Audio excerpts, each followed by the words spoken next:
Good morning. Good morning. Good morning.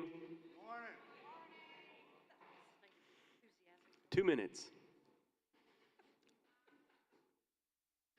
Good morning. Good morning. It's great to stay up late. Good morning. Good morning to you. Good morning. Good morning. We slept the whole night through. Good morning. Good morning to you.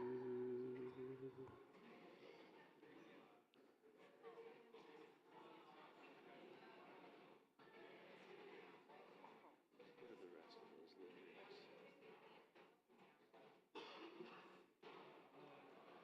Man, it's kind of cold back here.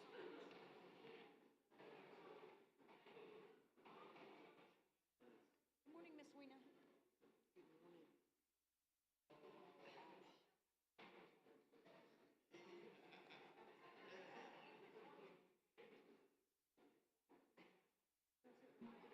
Just a moment again as a courtesy reminder to power up the voting devices, make sure they're on the correct channel. Okay. Will do. Thank you so much. Thank you.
Ready?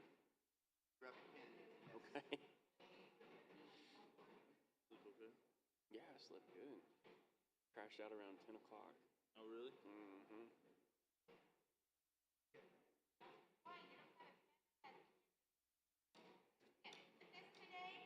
I wanted to get one I could throw.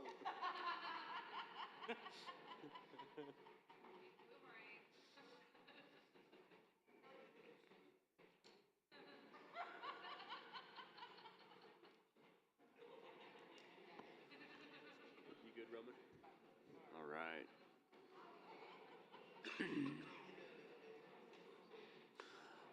All right. Good morning, everyone. If I could have your attention, we'll go ahead and get started. We're going to come out of recess of this special general council to vote on these ballot measures. And before we jump straight into our next amendment, I think we should open up in prayer. So if we could, Ms. Gracie has been so kind to offer the blessing this morning. So please, let's give her some attention.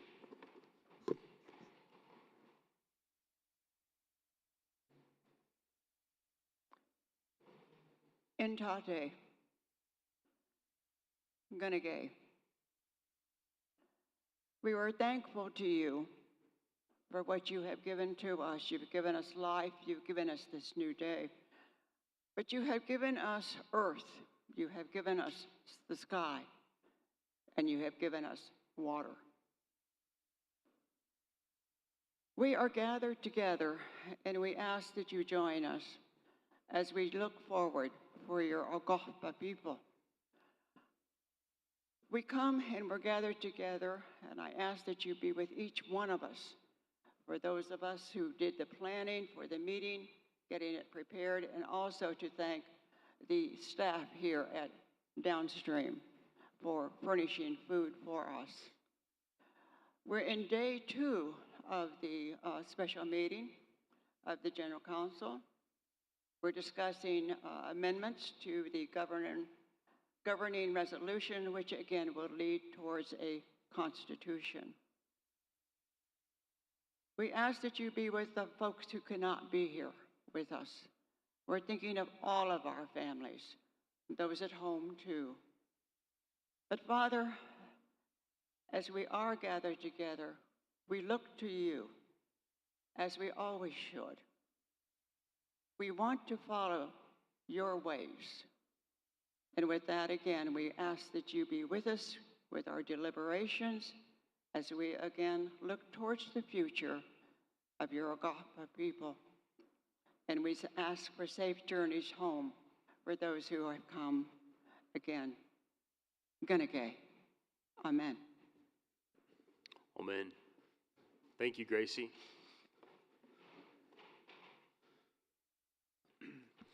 So before I kick it back to Roman for this amendment, this next amendment, I'd like to turn it over to Linda, our election chair, so we can go over and she can remind us some of the processes that we have.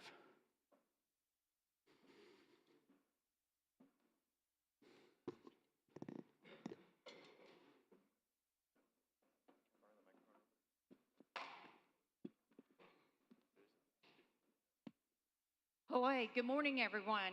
Welcome back. If you could just quickly look at your voting device. First of all, did everybody get registered and get a voting device? Okay, just to make sure, just a friendly reminder, in the bottom right corner is the power button, power up. And then once it is on, once again, if you'll press in the left lower button that says link to ensure that you are on channel 2 or channel 9. If you're not on either of those channels, please proceed back to registration, return your voting device, and they will reissue another one to you that is on the correct channel.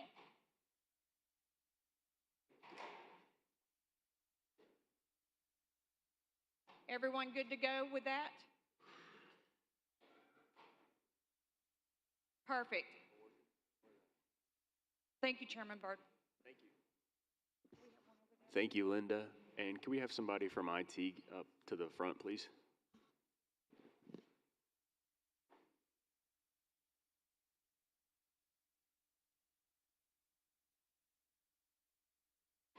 Any of the screens? Well, one screen. That screen is not.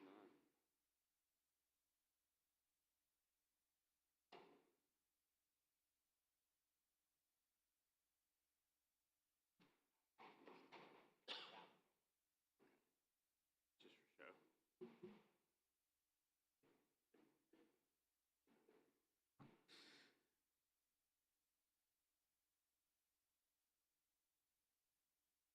You gotta blow on it.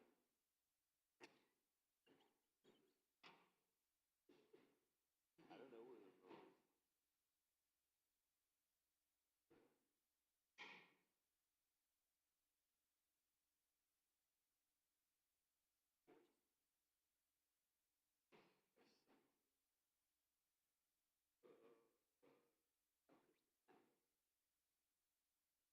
There we go. Breathe. Thank you.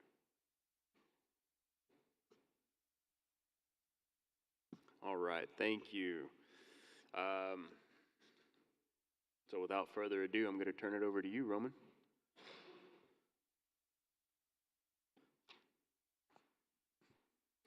Thank you, Mr. Chair.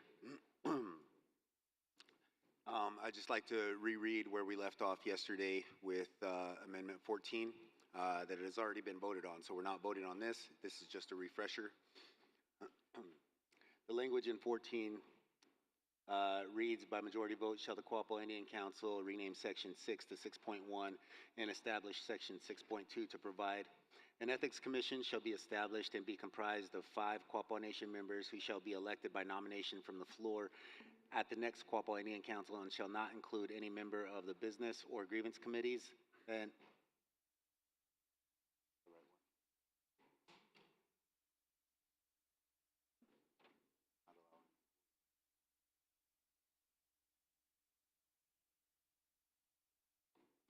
my apologies, this isn't the updated one.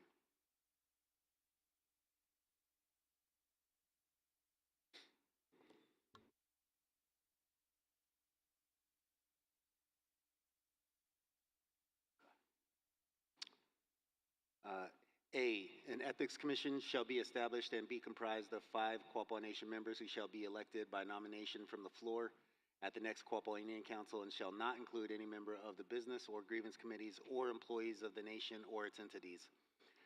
3 members will be elected to serve a 2-year term and 2 members will be elected to serve a 3-year term. The 2 members receiving the most votes in the initial vote will be the 2 serving the 3-year term. So that brings us to item 15, or Amendment 15. Mr. Chair, I move to accept the language for Amendment 15, which states, by majority vote shall the Quapaw Indian Council adopt a code of ethics to be administered by the Ethics Commission and amend the governing resolution to add subsection 6.2 B, C, and D to provide. The Ethics Commission shall prepare a code of ethics to be approved by the Quapaw Indian Council at the next Quapaw Indian Council meeting after enactment of this provision, so Quapaw Nation members can have confidence in their elected and appointed officials. The Code of Ethics must contain provisions for conflicts of interest, procurement, illicit and prohibited conduct, abuse of power, retaliation, gifts received, undue influence, violation of the Ethics Code, and penalties. Ethics Commission procedures for complaints, resolve exceptions, and confidential information. The Ethics Commission will have the authority to amend or change the Code of Ethics subject to approval by the Quapaw Indian Council.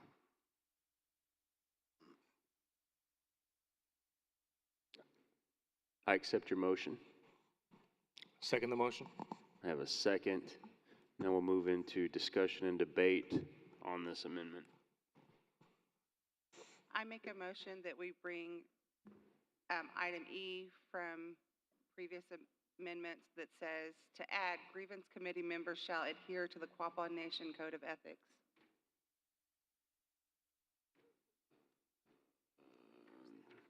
So that, Can you restate that?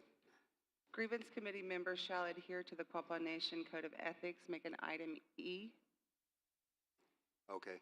And or D. can we save the motion for additional discussion? Yes. Or would you like? Okay.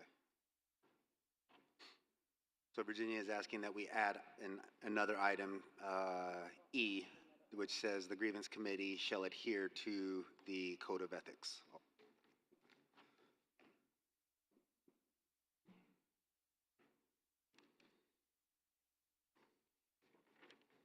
Roman. I also want to strike, I want to take from Amendment 11, H, and add a F that says the grievance committee members shall seek assistance of or work with the ethics commissions as it deems necessary. And I want to strike that from Amendment 11 and move it here.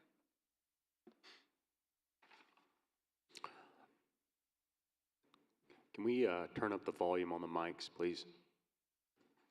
Okay, so yesterday, from item 11, we struck item H. The grievance committee may seek the assistance of or work with the Ethics Commission as it deems necessary. And what Virginia is asking is that we now place that under this item, which would be item F.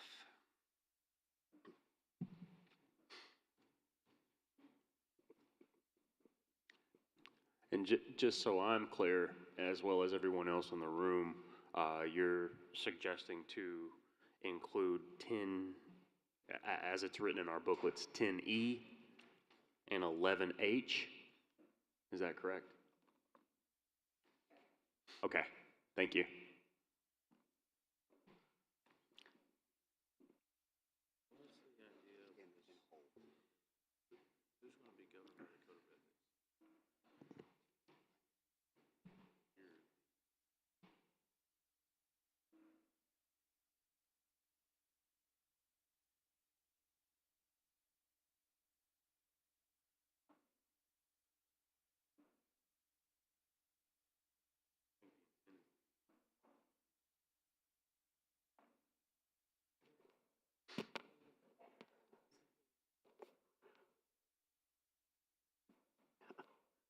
Hello.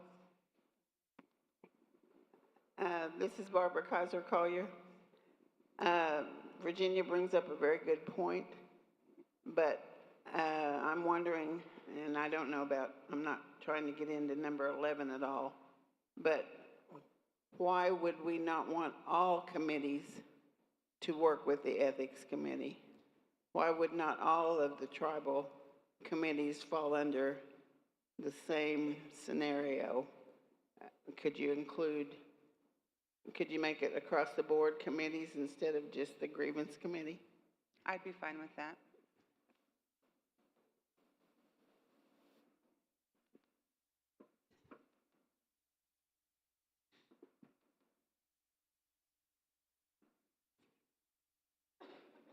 Sure. Go ahead and recognize our parliamentarian here. So if I understand, the intent of the Code of Ethics would be to govern not just the grievance committee,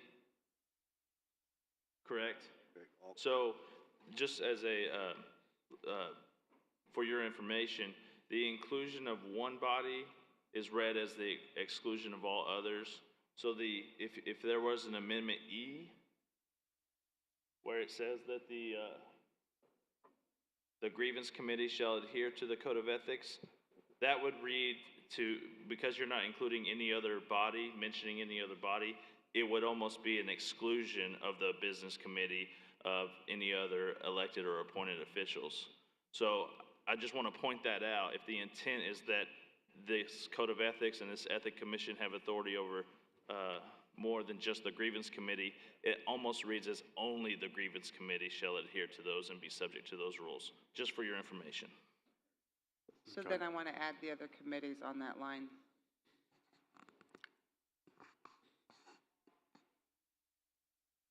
The business committee, the grievance committee, all committees. The intent behind this, just so everybody knows, is, and it's not expressed in this, is that the grievance committee is still the body responsible for complaints and grievances over the business committee, and that's it. The Ethics Commission would pick up those complaints against appointed officials, directors, and such. The Ethics Commission would also potentially, so we started with a code of ethics to include in this, and it is far too big of a document for this committee to take on, which is why we're including that should be written here. But in that document that was started, and there's the potential for it to change, is that all committees would be subject to, all elected officials and committees would be answerable to the Code of Ethics. So, I mean, I just wanted everybody to know that that was the original intent. I get that that's the intent, but have you met the Quapaw people? I think what he just said, where we need to include those committees, because, I mean, Roman, come on. I'm not disagreeing with you. I'm just letting everybody know that this was, what you're saying was the original intent of what we're doing here. I'm just stating that we don't have a code of ethics written, but that's, right. But in the document that we did begin, that it is pretty clear in that, and I wish that we could have it done, but that's what we're asking them to do, is to complete it. Okay. Yeah. I still want them included.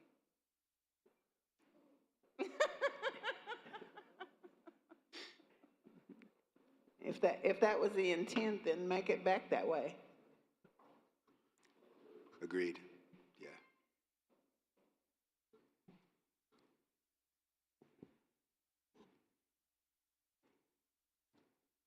Any other discussion? I have one thing. This is Linda Valier. Can we reword C to be actually a proper sentence structure? It's confusing the way it's written now. Yes, absolutely. Let me see if I can reword that right now. I think if the list, the and in front of penalties needs to be removed, and the word resolve should be resolutions. unless that's intended to be two separate sentences. But I read this as it's the list of what needs to be included in the code of ethics.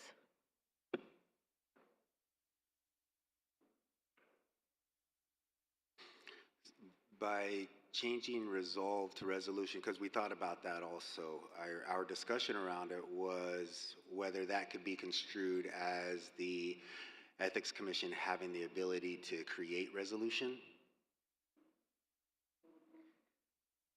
Then what did you mean by resolve? Another word for resolution.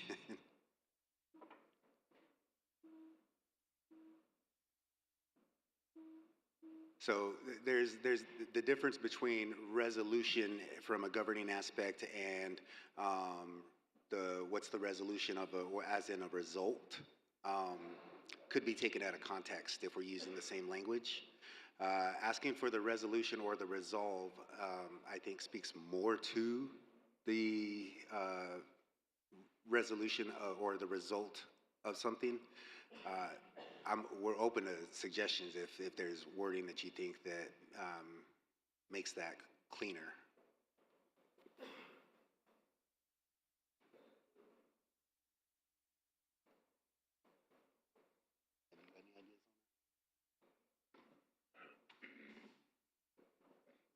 Well, when you think about it, the code of ethics must contain provisions for conflicts of resolve.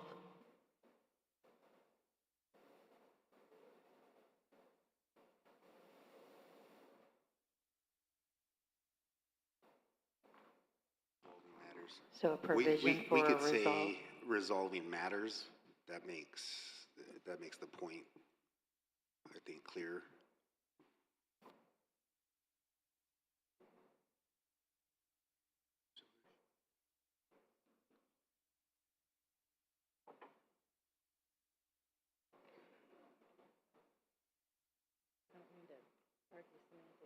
Okay. For resolving conflicts or matters.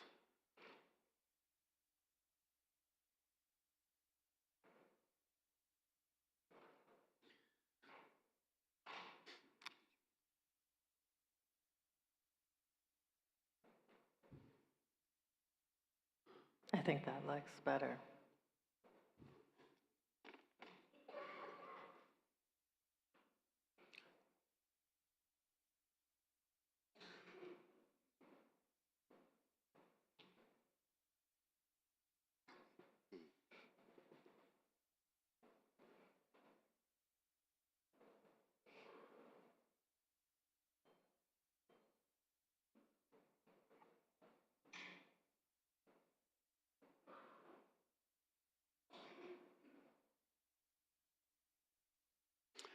I'd like to make a change to D also in reading it right now.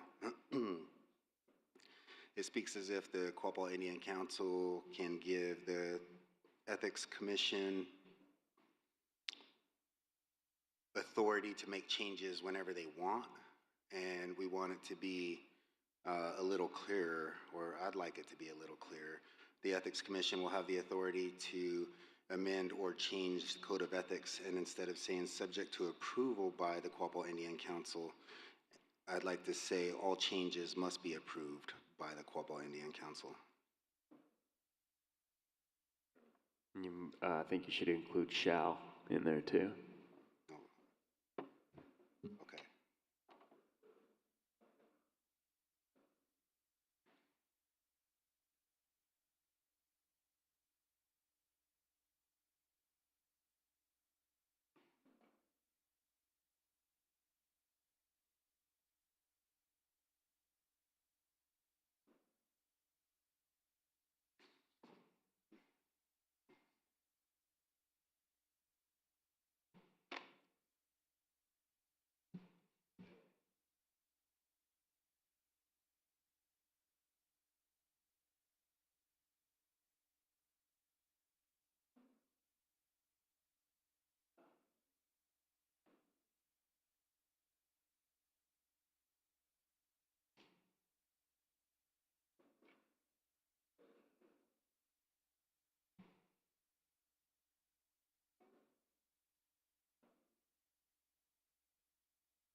amend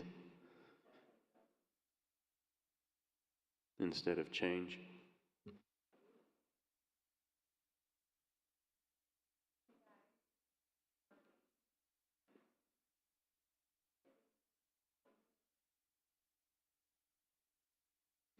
Because things tend to have to get heated up at General Council. We'll call somebody. Check. Okay. We'll check with somebody.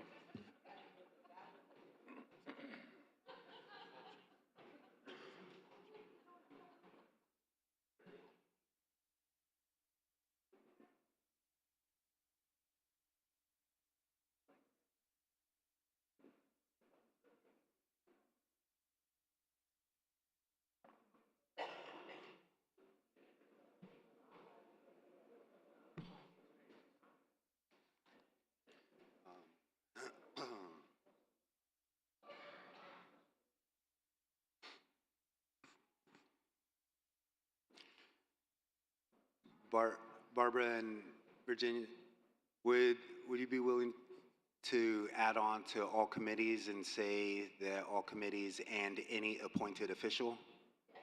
Yeah.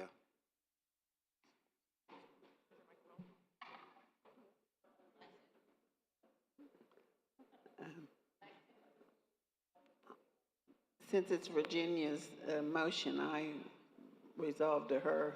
I have no problem with it.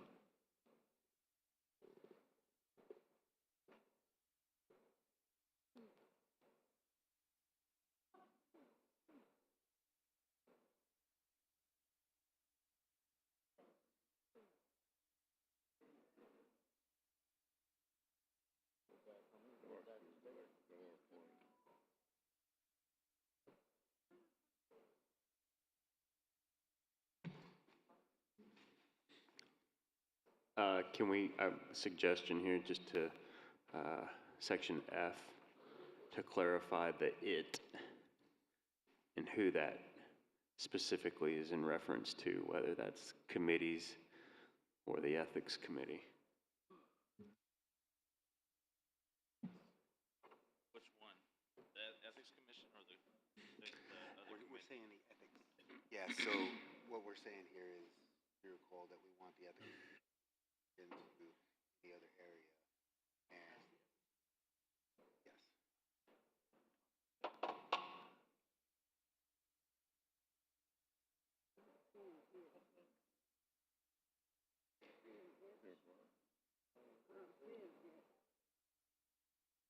That or's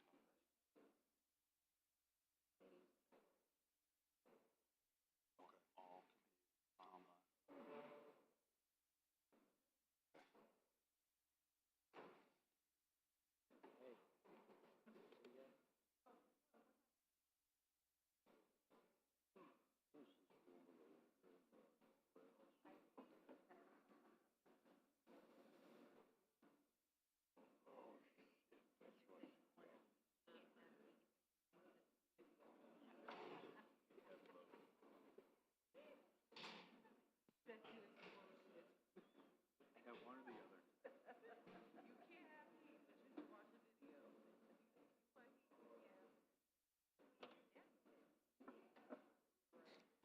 We're changing everything on you.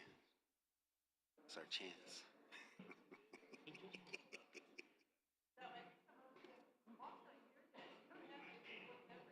Oh, she'll be here. I'll tell on you later.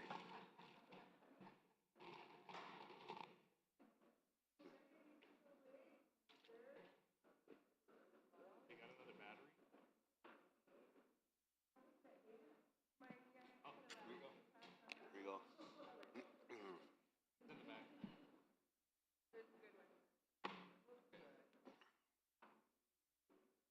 Okay, so what we made adjustment to was item E, and we changed the language to remove or, but to make it more inclusive and say all committees, elected and appointed officials shall adhere to the code of ethics.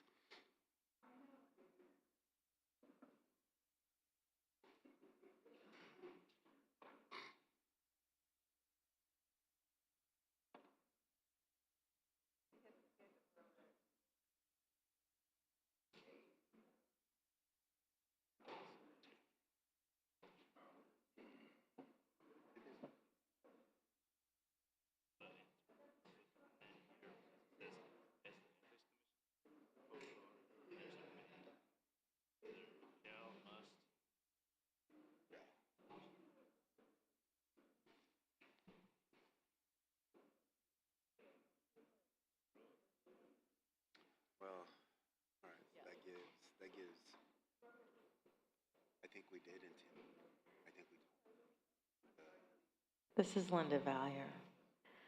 On F, just to clarify, all committees shall seek the assistance or work with the Ethics Commission as the Ethics Commission deems necessary? Or should it be as the specific committee that's seeking assistance deems necessary?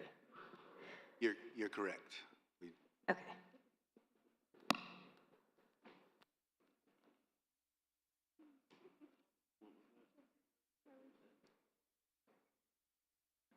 This is Tyler in the back as well. I've just got a quick question from Kelly on Zoom. Will the code apply to all leadership positions within the tribal businesses or Yes. just tribal committees? All of them, Kelly.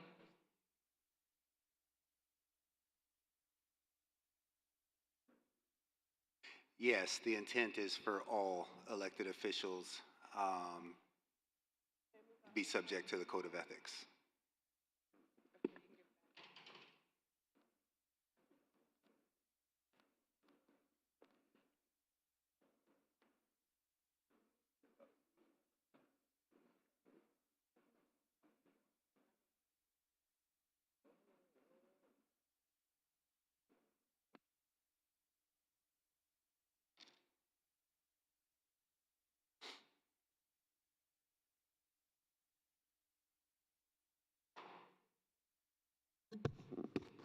Anybody else? Any other discussion?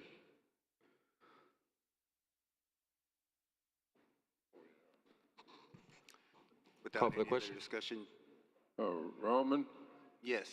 I wonder if your committee might consider alternate wording to, I can't see now where it is, but it says all changes shall be approved by the Quapaw Indian Council. They may or may not be approved. I wonder if a better wording would be all changes are subject to approval by the council or something similar to that.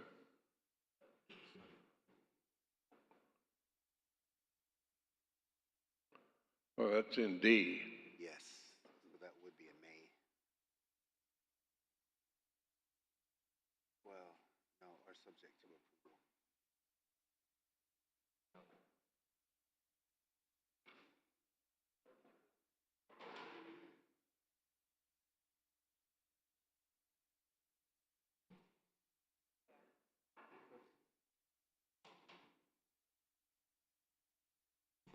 Does that address your concern, Cookie? Yeah, unless you've got a better one. Yeah, thank you. That's what. Yeah, that was the point right there. It's just, No, this one was mine. Right, but she's one. I have another question. Where it says that. Just a second. Oh, okay. Virginia, are you agreeable with that change?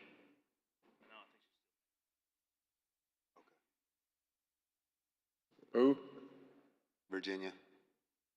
Because we're still on, this is Virginia's motion. Oh.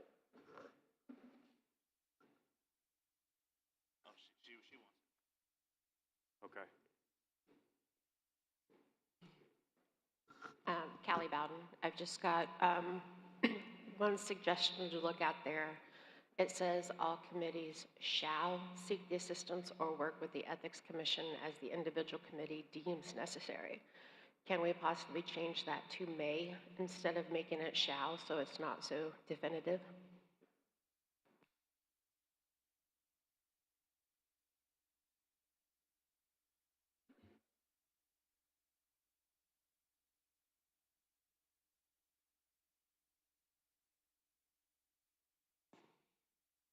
Would that be, we're still in Virginia's motion. You have to ask her every time somebody tends to change language. Woman. Do we need?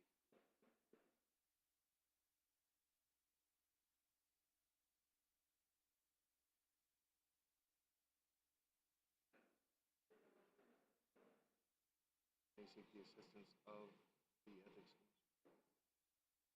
I mean, assistance and work in conjunction.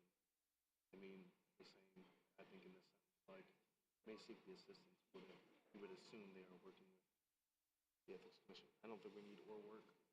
Redundant. May seek this, yeah, it's redundant. But we have to, Okay.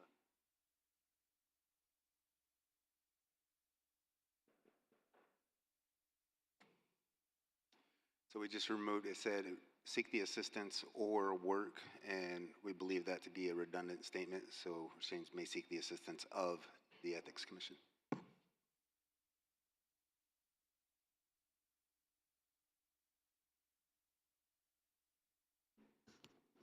So it's basically the original language. Yeah. Yeah. Okay.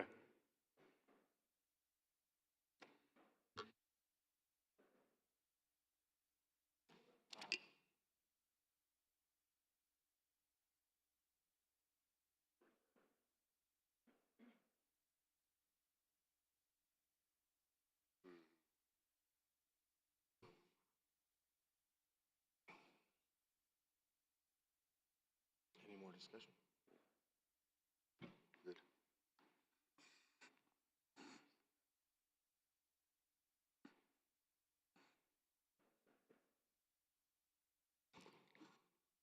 Craigie, did you have any more remarks?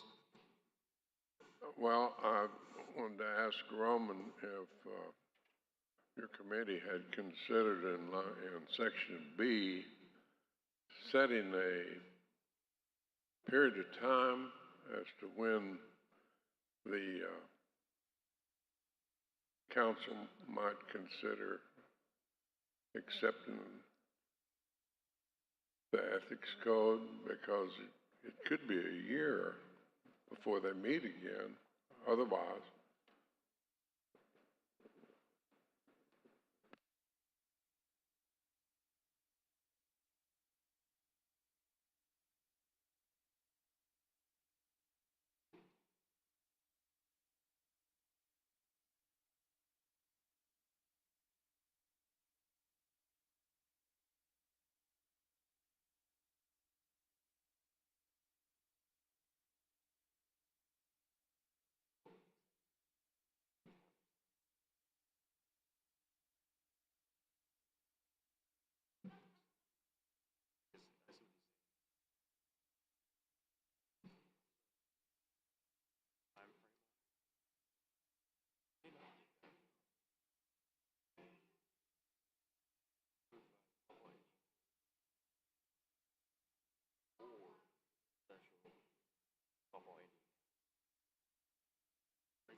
Callie Bowden, just one more suggestion on changing the code of ethics. If we could, and it's farther down on the paper, I know you're working on this, but change it to where it is more, it's stronger language for general counsel shall.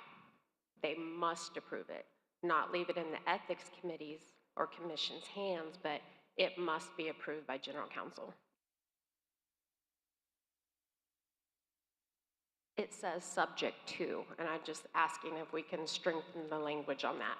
So we're waffling back and forth on the language, I think, and perhaps this particular statement might be better separated from it, because on one hand we're saying that it may be approved or subject to approval, meaning that general counsel does not have to approve the changes that they make, and then on the other hand shall approve, saying that anything presented to general counsel has to approve that, right? So I think we're kind of, I know what I think you mean the same thing, but we just need to find a cleaner way to get to that same statement.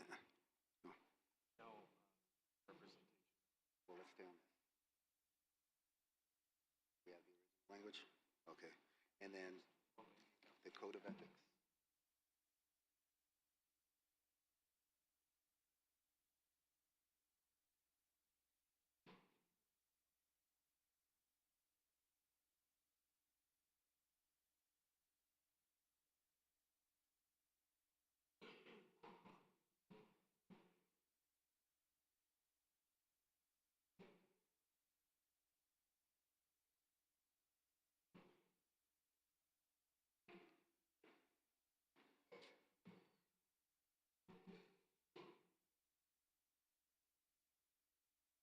Window open for it to be outside of the window, but we're saying it's like, hey, we want it at least to be presented at this time.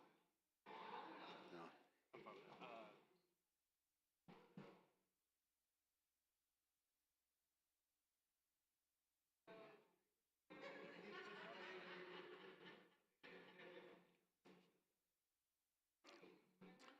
Well, I think we could say. That's what you guys. What's that? Yeah, from shall to subject to approval. So Callie wants to say that, change that back, and I think that's correct. Change that back, but we just need to be clear about. You got to do it in two how different it's votes listed. now because you've got opposition to it. So meaning. Well, I don't think she's opposed to it. I think she's saying the same thing. We just have to help them with the language so that they know that they're saying the same thing.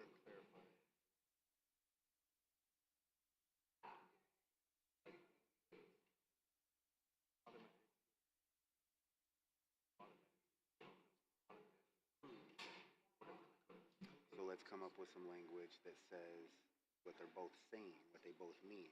They're just saying that it means the same thing differently. I think. All right. I don't think so. I think what she's saying is she wants them You to want be to able ask her? to approve. Yeah. Okay. Where'd she go? I think she stepped out.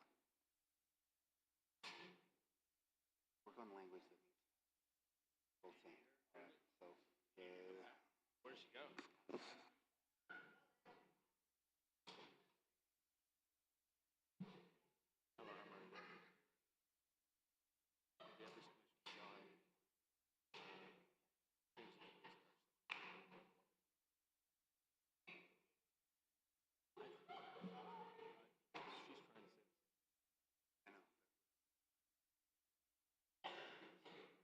This is changes, so we're really focusing on the first draft. This is my opinion. I think if you said all changes to the code of ethics shall be by the way of the council,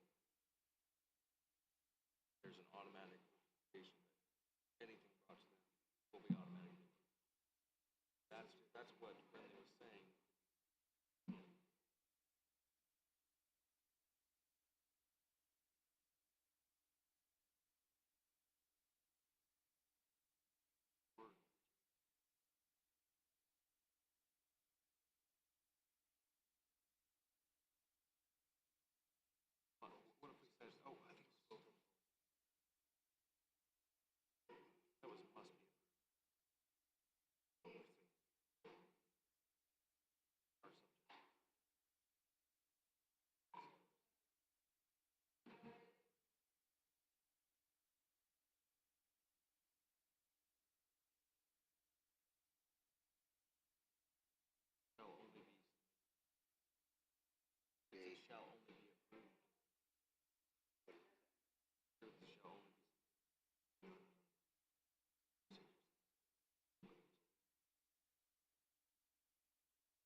first code of ethics. Let me see. In the this is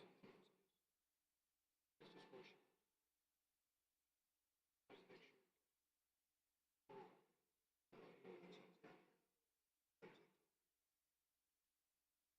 That's where she's asking. So it originally said subject to.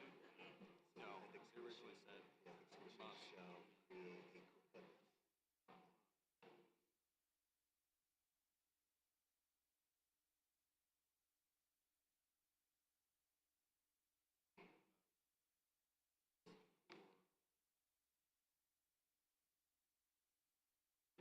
Oh, gee. I see. Hold on,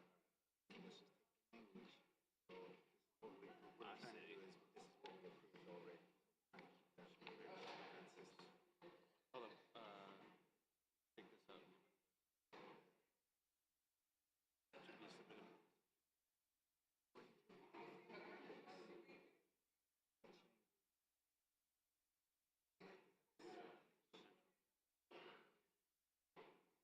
This is what we have for grievance committee, but we can find it. So who are they requesting the changes and amendments to?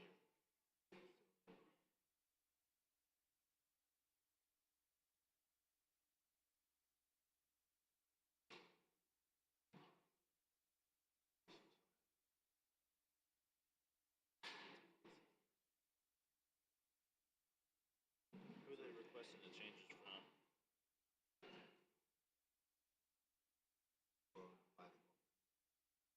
And then it's subject to approval by Quapaw Council. See how those things are. So you're requesting a change from this body, subject to approval by this body. Yes. Uh-huh.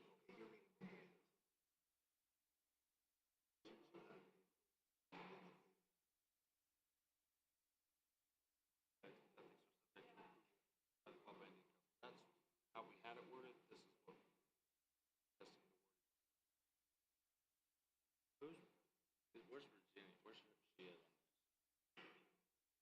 Probably one.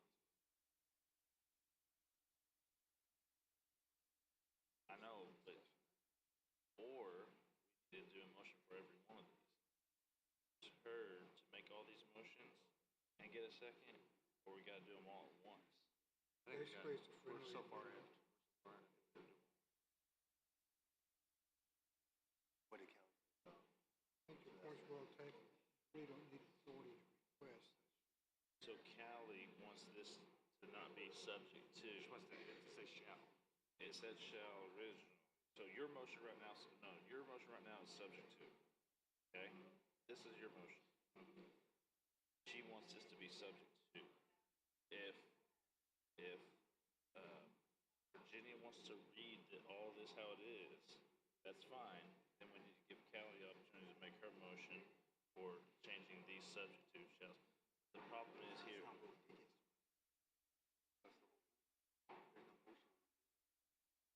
Yeah.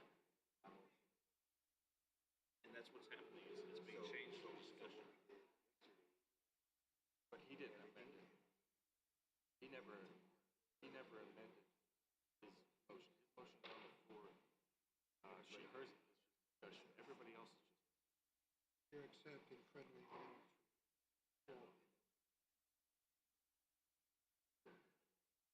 That's okay. I'm cool with that, except for you've got people that want some of this and not all of it. And then we would have. And I think that you've got some contentious parts of it.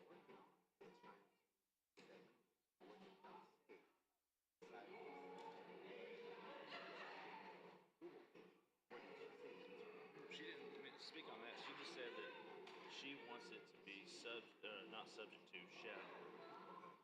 Yesterday, yeah, so this is an item that we need to pull out, but we still need to get that published. What I would do is I would get your friendly amendments done and make the change and get a vote on the amendment if it does, and then let her make her motion to this reads is, you are making a request to the Indian Council, subject to their approval. But your request is subject to their approval, not the amendments. So you only need one of these. Yeah, that's what we're saying. This is what we're putting in here to show legality, that we passed this for the grievance committee. If this was the language that was approved for the grievance committee, why would we change it for, subject to?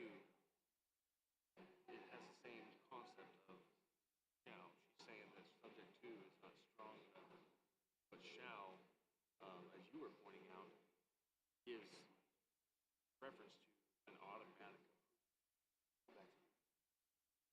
I don't.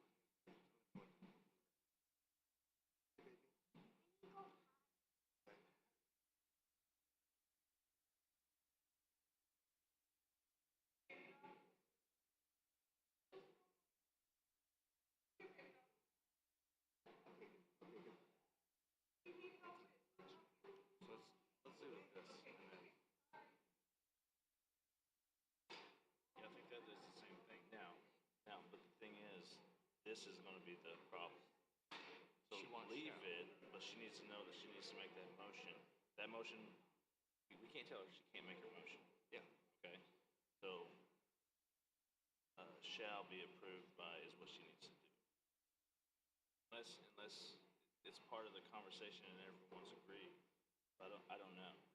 I haven't heard what Virginia's thought about it. I think Cuggy was the one that wanted it changed back. Not too sure. I, in council, legislation created by the ethics, In they can override it. in both of your opinion, does this speak to the fact that General Counsel, Quapaw Indian Council, has ultimate approval of the Code of Ethics? Because that is what we're saying. With the caveat that they'll make an amendment, and if there's not a meeting, what happens in the interim? Nothing. It doesn't go until it's approved. That's not what that says. They have to bring it back to General Counsel. No. What do you need to say to make That shall be approved. See, the subject to is something that we're gonna pass it, and if they don't ever say anything else about it, if what you're wanting is it requires the Quapaw Indian Council's approval, that's what that says. Okay. The other one That's is what we need to subject. Quapaw Indian Council never takes it up on an agenda item. It's still valid. Yeah. But right there, it says whatever the ethics commission says, that council has to approve. That's not, yeah. That's Like it's an automatic approval. That's not, I don't think you can delegate the legislative authority to. If they're not approved, then they're not approved. So It if says they, the changes shall be approved. So it's a mandate from the ethics commission to council. Or it's by default. how about this? All amendments, because we say amendment here, all amendments. I see what you're saying. I think we're all just getting it. Yeah. We don't want to force general counsel to approve it, I understand that. But Okay. if we want general counsel to be able to determine, but we don't want to leave that Say yes or no. subjectivity up to Take the out all, commission. say amendments to the Code of We're all on the Ethics same page. Okay. are effective upon approval Very good. of the Quapaw Indian Council.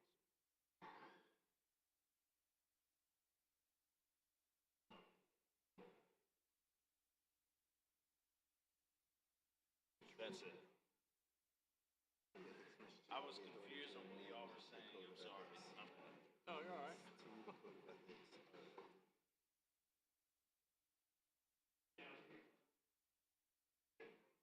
And they both agree with this.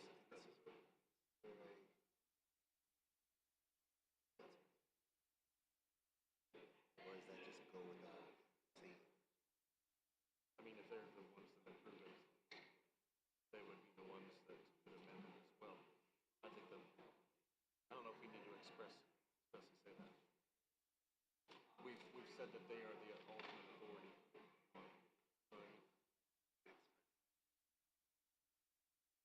Yes, yes, like release.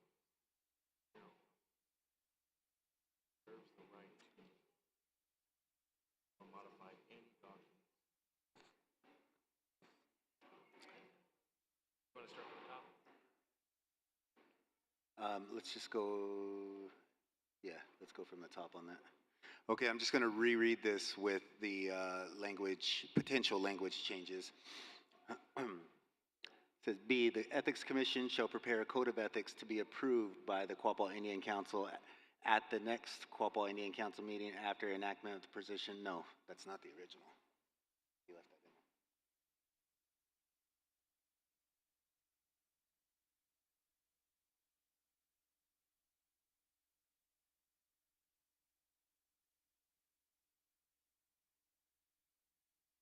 I did. Yeah.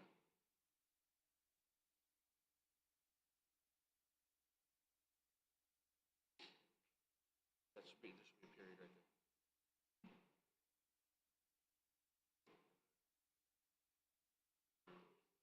Next. And we should take out this whole sentence.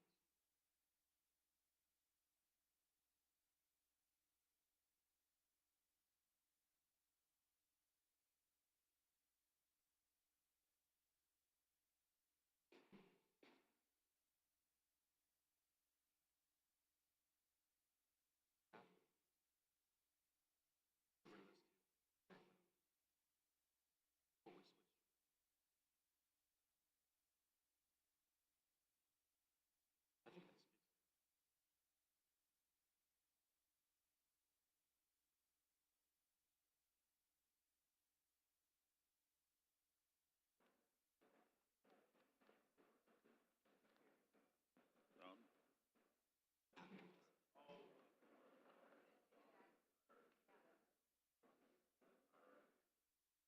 that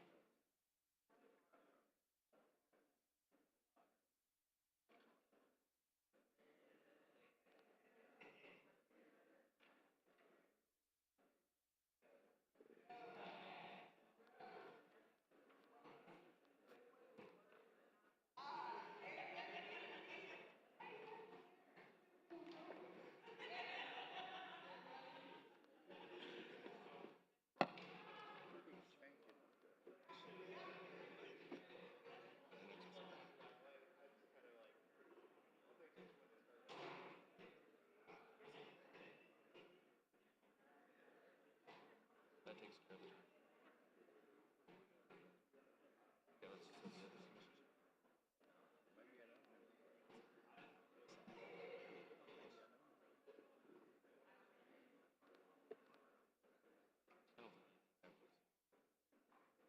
thing. And then we're giving them get rid of that. What's the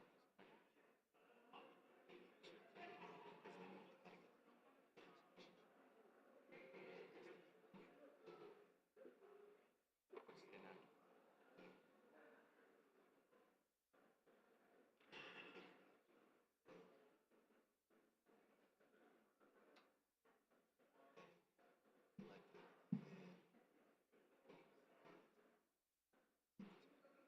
So we'll say after the enactment of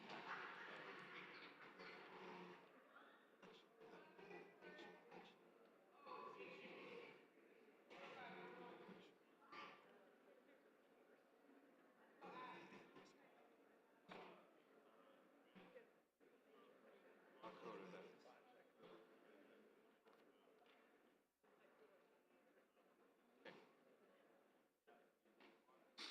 Okay.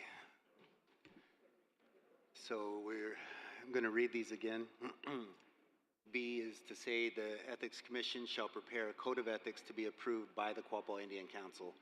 After the initial election of the Ethics Commission, the code of ethics shall be prepared by the next meeting of the Quapaw Indian Council or at a special meeting of the Quapaw Indian Council. Can you scroll up? The code of ethics must contain provisions. The code of ethics shall contain provisions for conflicts of interest, procurement, illicit and prohibited conduct, abuse of power, retaliation, gifts received, undue influence, violation of the Ethics Code and penalties, Ethics Commission procedures for complaints, resolving conflicts or matters, exceptions, and confidential information. The Ethics Commission shall have the authority to amend the Code of Ethics. Amendments to the Code of Ethics are effective upon approval by the Quapaw Indian Council. All committees, elected and appointed officials shall adhere to the Code of Ethics. All committees may seek the assistance of the Ethics Commission as the individual committee deems necessary.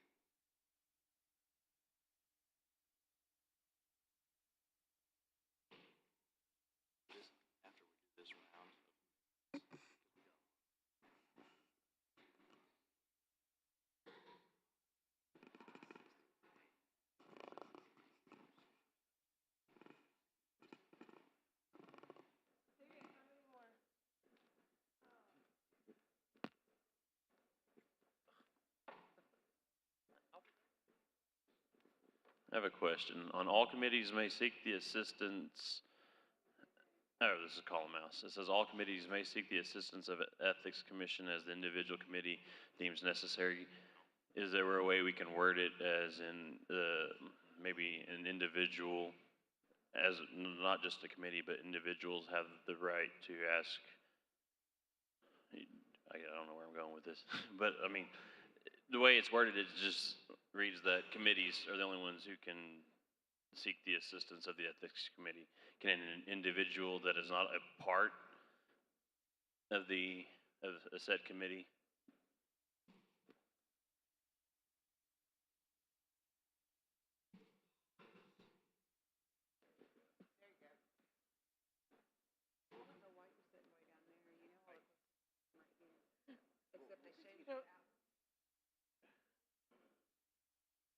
It was Daniel.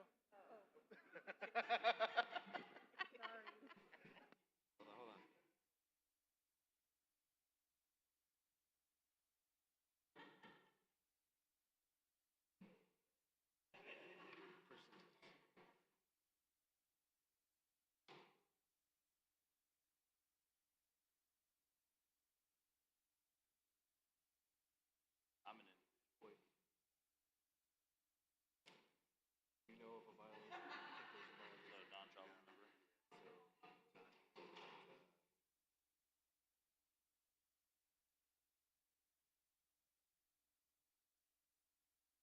A non-tribal member vendor.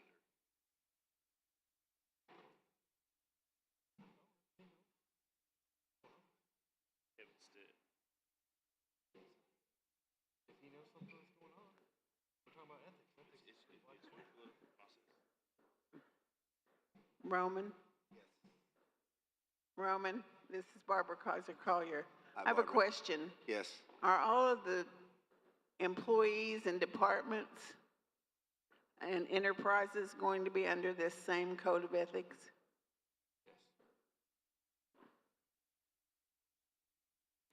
That would be nice, but that's ultimately up for General Counsel to decide as that policy gets created.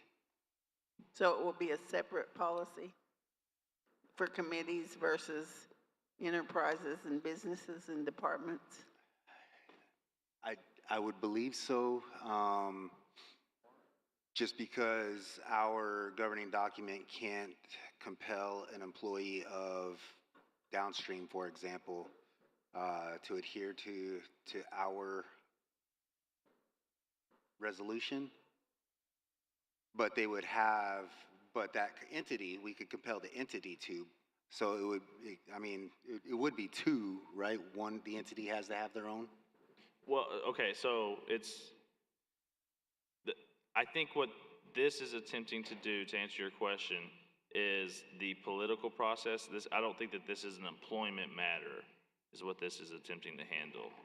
Maybe I'm wrong, but I think this is for the political conduct rather than employment conduct, is what this Code of Ethics and Ethics Commission is about.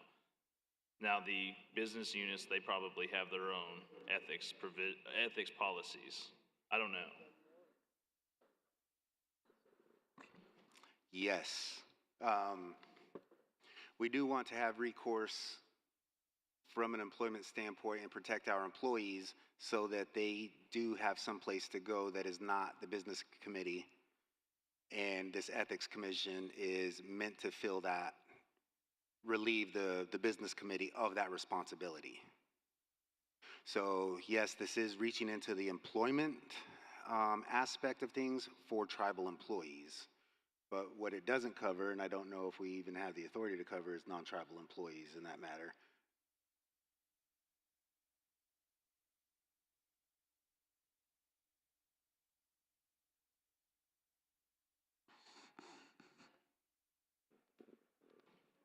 This is Virginia Mouse. Wouldn't that be covered under that portion where it says those individuals with complaints? Would that not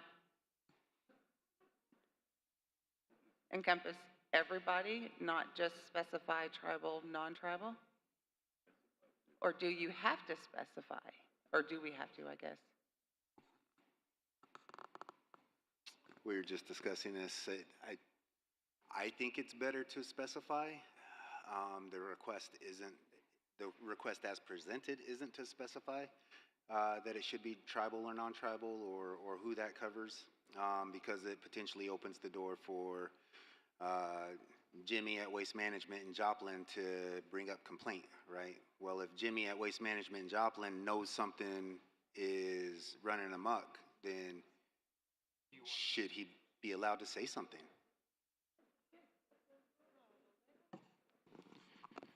If a contractor knows of some unethical behavior, whether they are Quapaw or not, the question is, do you want to know? Absolutely. I think covers it. anybody who is an elected official of limit the it- tribal government When should you're be under speaking into the constant mic, scrutiny. you're going to need to state your name. Oh, sorry, Joe. Colin Mouse. But I think, in my opinion, I don't know if it is with everybody else, but I think I would want to know if, someone that we have elected is out there acting ignorant or doing something stupid out there. And if it's up to just tribal members, we're not going to see everything.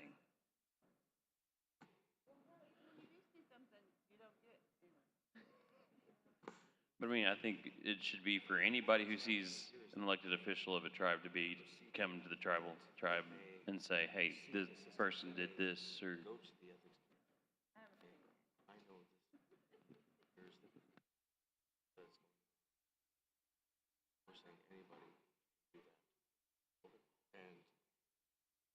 We're not limiting it to just tribal members. We're not limiting it to just employees.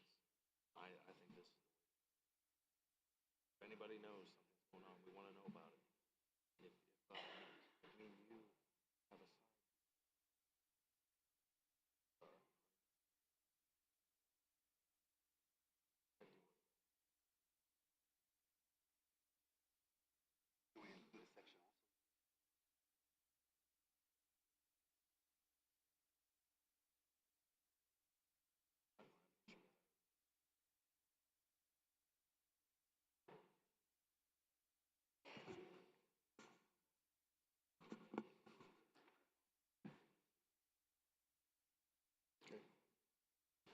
Discussion is still open.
got another question on Zoom.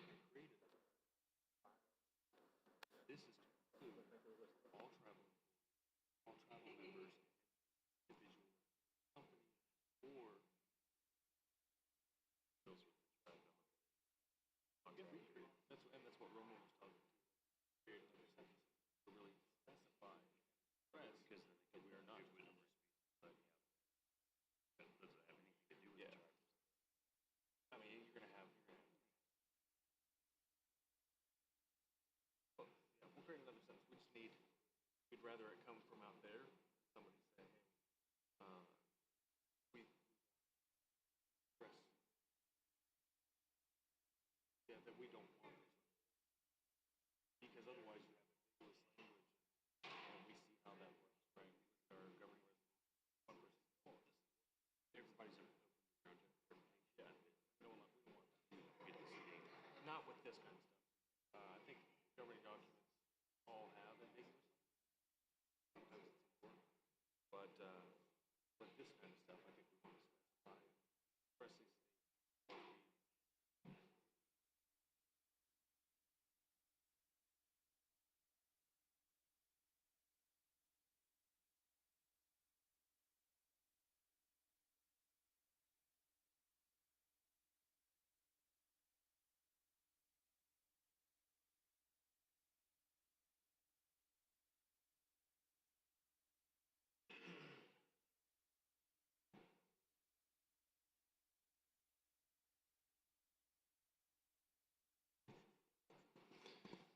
I think in this situation, perhaps we should add another sentence. You know, obviously there's ambiguous language with most governing documents, but we really need to express our intent here that we are not just looking at employees or not just looking at contractors with the tribe, but really anybody that knows something's happening. Because right now we're just saying individual or committee. We want to know from contractors, from. But why isn't that covered under individual? Because we're not necessarily specifying who Well, that's, I guess, what I'm asking. Do you think that that covers everything? I think so. I understand that not everybody's going to interpret it the same way, but leaving it with individuals, that in my opinion, opens it up to contractors, tribal member, non-tribal member. It doesn't confine it, I guess, is what I'm, to just one specific. And that's why it's good to put these things on the record, because as we've seen with our governing documents, there's ambiguous language in our governing resolution right now where people interpret something one way and somebody else says, no, the way you're interpreting it is completely, and me and Roman have done this same thing where we've kind of had a back and forth discussion on, you know, trying to interpret what some of the things mean in the governing documents, because they are so ambiguous. And while ambiguity is important in some spaces, it's also important to express exactly what you mean in others. So this is up to you guys to kind of choose whether we remain ambiguous or we express exactly what we mean. So going back to, sorry, I'm going to shift back to Barbara's question about does this apply to employees, and the overwhelming consensus here is that this should not apply to employees because employees are governed by other federal statutes that would then negate either some of our resolution, our governing documents, that we would then have to adhere. If we're going to tie ourselves to that, we would have to tie ourselves to IGRA and other federal mandates, which I don't think that we want to do. We want to be clear and concise with what we are expecting of our elected and appointed officials. That doesn't mean that we can't create something in unison with that, such as currently the opinion from our legal counsel is that the 2005 business ethics and conflict of interest policy is in fact a policy that the tribe has adopted, and that this body could give that more teeth, or we could do something to have the Ethics Commission to give that more teeth and modify that document as we go also. But as of right now, that policy is separate from what we are doing, and it's believed that we should keep employee ethics and responsibilities separate from elected and appointed officials.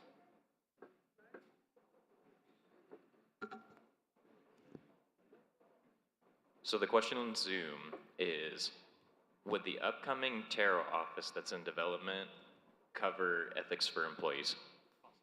It could. It definitely could. I think it'll have both. I believe the tarot in draft form covers both employees as well as appointed and elected officials as two separate entities. Mr. Chairman, do we have an ETA on that? Like, or something that we could at least get our eyes on to see where things are with that, just to have an idea? We have no idea what's happening. So the, kind of backing up, the current Terror Code draft that we have does not currently incorporate the Ethics Code from 2005 because the, I guess, discussion about which Ethics Code for employees was binding on tribal employees occurred after the draft was originally circulated.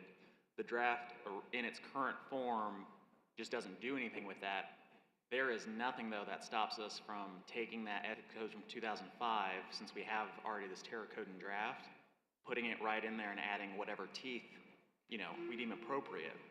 So if that's something the membership wants to do, we can definitely look. That's something I know we can do. So I don't want to take this meeting to talk about all the ways that we could, I mean, obviously if y'all want to talk about it, it's y'all's meeting, but if the general consensus is that we will handle employment ethics concerns through this Terror Code, then what I would suggest is I'll leave my card, and I'm hesitant to do this, but I think this is probably the best way to do it as long as it's not abused. If you'll have suggestions for ethics for employees, I'll leave my card here and you can reach out to me, and as those come in, we can consider those changes, present those to the BC, discuss them, and then roll into the draft of the Terror Code. But all that is to say, I know it's probably a bad idea, but I'm willing to trust y'all with that for a minute. Worst case scenario, I have to change my email later, but that's fine. But I think that's the most efficient way to handle this matter currently, so we can focus on the ethics that apply or the concerns for the elected officials today. Linda? Linda Ryer. On F, instead of saying all committees and those with individual complaints, what about saying any committee and any individual with complaints?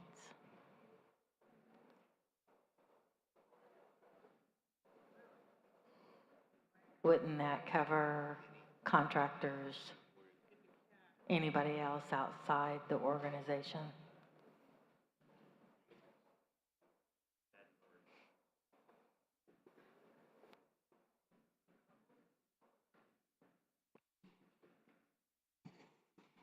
Does that speak to what you were trying to say?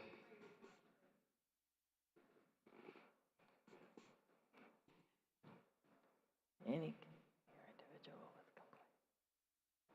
You think so?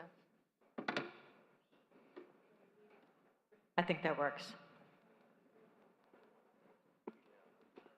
This is Barbara Kaiser Collier again. Can of worms has been opened here, I think, but just think about this. If you're an employee, or you're a committee member, or you're a vendor, or whomever you are, then what you're saying, Mr. Attorney, is that you might have a different code of ethics than the committees will have, or the individuals will have. And in any world of business, you can only have everyone answer to the same code. And that's my opinion. You can't have these individuals answering to certain codes of ethics and a committee answering to a different code of ethics. But if what you're saying is eventually you'll have the code that will be for overall everybody, then yeah, maybe that'll work, but what are you going to do until that time, until it's all approved? And that's just my thinking. I don't think it's probably a fair equality overall.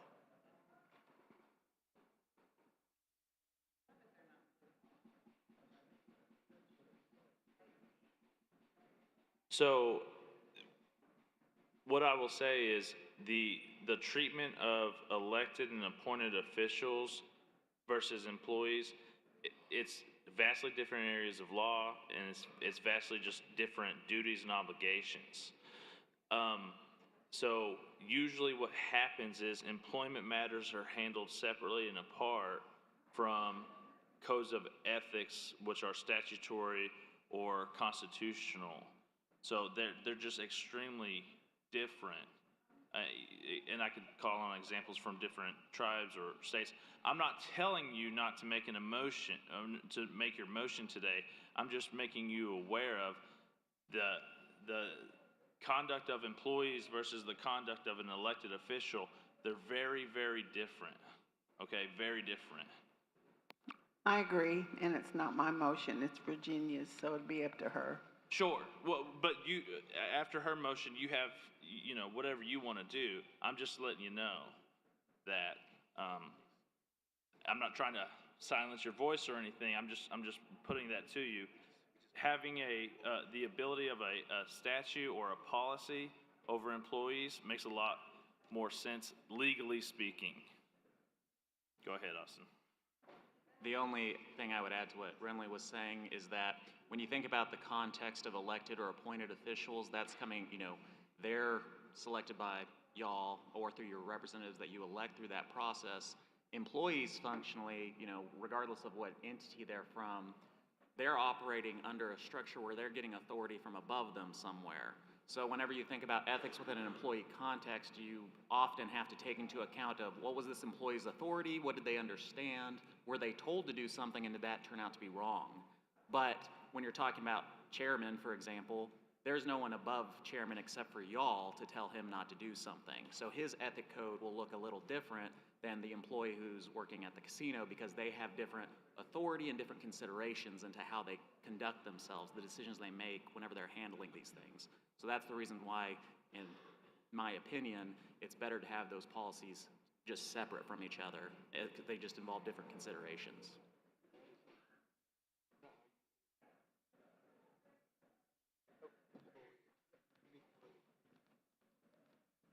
Gracie.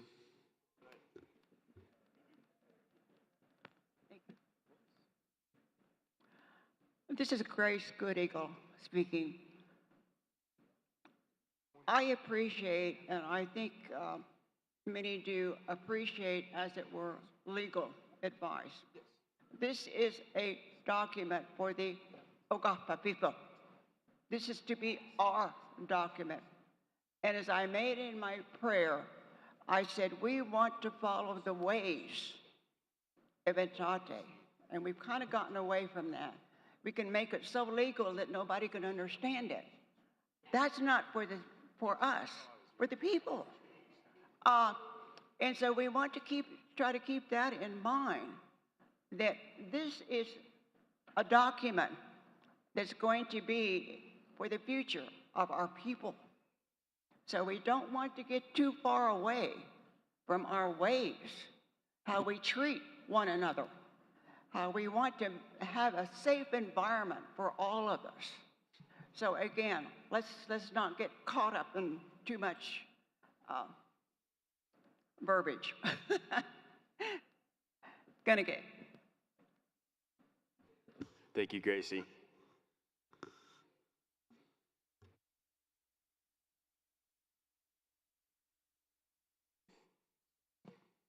Roman, something on East it was called Declaration that sort of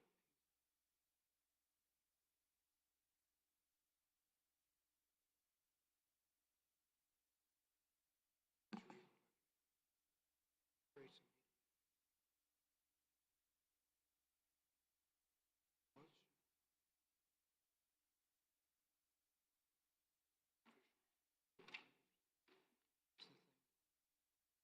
Yeah.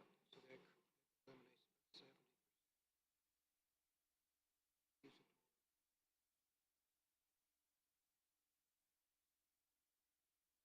Gives it Scroll up to B.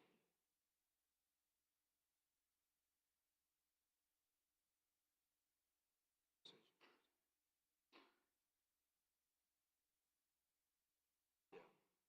Let's take a look at that.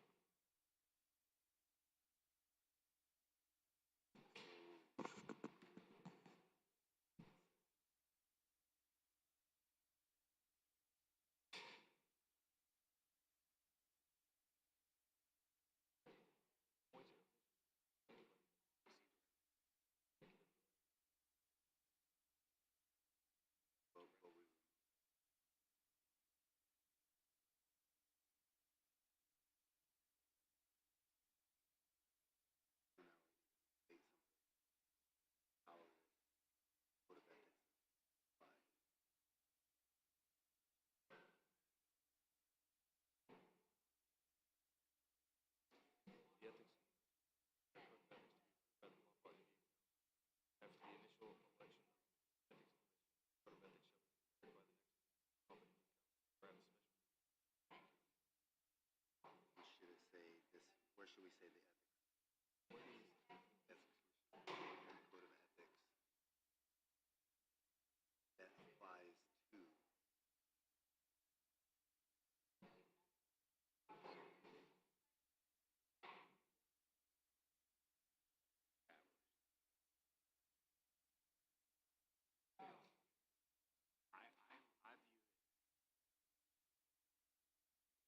that document, it can give separate treatment.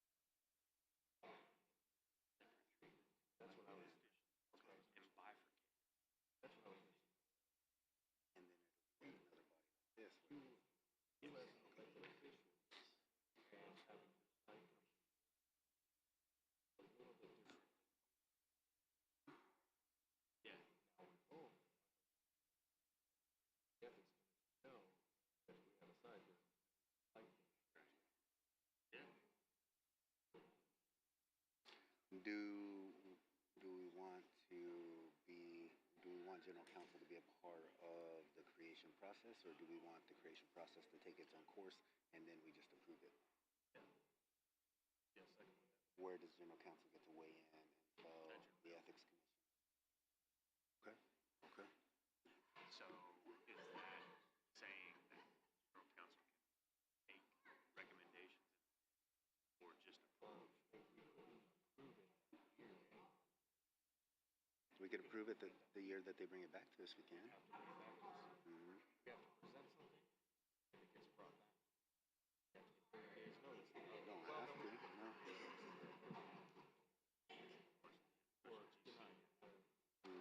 And then if something is just like crazy and out of line that gets passed, general counsel can still make that motion, that ethics. Mhm. As long as there's 30 days.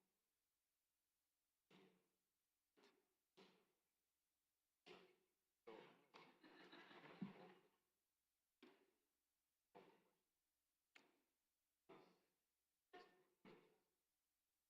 Okay. So right now we're looking at A motion to, because we're in discussion. yeah, a motion to change the language change the original motion to this, to this. Yep. Mhm. And then we're gonna have to on the whole thing. Okay. well, then we'll open it No. back. This is the discussion. So we're voting on the language change, and then we're voting on taking the whole.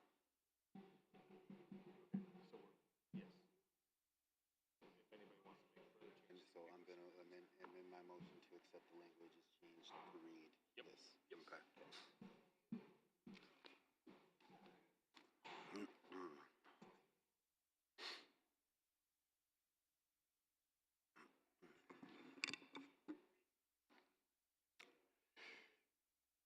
Okay, so without any other discussion, oh, there's some additional discussion. Guggy?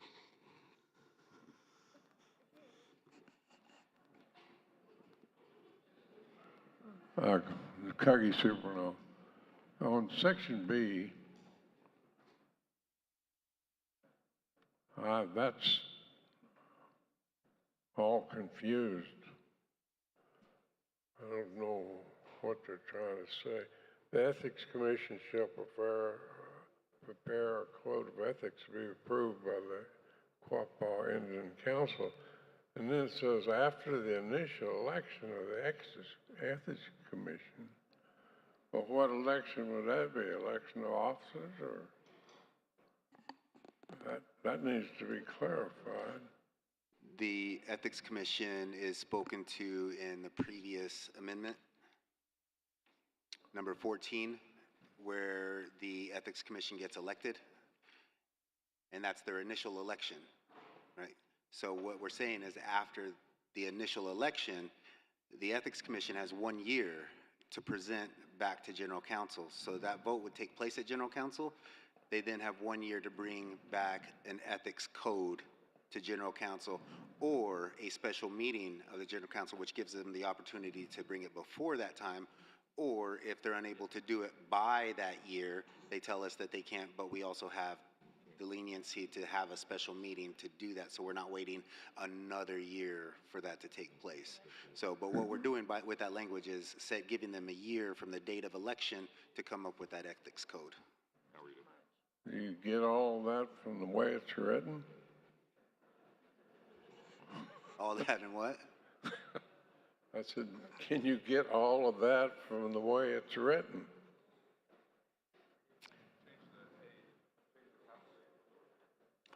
I think maybe you could include a reference to 14A.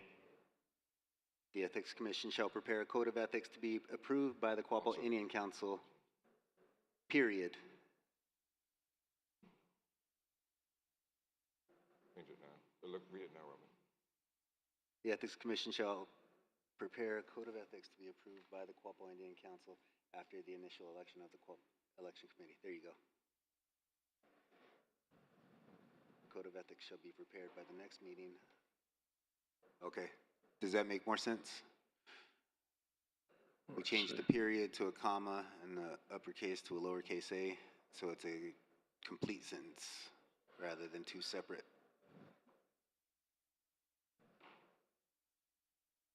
I still don't understand that after the initial election of the Ethics Commission, election for what? The election of the Ethics Commission. Do you have another way to state that? Well, are you saying after they approve the ethics? After the initial first, all right? Initial would be first. After the initial election of the Ethics Commission, that body, the first election of, would that be better to say? Is anybody else having trouble with this that might want to help with the explanation?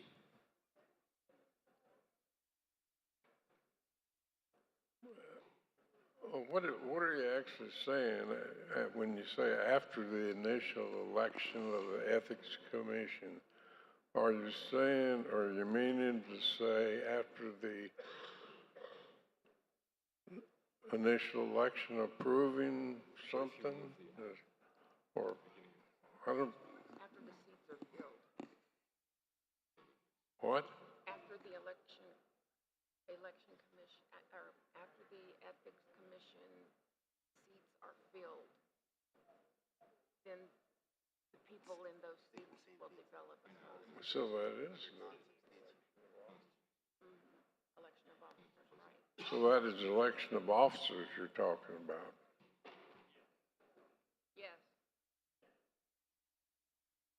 Why don't you say that?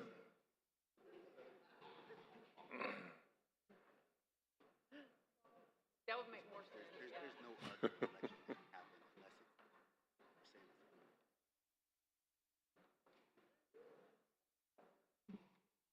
officers. It does. Everybody knows. Yeah, that's better. But still, that's a long time. How does that to work wait for you, that. Cuggy? Yeah.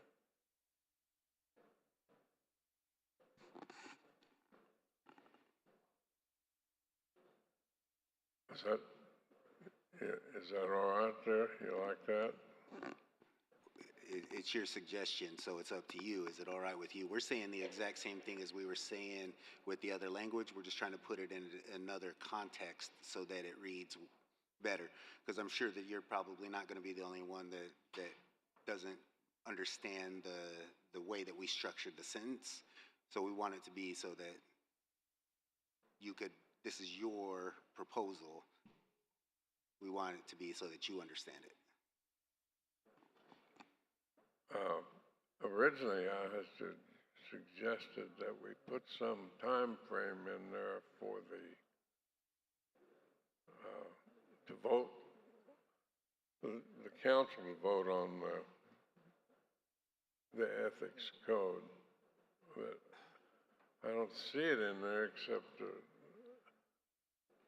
it's just the next special session. What would you suggest as the language to include? Well, it takes at least 60 days, doesn't it, to call a general council?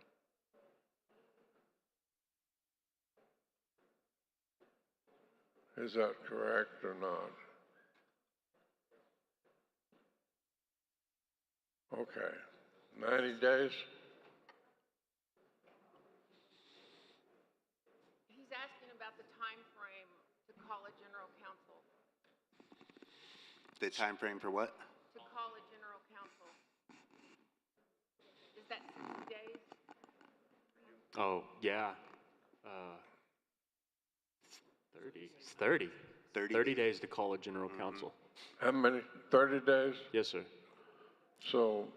And that's in the governing resolution that we are not, that's a portion that we have not amended, and we're not amending right now. So I think the issue that we're running into, Cuggy, is say you set up a date, a scope, 60 days, 90 days for this ethics code to be passed by general council. One, that's to bring an ethics code up that covers what we're trying to cover. That's going to be pretty intense in a 60 to 90 day time frame.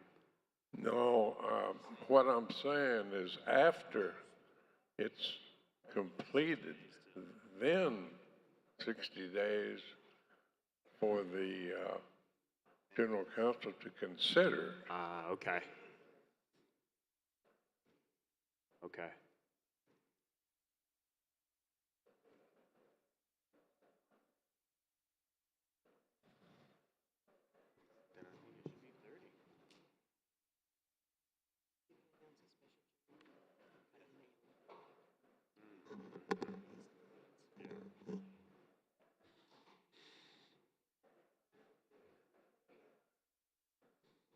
I'm good with it being 30. I think that's a good suggestion. Makes me plumb happy.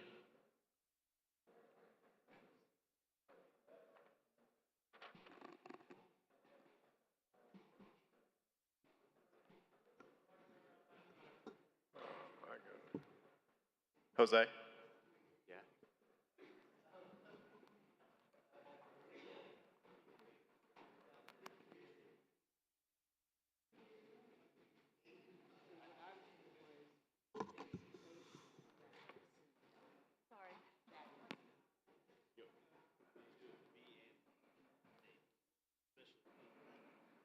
This is Linda Valier.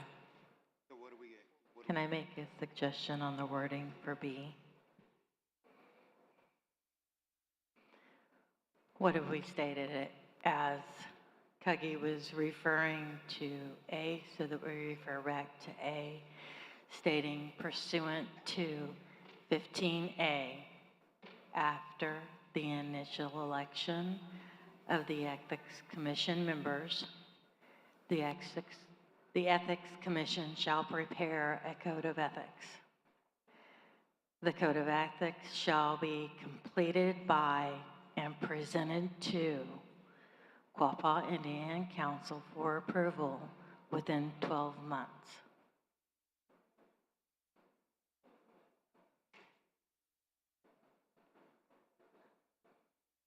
Does that clarify what that, is that clear?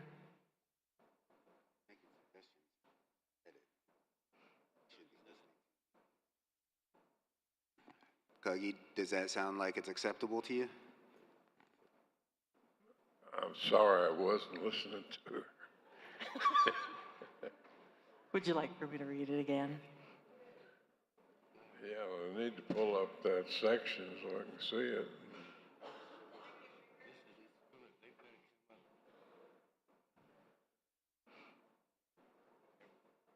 Okay, instead of what it's saying there now, say pursuant to 15A, after the initial election of the Ethics Commission members, the Ethics Commission shall prepare a code of ethics. The code of ethics shall be completed by and presented to the Quapaw Indian Council for approval within 12 months.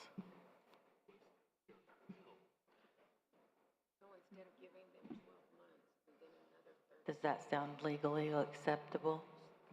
Are you saying give them 12 months to complete it? Within 12 months of the election Yeah. of the Ethics Commission members. But my question was, after it's completed, then I thought 30 days to be submitted to the council. I don't know if you can specify. I think a year is longer than it takes, but I don't know how you can specify that. It Well, may when be we pretty complicated.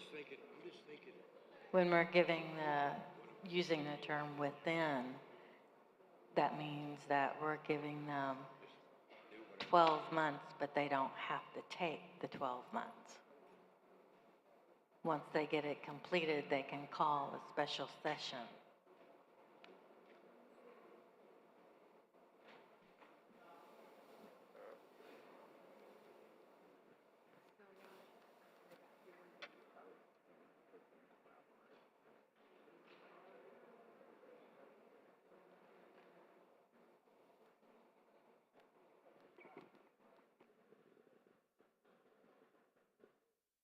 Joe Caydell,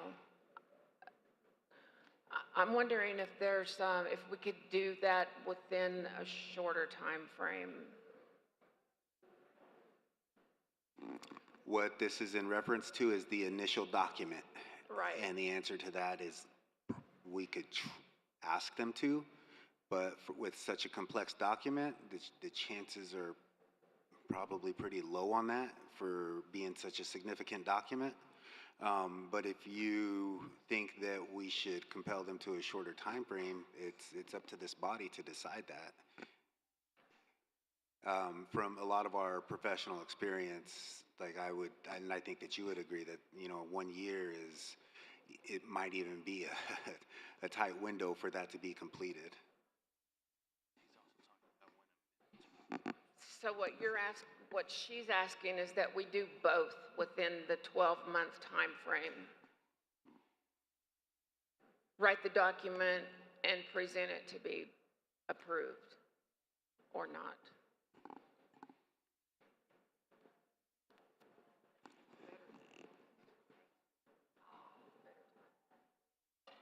this is Virginia Mouse.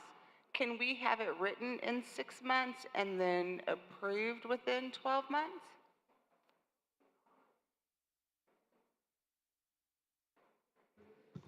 So we can put that in there. My question is, what happens if it doesn't happen? What happens if it doesn't get created or is a really poorly written draft in 6 months? I think that is our issue that we're facing with putting the time constraint, specific time constraints within that.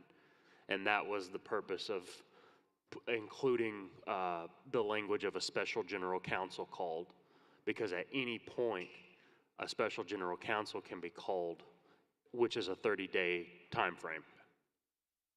So that was kind of I guess, a alternative to having that specific time included in there. And for frame of reference, it's taken us multiple years to get to where we are right now with 17 amendments, right? If we could come up with a cleaner process for how that timeline to transact, it would still fall around a year and a half for something hardy.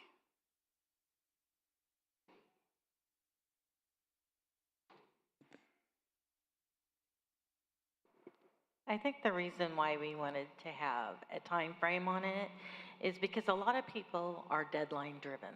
I work in a deadline driven industry. And I know that within my experience, that if you don't have a deadline for people, it tends to drag out. And there's not a sense of urgency to get something like this done. I think a code of ethics for our elected officials and for our nation is one of those things that is important, and it is an urgent situation to be able to have it completed. I know that it needs to be done methodically and carefully and make sure that we have our wording correct, because it will be a governing document as well. The current language creates the deadline as being from the election, the deadline starts to the next general counsel. That would be correct. Is that not what you're requesting, is to have the deadline? You suggested 12 months, where it is 12 months. Right. That was actually my intent. My intent was for the Ethics Commission members to meet and begin the process of writing the Code of Ethics so that it can be presented to the General Counsel at the next year, or call a special session prior to that. Or call a special check. I just want there to be a sense of urgency on this, not to be dragged out for a long period of time. We don't need to be in limbo that long.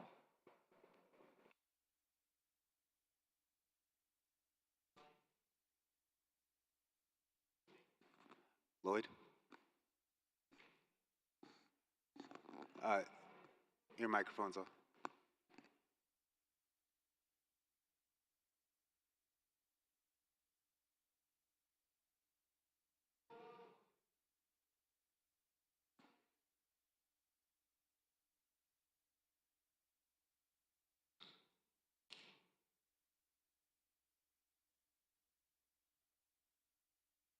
No. Linda, would you mind giving him your microphone? Mr. Chairman, I do not know what the debate is on the time limit, because it's very clear if you read B, you have an election of the Ethics Committee. And then it says that they prepare the ethics document and present it at the next Quapaw Indian Council. The Quapaw Indian Council only meets once a year, unless there's a special meeting. They're elected. 12 months later, they're presented. The time frame is already in B. I don't know what the debate's about.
Make sure you got that Google lookup when it's time to send it to us.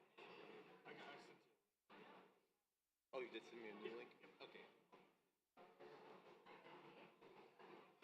If we ever get to that point. I know.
So, just so everyone in the room is aware, and as well as on our Zoom platform, I've been notified by our IT that a profile account on our virtual platform of Zoom used a pornographic photo for their profile picture.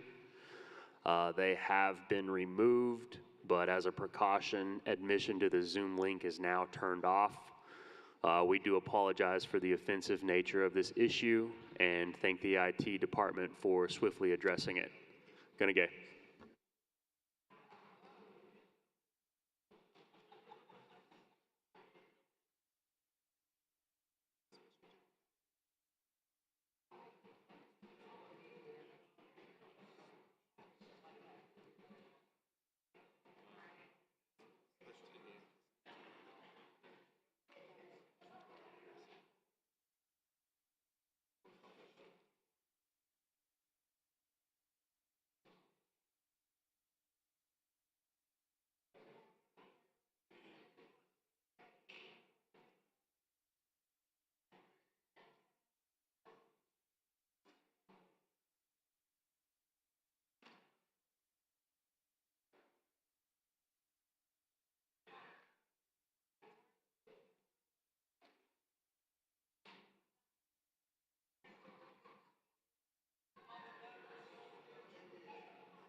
Check your phones every once in a while, buddy. Good seeing you.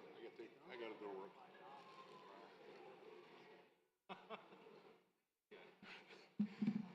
He goes, Roman and me. I said, what the hell? I said, it's Roman and I. So I sent him a message. Because, you know, my mom would have done it. Oh, yeah, she would. She would probably stood up and said, I just want to make a quick correction. I'm sorry. What the hell's the attorneys down there using y'all? Y'all? It's like, come on. Anyway, sorry I can't stay, but. No, I'm glad you're here. Okay, keep going. All right, see you later.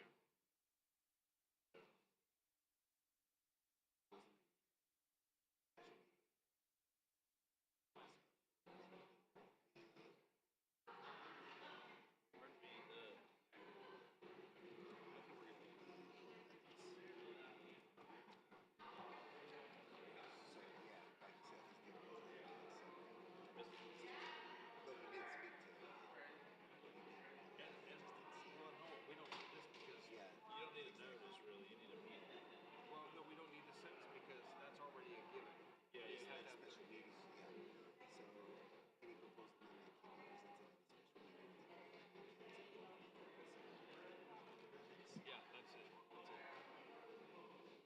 But you have a timeline? Well, the special general counsel does have. Or no, doesn't have a timeline. It doesn't. No, yes, this one does.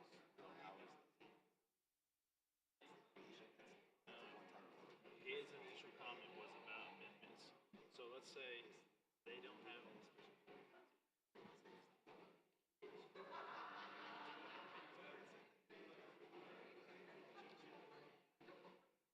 But let's say they run that first draft, it gets passed, and there's a procedure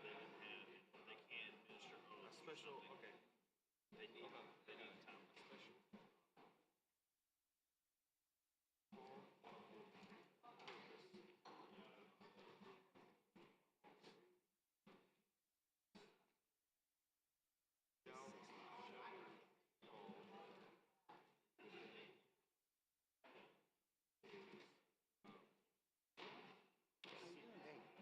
Matthias. Here.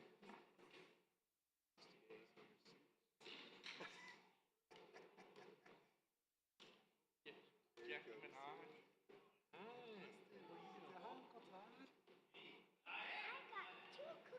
Oh, you did? What are you doing? Want to get up on your shoulder? What'd you do to your eye? Oh.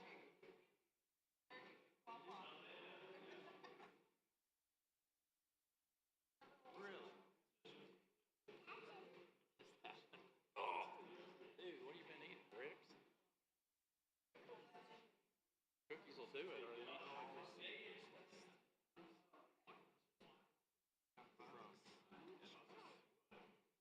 And that sauce. Oh, here he comes.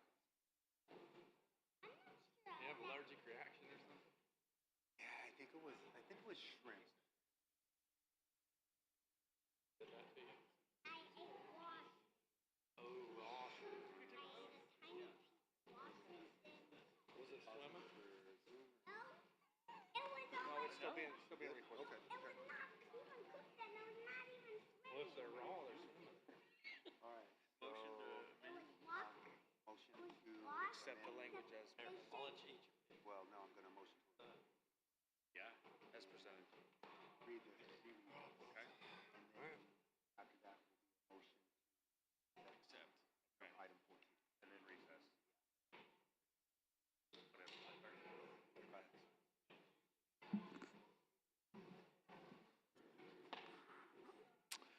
Okay.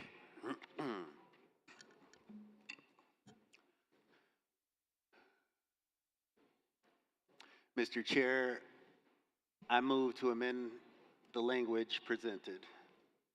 For number 15 to read by majority vote, shall the Quapaw Indian Council adopt a code of ethics to be administered by the Ethics Commission and amend the governing resolution to add subsection 6.2B, C, and D to provide B, after the initial election of the Ethics Commission officers, the Ethics Commission shall prepare a code of ethics to be approved by the Quapaw Indian Council.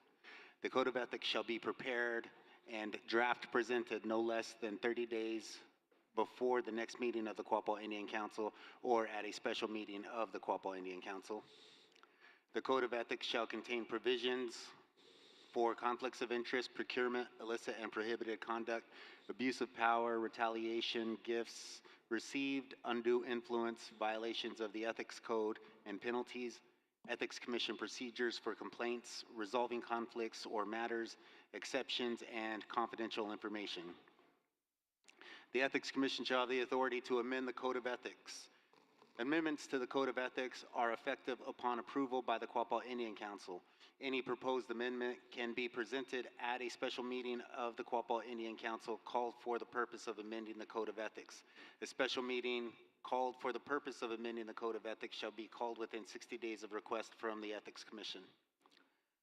All committees, elected and appointed officials shall adhere to the Code of Ethics.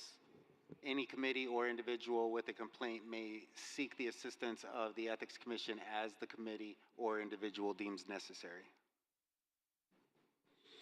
Okay, we have a motion to amend the language of Amendment 15. Do I have a second? I second. We have a second.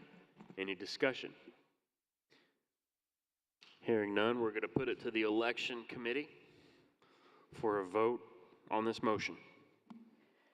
Courtesy reminder, just since there's been a delay in, or a lapse in time to vote, make sure your monitor, your voting device is turned on. Gonna go.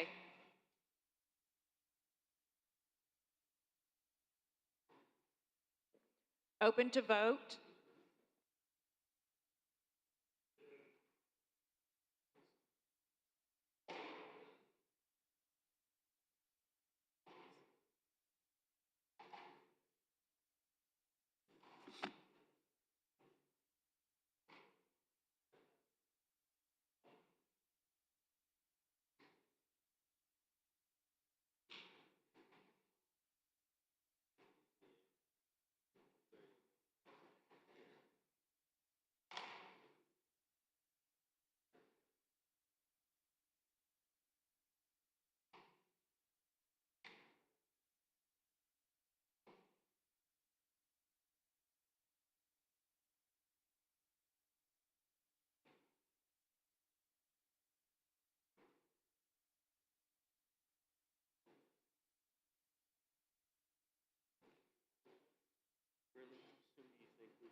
Water rights adjudication. Soon. Like 30 days?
Okay. Next couple weeks. Okay.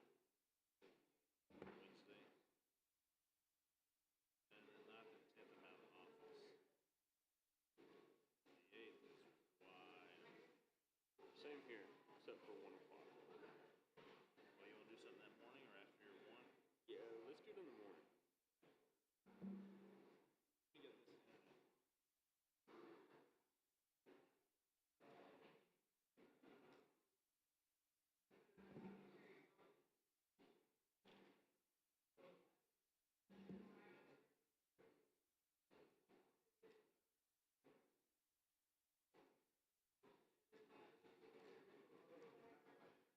And depending on how the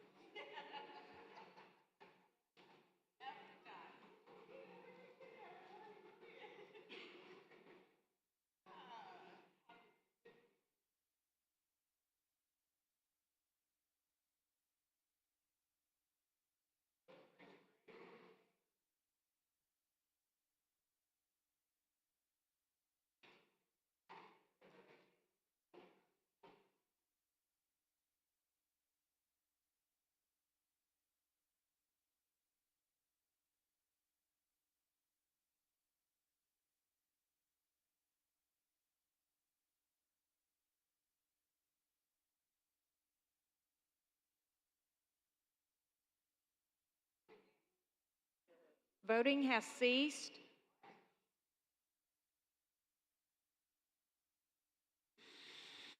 Okay, by 86.2%, the General Council has voted yes for adopting the language to Amendment 15. And now at this time, I will entertain a motion to adopt Amendment 15 in total. I would like to make an amendment to adopt 15 as the language was presented. You are making the motion to adopt Amendment 15, I second it. not as presented, but as amended. Okay. Would you like to restate your motion? I would like to make a motion to adopt Amendment 15 as amended. Okay. I'll accept your motion. I second it. We have a second.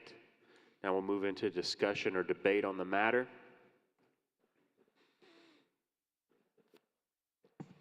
Mr. Chairman, I call for the question. We've already debated this. Okay. Election Committee. Let the voting begin, please.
Voting has ceased.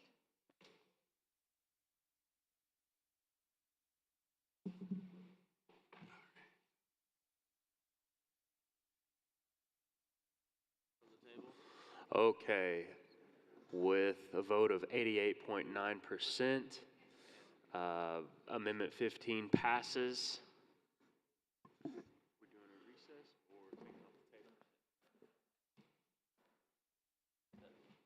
Can I make the motion? Take from the table? Mr. Chairman, I make a motion that we remove Amendment 6 from the table. Okay. Second it. We have a motion to remove 6 and bring it off the table. And then we have a second. And that is a non-debatable item. So we move to a vote for a majority vote. Election Committee? Mr. Chairman, would you like me to read it to the body? Okay. Sure. The amendment that is motion to be removed to the table is item 6, which states, by majority vote, shall the Quapaw Indian Council amend the governing resolution subsection 4 to add subsection 4D to provide, unless changed by vote of the Quapaw Indian Council, all Quapaw Nation commissions, agencies, instrumentalities, and entities shall report to the Business Committee. This excludes any commissions or instrumentalities elected by and answerable to the Quapaw Indian Council. Each Quapaw Nation entity, charter, or organic document is hereby amended to include the provision that no business committee member may be a member of those entities' governing boards. This section and section 4C shall be effective 6 months from the day of passage of this provision.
Linda, can we go ahead and have the yes, no, abstain just for clarity? I'm sorry.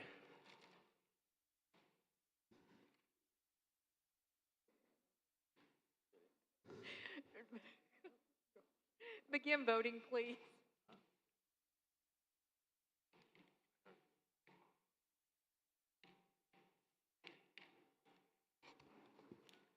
And again, just so we're all clear, this amendment, we're not voting to approve Amendment 6, we're voting to bring it off the table.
Voting has ceased.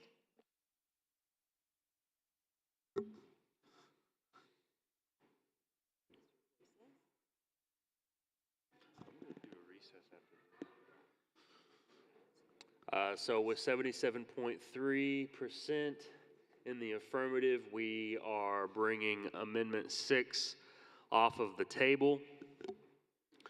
And before we go any further, I'm going to, I believe under Robert's rules, it's a bathroom break. So 15-minute recess and give time to get some food in our belly. We need to get caught up on our notes and graduate from this cold biscuits and gravy we got behind us.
that's where we would bring it up.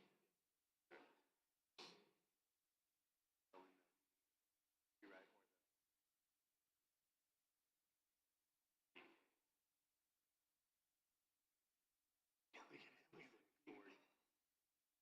That's like saying, Roman, I'd like you to write. Yeah. You could compose. The people can compose. Yeah. Yeah, but we're talking about, like, the SDA was set up differently than the DDA and the PCA. The SDA is which in fact is a violation of the DDA charter itself. The DDA charter itself says no tribal entity shall be put under the DDA. But also, I know it's in there.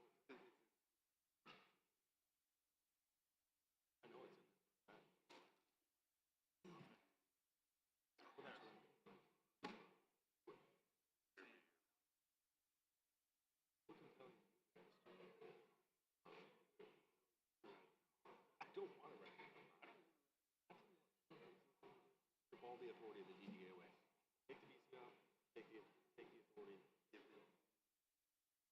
To relay information to whatever we need for protection. That's it. That's all we got. these protections,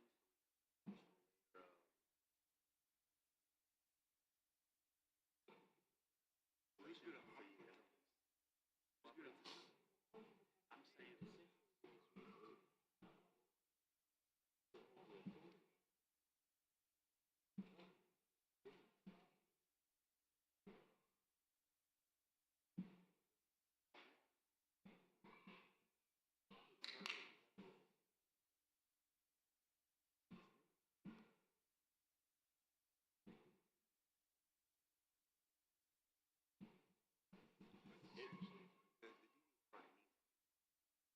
Agreed.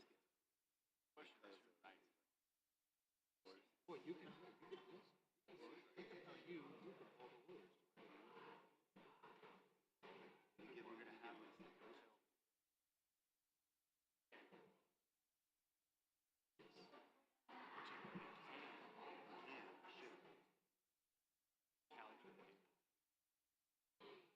That's what I'm thinking.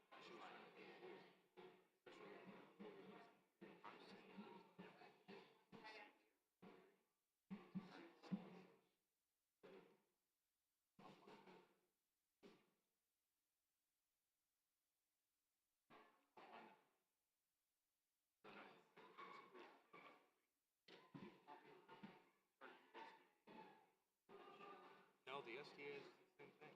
It's the same. It has a lot of the same issues. It's just they are a subsidiary of the DDA.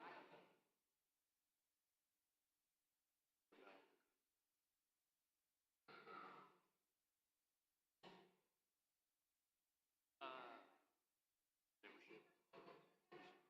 Yeah. Membership. That's probably whatever.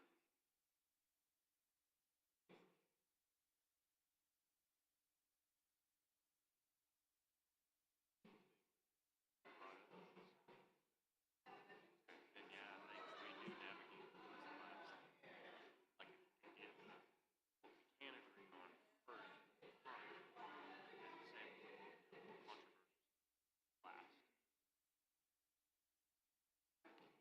I mean, Was the most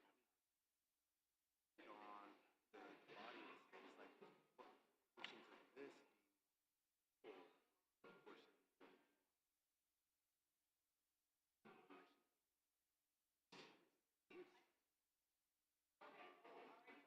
And maybe they'll come up with something that we. Okay. Well, I'm ready if you're ready. Where's our lawyers?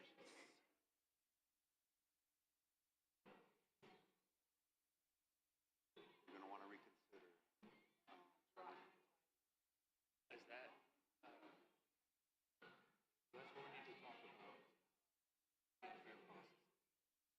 Well, maybe we need to reconsider the ethics. Yeah, it's in conflict. Yeah.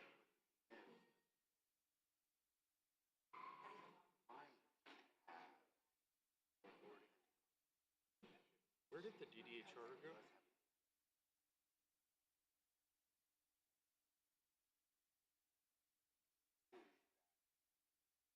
Elevated. Yeah, I agree.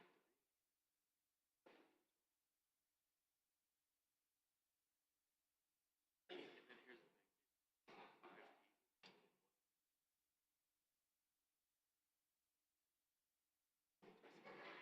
the thing. Okay. Gotcha. Okay. The other thing. Where did the You don't even have to write. charter go? It was removed. Or I can't find it. There's 107. I've got a document. That's what it was. It was in '07. I have, if you go to May, that's when they adopted, but they shared it a year prior. Oh, here it is. I found it. Okay. Bottom of this.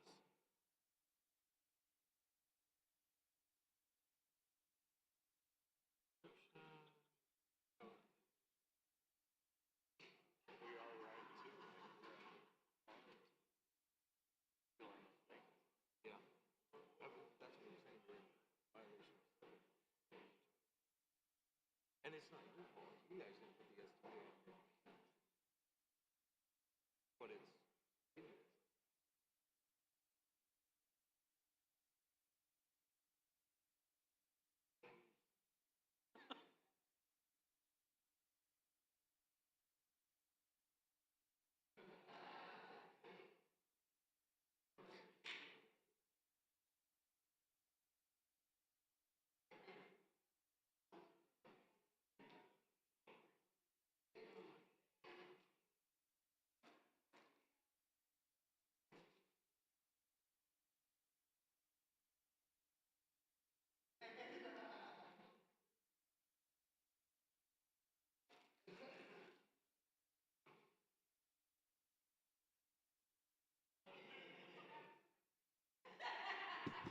Okay, if everyone could please find their seats, we'll go ahead and get started. Coming out of recess.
Okay, we're going to go ahead and continue coming out of recess.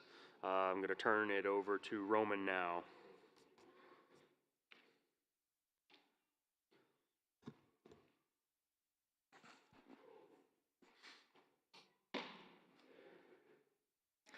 Mr. Chair, I move to adopt the language on item 6, which states, by majority vote shall the Quapaw Indian Council amend the governing resolution section 4 to add subsection 4D to provide, unless changed by vote of the Quapaw Indian Council, the business committee shall oversee all Quapaw Nation commissions, agencies, instrumentalities, and entities, and each Quapaw Nation entity, charter, or organic document is hereby amended to include the provision that no business committee member may be a member of those entities' governing boards.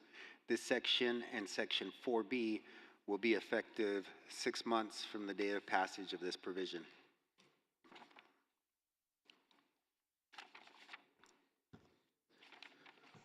Second the motion. I'll accept your motion and then a second, and then we'll move to discussion on the amendment.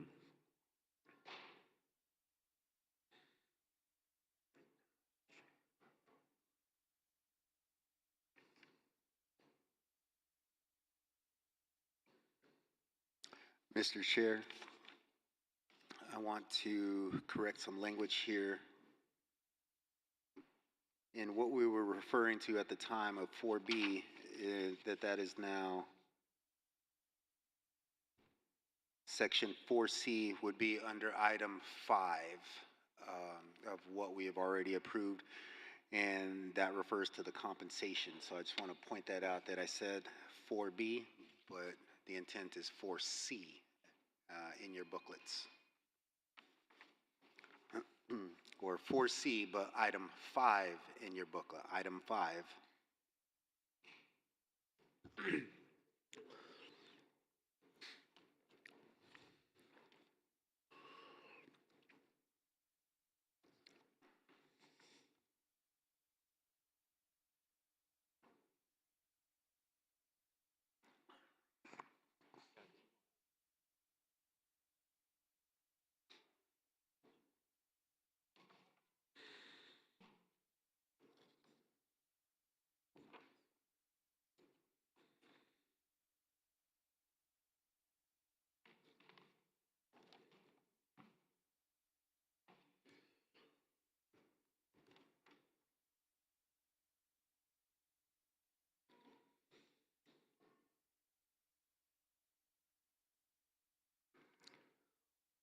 Roman, can you kind of clarify for us and the rest of the council? Because there's some language in here that we voted on in the previous October meeting that seems to have changed the order of these subsect. Can you just kind of speak to that so we all have the same clarity? Yes. The last line where it says this section and section 4 on the screen and in your booklets, 4C shall be effective 6 months from the day of passage of this provision. 4C is on the previous page in your book under item 5, and that says, by majority vote shall the Quapaw Indian Council amend the governing resolution to section 4 to add section 4C to provide compensation to the business committee members will be paid solely and directly from the Quapaw Nation. Compensation from any other Quapaw tribal entity is prohibited. If a new compensation amount is not approved by the Quapaw Indian Council, the Quapaw Business Committee members' compensation shall revert to the most recent approved compensation amounts by the Downstream Development Authority. Once the Quapaw Indian Council approves the first business committee compensation, any future non-approval shall trigger no change in compensation. So that section right there, what I just read, was approved in October. All right. So that compensation would not go in conjunction with item 6 here, would not go into effect until 6 months after the passing of provision 6.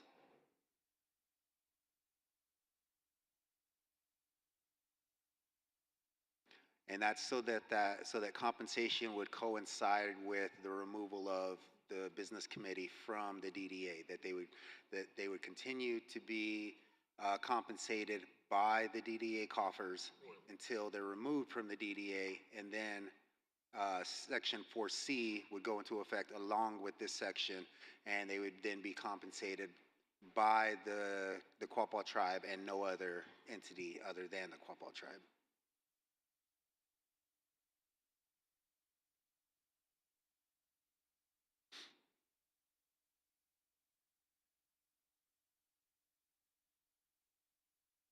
Did that help? I think so. Thank you.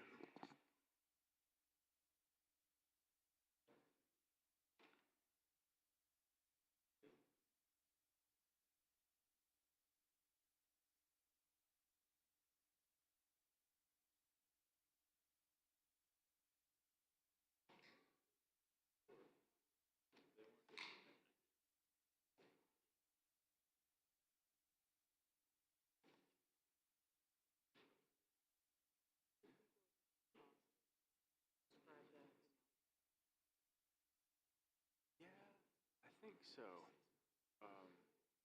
Just because Mike is the one that tabled.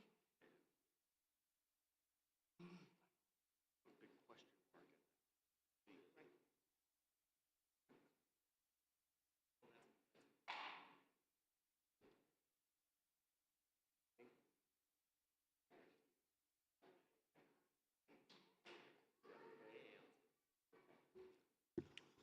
So, just to remind everybody, back in October, this amendment proposal was tabled. And the reason that it was tabled is because there was a question as to what legal effect it would have, specifically on the downstream.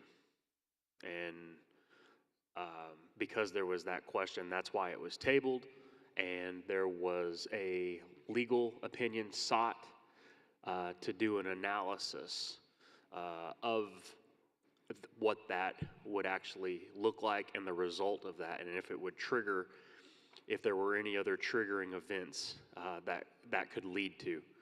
And so I think at this time, the council would be well served to hear the authors of the legal opinion. So at this time, I'm going to turn it over to our legal representation.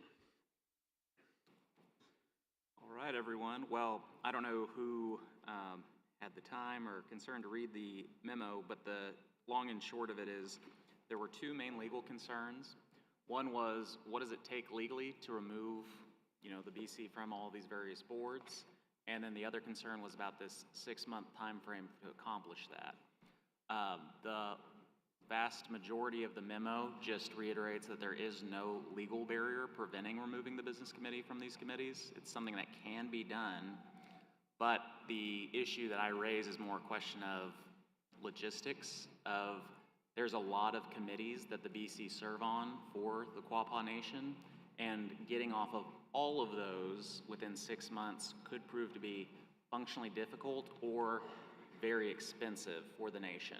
Because with that 6-month timeline, it may come down to the nation would have to hire some sort of third-party management company in the interim to ensure that those companies operate effectively while the BC is, trying to complete this transition. So the 6-month time frame, if the BC couldn't complete that transition within that 6-month period, but this is mandated in the governing resolution, then that's too bad and we're gonna have to pay someone else to do it.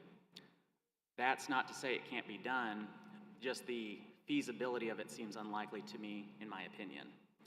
So, I also believe, and the DDA memo speaks to this, the second issue is that currently the language proposed for the 6-month is ambiguous, because it reads to me as though if you read it literally, which is how we would interpret it statutorily in court, the last sentence reads as though this provision may only be effective for 6 months.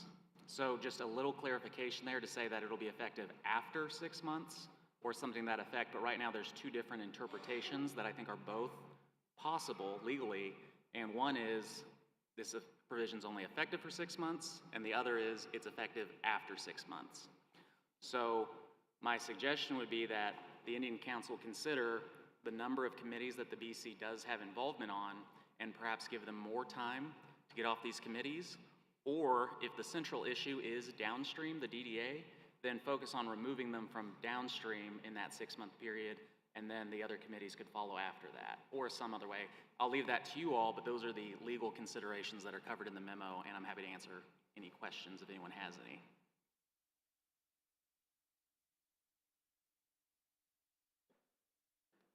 This is Virginia Mouse. So effectively, what committees are you on as BC members? Saracen, Downstream, Quapaw Casino, are there any others? Just so that everybody's aware. The ones that we identified for the memo purposes, which I do not believe is exhausted, but I'll say these are the top probably 8 commissions or so, maybe 10. It's the 3 you identified: the Quapaw Tribe Tax Commission, the Quapaw Cattle Company, the Intertribal Council and Boards, the Gaming Association, and the Highway 166 Development Corporation. So those are the entities that were analyzed in the memo. But because we're amending the governing resolution, any other committees that are identified, even if they're more less action-oriented and more for just informational purposes than the BC would be. Can I get you to slow down on those committees? Because I'm trying to write them down. Yes, and they're all covered in the first page of the booklet. You all have the DDA memo.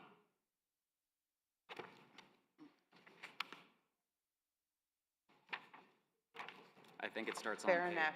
I didn't see that. Thank you. Absolutely.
I also did want to make one other clarification. On Part C of the memo, you'll note that there are what I call non-Quapaw entities. These are entities where the BC may serve on a board that is a joint venture with either other tribes or the state of Oklahoma or what have you, but those may not be considered Quapaw entities per se, and they may be governed by bylaws.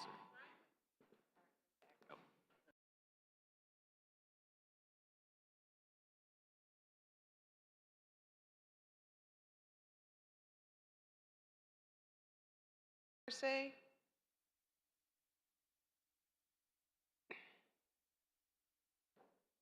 I think the main ones that concern me are, because we've had such issues with the DDA, and you know, Saracen and Quapaw Casino just seem to fall under that hat. So I think in my I'm more concerned with those. I'm not so concerned with the tax commission or the cattle company or ITC. Me personally, I'm more concerned with those gaming entities. And then at that point, we have to rewrite those charters. So I think if the concern is the gaming entities, I think that's much more feasible to get done in 6 months, if that's where we're starting.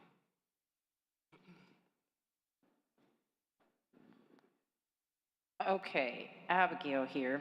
And if you go ahead, I did, no. Okay, behave.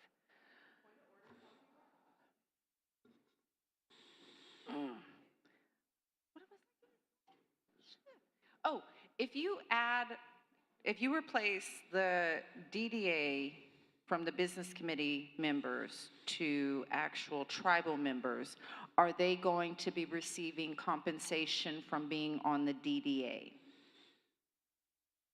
That would be a decision for y'all to make, but I will say because the DDA is a casino entity, I think for you all to get the most qualified candidates, you would want to offer them compensation. But get some feedback, but I'd leave that to y'all.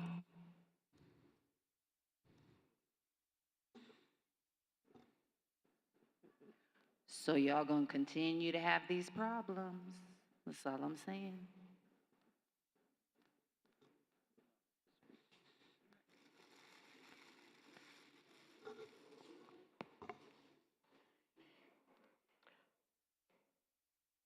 This is Jody Whitecrow. Would it not be better to have one board that governed all 3 casinos, separate from the BC, so that way that board reports back to the business committee? We already have a general manager. It should also be noted that the resolution that gives the DDA compensation was a BC resolution that could easily be rescinded.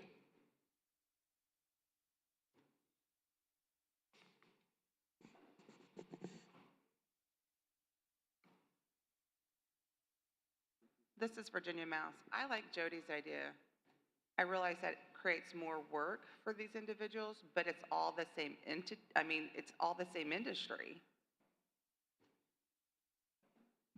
So I like the idea of one committee for all, or whatever you want to call it, all over the gaming enterprises. So maybe Quapaw Nation Gaming Enterprise Board.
why can't it be? Not in.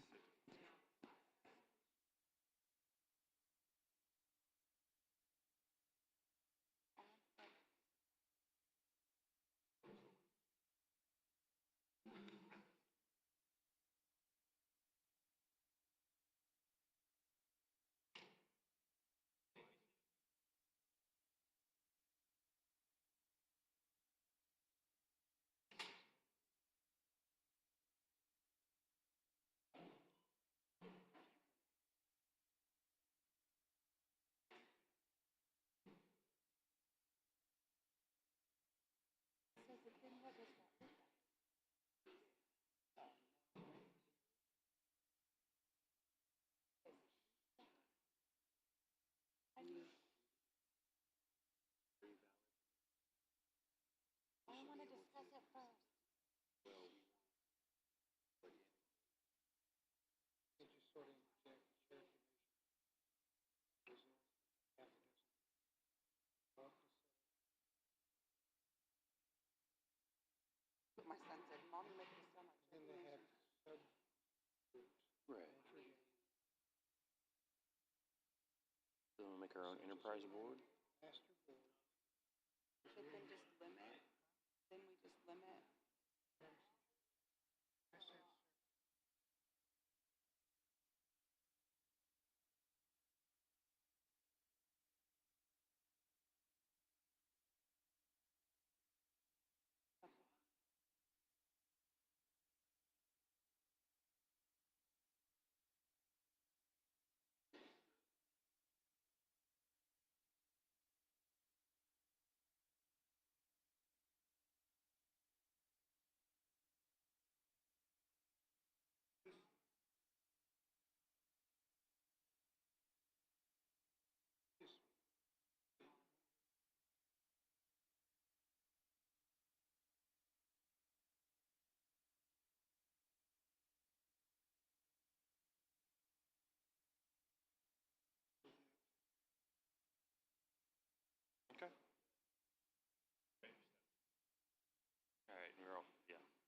Excuse me, this is Barbara Kaiser Collier again. Can we have a little transparency from the group up there, please? Oh, it's okay. Oh, I'll take it. I was gonna say, we don't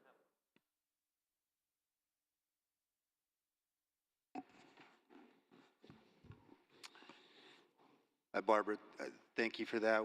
We're trying to get the right approach to this, which is creating some confusion between us internally.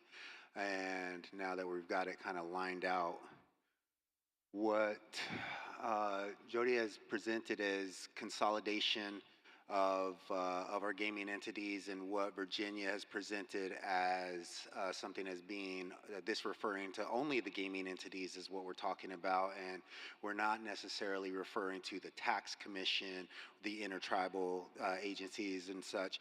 That we are meaning the QCA, the Downstream Development Authority, the Saracen Development Authority, and that we're trying to get that language correct, and also how to accommodate the consolidation of those at the same time. And so we're getting legal opinion on what that really looks like. And what we've come up with is that, one, we say 6 months from the day of passage to 6 months from the passage of this provision, but then we leave, there's got to be some time for a feasibility structure or feasibility application to go into place with these other gaming entities and what that would look like. But the intent for what we're doing with this measure is removing them, not, so this is to take the step for removal, not necessarily how it's all going to work once it's done, and leave the business committee some leniency and latitude to be able to come up with those methods themselves, and giving legal counsel some opportunity to take a look at all of our enterprises and seeing if there's a best approach or a best structure to that. And it's not something that we could have the answer for today, but for this measure, we can say that, yes, this is what we want to do. We want to remove the business committee from our gaming entity boards and leave it at that.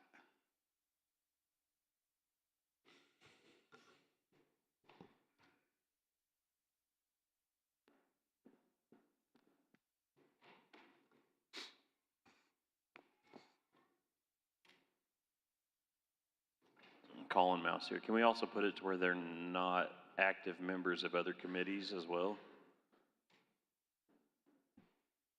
On the gaming board, that they're not. Specifically subcommittees?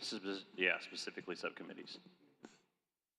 I think that'd be for a different time too. Like the intent of the section is just removal.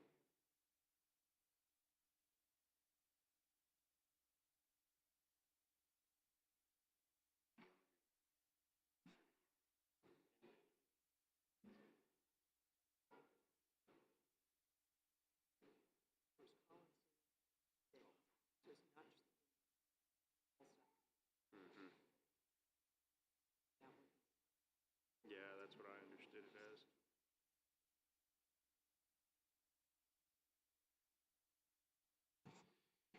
Can you reiterate for clarity purposes what committees you're talking, what subcommittees you're talking about? Where our gaming committee is different from other entities, as in like the cattle company or QSA or other things like that. So you're referring to all subcommittees and not specific subcommittees? Right. Where they can only hold one, be a member of one committee, and not other committees underneath them. I think that limits. Whereas they can't be part of the grievance committee and then be on the gaming board, or be a part of the ethics committee and be on the gaming board, things like that.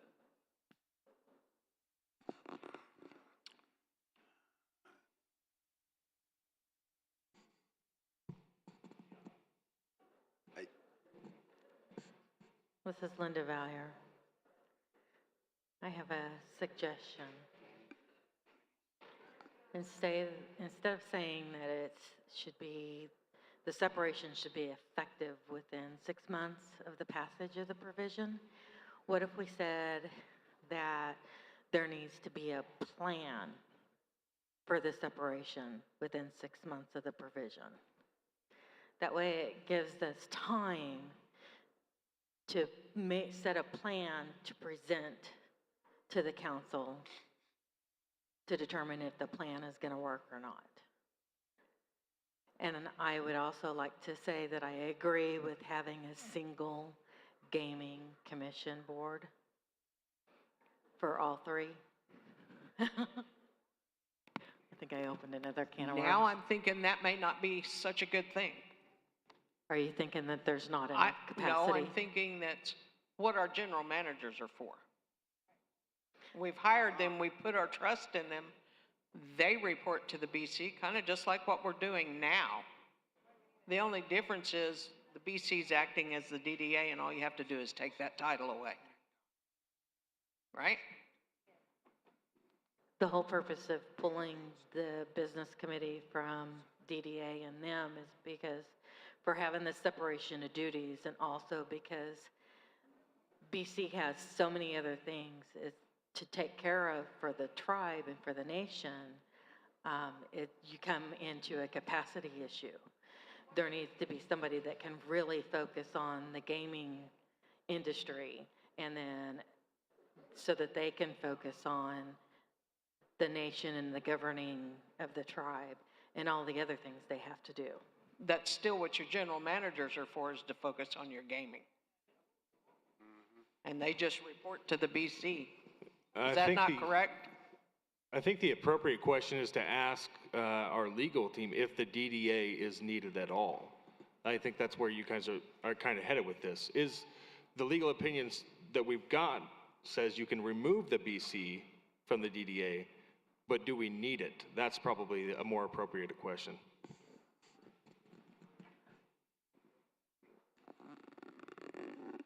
And if I may also ask, this is Grace Good Eagle speaking.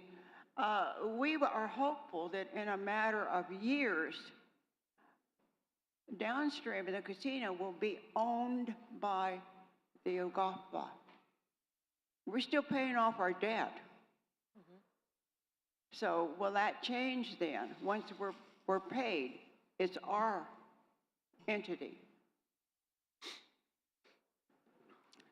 I think this is just I'm weighing in on the conversation, not just as an individual. That for me and owning my business, it's important for me to have an LLC because that insulates me and my family from any retribution or anything from another entity bringing suit towards me, right? And that's what the DDA does, and these boards do. They insulate. These are the governing and managing boards of these entities, and those boards insulate us, the people, from suit from any vendors or anybody else that we deal with on that regard. So there's just that piece to keep into consideration, that while it's still me doing the business, I'm insulated because I'm a limited liability company, just as we are insulated from any external suit or retribution because we have the DDA, and they're the ones who are insulating us from that, or that body is who that is. So something to consider in that regard also. So that would be the reason why we need the DDA. Potentially, there might be better solutions. There might be better solutions, but that's just potential. That's why I'm who my company is, right? I don't know if that's going to be the best solution, or if it's even, in the same realm of a solution. But we do need to insulate ourselves in some way. Specifically, the DDA, as Roman just pointed out, limited liability, right? They can take certain aspects or certain things, but they can't come after the tribe as a whole or any individual member of that LLC. But I don't think that means that we have to grant them any real authority. And perhaps maybe that's the way to go, is we strip the authority of the DDA and of the SDA and all the other entities that are created like that. So my other concern is capacity of time. So how much time does the BC members spend on the gaming entities as opposed to the tribal governance? If they're spending an equal amount of time, or the gaming is taking more time away, or is there things not being taken care of because they're spending extra time for the gaming industry? That would be one of my concerns, one of my main concerns, to make sure that this gets separated. Yeah, I mean, we have our business committee here who could probably speak to what they think, and even past committee business members that might be able to speak to what they think would be a feasible and reasonable expectation that we include. So if anybody from the business committee wants to weigh in on that, we'd love to hear it. If I'm hearing your question, Linda, correctly, I think your concern is resolved by just including the footnote from this legal opinion, page 2 of 6, where it talks about a grace period, 6-month grace period to reorganize the entities if the removal amendment is adopted. Does that clarify? I agree with that.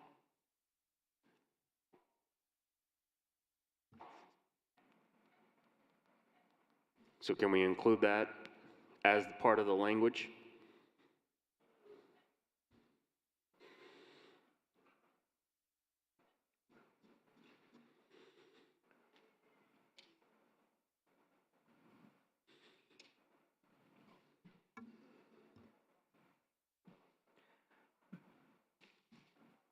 This is Barbara Kaiser Collier again. That's not the reason behind the creation of those entities. And if there was someone in here that could explain that, which there are individuals that can, it might make it more clear as to why the DDA was created, and the QCA, and the now SCA. We know why the SCA was created, because the other two already existed. But the liability was not the main reason that those were created. So section 104 of the DDA charter states the purposes for which the authority is organized are as follows. 1, to develop, construct, operate, manage, maintain, and promote the facilities, and to have custody of, inventory, and manage all assets of the facilities on behalf of the tribe. To carry out the purposes and intent of the Indian Gaming Regulatory Act and of the Tribal Gaming Ordinance adopted pursuant to that act, as either the IGRA or that ordinance may be amended from time to time. 3, to negotiate with federal, state, and local governments and private entities as appropriate, and to enter into and implement contracts in furtherance of the development, construction, operation, management, maintenance, and promotion of the facilities. 4, to provide the maximum possible economic benefit to the tribe, including without limitation from the minimum priority distribution, from the operation of the facilities, consistent with the development and operation of a legal and profitable gaming facility and ancillary facilities, from the terms of any applicable management or financing agreements, and where practical, from the employment of members of the tribe in the operation of the facilities and consistent with the tribal preference ordinance. 5, to arrange and raise the financing for the activities and purposes of the authority set forth in this ordinance. 6, to assume and carry out all of the obligations relating to the project made by the Tribal Business Committee on behalf of the tribe before the establishment of the authority. Those are the purposes that are listed in section 104 of the DDA charter. In addition to those, the authority is authorized to take all actions necessary, proper, advisable, or convenient for the accomplishment of the purposes for which the authority is established, and to do all things incidental thereto or connected therewith.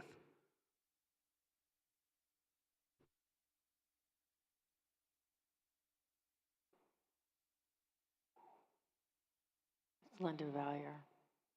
I don't know about anybody else, but it sounds to me like that list of responsibilities is full-time positions. So if we have business committee members that are attempting to govern and at the same time trying to follow the list of responsibilities under the DDA, their time is split quite a bit, and there really isn't enough capacity for business committee to take care of both appropriately and effectively. Just my thought.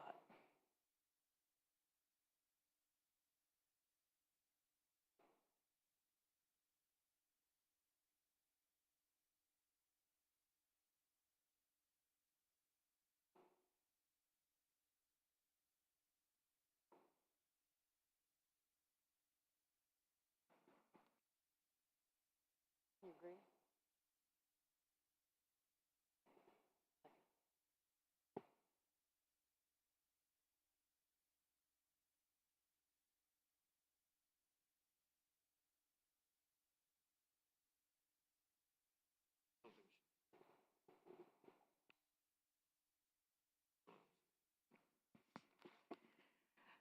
Hi, Jerry Montgomery. I just have a question for some of the BC, or one of them, to speak up and say how much time are you really spending on the casinos as part of your work, whether it be Joe or Callie or Larry, somebody to say how much of time is spent on the casino work versus what the DDA would do.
This is Barbara Kaiser Collier again.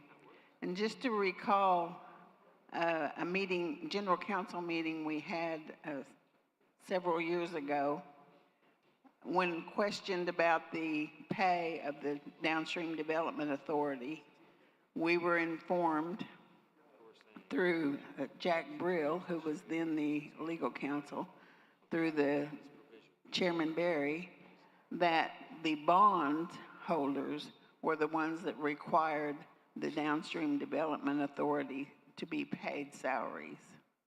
If you'll recall, and you can go back on the minutes and hear what he had to say. So that's some of the underlying things that aren't being brought out today about why the DDA exists and what transpires through the rules and regulations that were just read.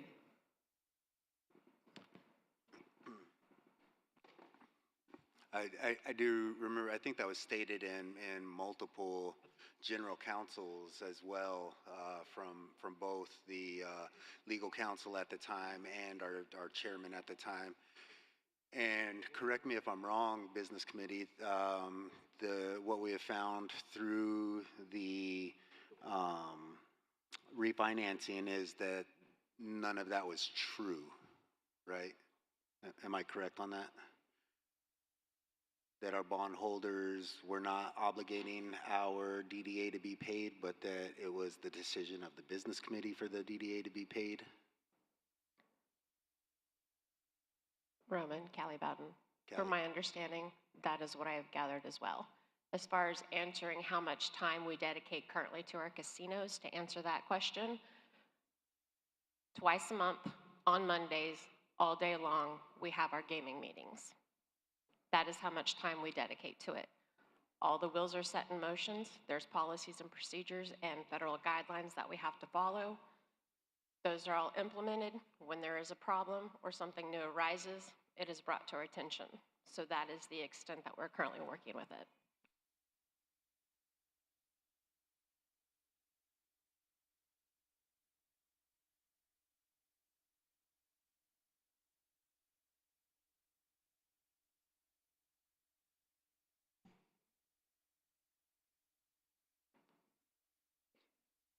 Callie, this is Linda Davis. Just a quick question. Outside of that time in those meetings, you say that you dedicate those twice monthly.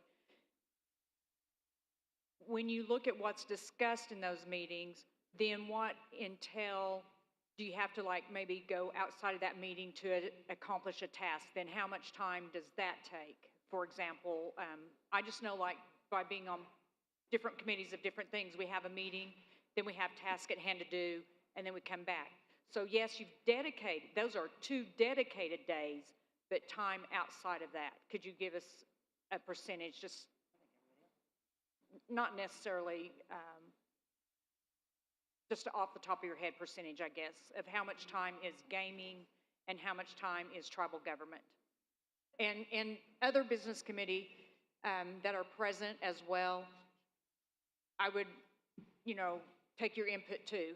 If you could just give us, is it 80-20, 75-25, 50-50 between gaming and tribal government?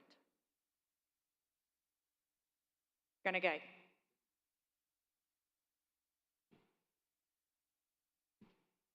kind of an umbrella question. There is a lot in this nation. There's a lot of departments. There's a lot of things going on. We've attempted to do a divide and conquer. You know, we come together to make our decisions, or we're supposed to. We try to dedicate our days to each entity.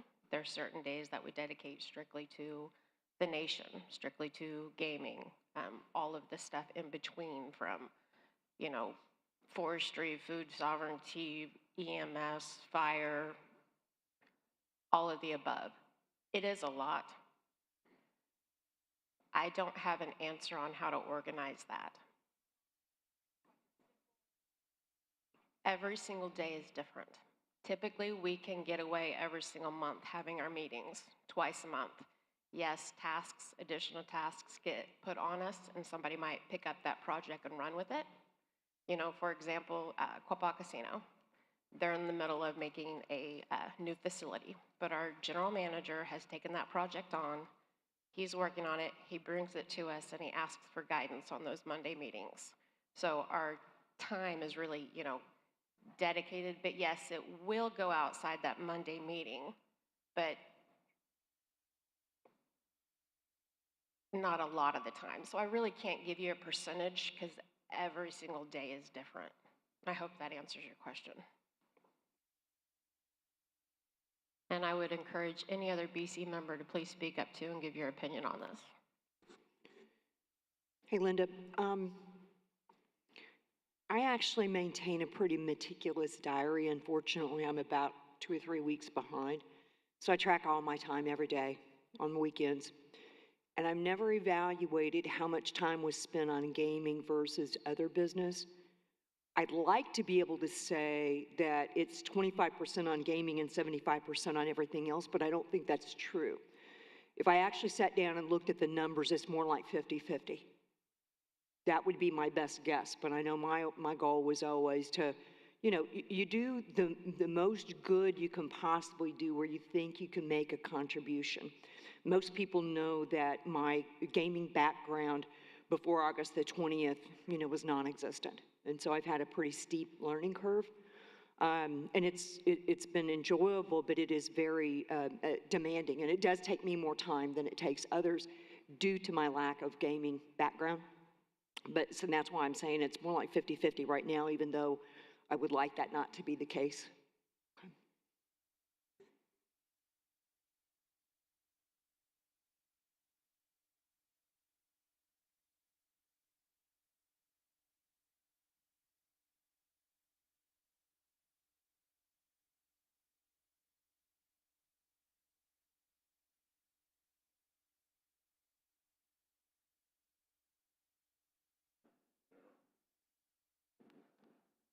Testing, yeah. For the purpose of this amendment, aren't we just trying to estimate how much time it takes and acknowledging that a reorganization will have to be done and estimate the time it would take?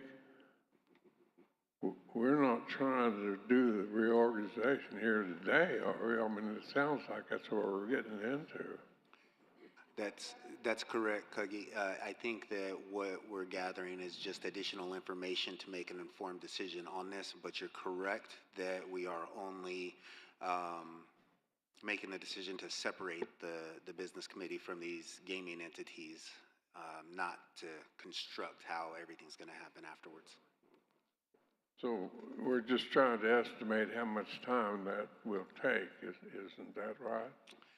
Yes, and we're suggesting the 6 months and identifying that 6 months is a grace period for the business committee to conduct that study or develop those documents. Yeah. All right. Okay, this is Larry Mercer, and I'll attempt to answer that. As I've only been on the committee since October, I'm not going to be as appraised of all of it as the others, but I would go along with Callie, 25 to maybe 30% of the time we have meetings here, but say on Monday we start at 10, we may stop off at 2 other places because they want to talk and discuss. I've been to the cattle company prior to coming up here and having our meetings up here. So I would say 25 to 30%, but you may come up here and have your meetings. You may stop before, you may even after. I mean, it may be 6 o'clock before you get finished and go home. Not just from the DDA, but some of the other entities. And there are scheduled meetings monthly with different departments, so the time is spread out everywhere. And if you put in 40 hours or 50, you're going to cover it all. And to me, it's not that much of a burden, but hey, the people have to decide what they want. And that's about all I have to say.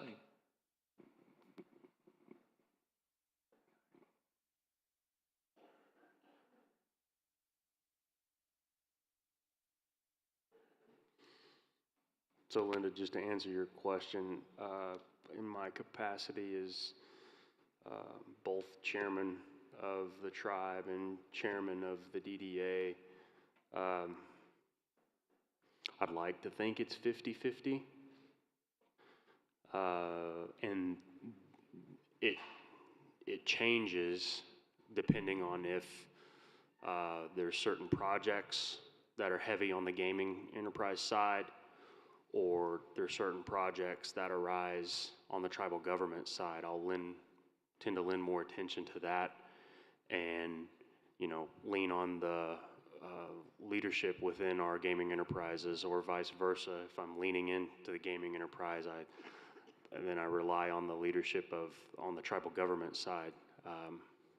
So it kind of fluctuates. So you may 50-50 most of the time, but sometimes it's 60-40 with gaming being 60, and then sometimes it's 60-40 with tribal government being 60. It just kind of depends.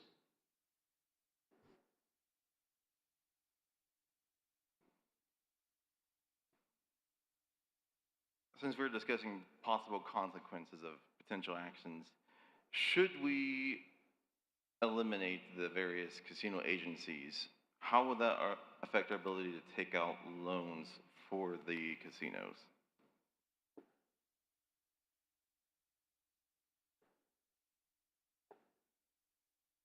When you're referring to agencies, do you mean all gaming entities of the nation, or are you referring to the gaming enterprises? I'm specifically talking about the Quapaw Casino Gaming Agency, the Downstream Casino Gaming Agency, and its Saracen counterpart. Okay, I just want to make sure you weren't talking about the regulatory side of things. So and I speak to this a bit, and I talk about how this memo didn't address that question, but as part of doing this, I had to look at the restructured loan document, which I think is quite long. But the short of it is, we would have to do a new analysis and determine if I right now don't believe you could get rid of the DDA and be compliant with that agreement. We'd have to seek permission from the loan holders to do that. And I don't know that they'd have much incentive to agree to that, to be honest. But the idea of getting rid of it we can't get rid of the entity that's a party to that huge restructured loan. That's just it's a tall order, I guess, is the short of it. Okay, my long-term concern, let's say we pay off the loans and then we decommission those boards. Let's say something tragic happens at one of our casinos and we need to take out a loan to cover expenses for the recovery. Would the elimination of the board then be a problem? I don't believe that would be an issue in that specific hypothetical, as long as there's a clear structure as to who has authority to govern that board and who can bind the gaming enterprise, like you said, Quapaw Casino, for example. As long as that's clear in the law, such that whoever's giving the loan would feel comfortable making that loan, I don't think that would be an issue later on. But just speaking to the current loan as causing that issue, potentially. Okay, we should keep that in mind should we decide to pursue that path. Barbara Kaiser Collier again. I disagree. I think that legally that can be taken care of with your loan entity. What you're saying is probably a problem, but I don't think it's a problem that can't be overcome. Several months ago, I asked for a clarification of the restructuring of the nation, and I think that it's really a good plan. Want to describe to me the different departments that were taking place, and that there was going to be a director, or is that what you called it, executive director, over different departments, and there would be different programs under those departments. So why can you not include gaming as sort of, as Jody mentioned, to have an executive director over all three of the gaming facilities? Just like you have, what is it, with the fire and EMS, you have a director that's over EMS and fire and all of those services that are medical or whatever. I don't know. Weena would have to explain which ones they're under because I don't recall. But why can you not include that and do away with the DDA, the QCA, and the SCA, and have the executive director over all of those entities, just as you are with the rest of the nation, so it will be inclusive overall? To that specific idea of having one executive director for all casinos, I think Vice Chair actually mentioned something similar. So I just really have to reiterate, I do feel as though this current loan agreement has the DDA as the principal entity on behalf of the nation, so that's a bigger mountain to climb than I think the question gives credit to. But assuming you could overcome that, our only concern about the structure that you're talking about would be, is it compliant with federal laws, specifically the Indian Gaming Regulatory Act and those regulations? And as long as that's the case, then if there's no restriction, then yeah, we could set it up however the nation would see fit. That's also why this grace period is important, because we can do a feasibility study on these different structures, look at if there's one manager directing it, look at if it's directly reporting to the BC, look at if we have a board, a gaming board of some sort. Those are all things we can cover in between now and this entity becoming effective and make it part of that feasibility study that we've kind of been alluding to up here. That would be a plan. You need to get someone that knows specifically about gaming regulation and rules, and get their input on what you can and can't do.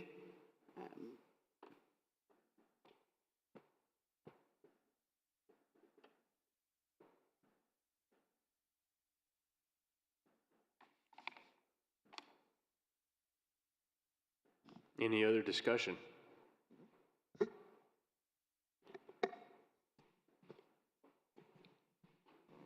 Call for the question.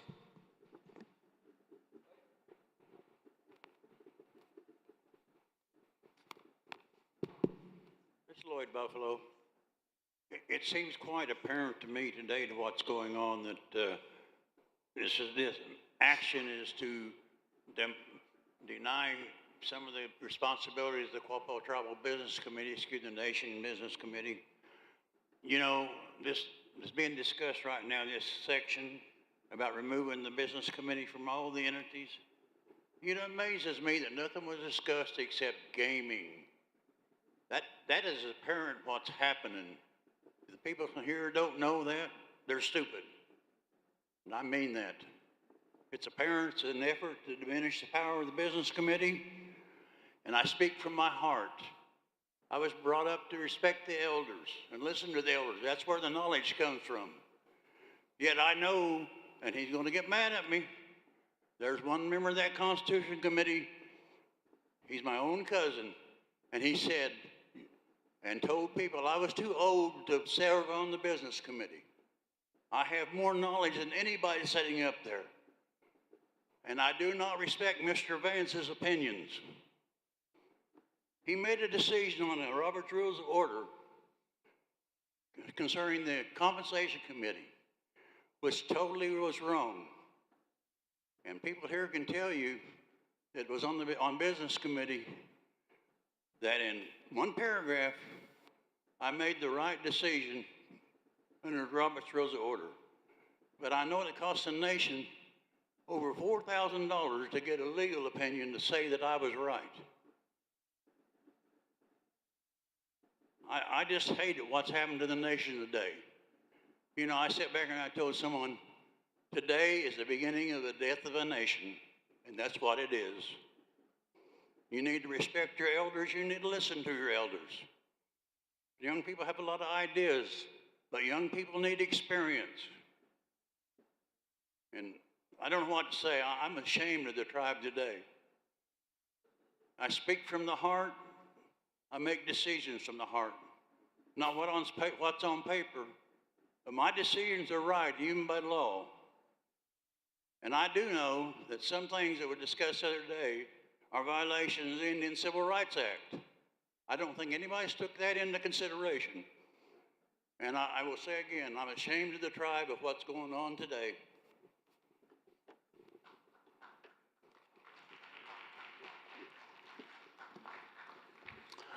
Okay. Got a question on Zoom from Amy. Are you guys paid separately for being on the BC and DDA or all one salary? It is all one salary based on, I believe it was a 2009 resolution or a 2007 resolution that set the compensation for every DDA member. And once the resolution was passed in September of 2020, the resolution I'm referring to that changed the membership of the DDA to include the elected BC members so that they would be the authority, the Downstream Development Authority. Once that occurred, members of the business committee, I guess, relinquished or denied the approved stipends, monthly stipends, which I think it has a value of $400 per member, which now goes back to the Gen Fund of the tribe.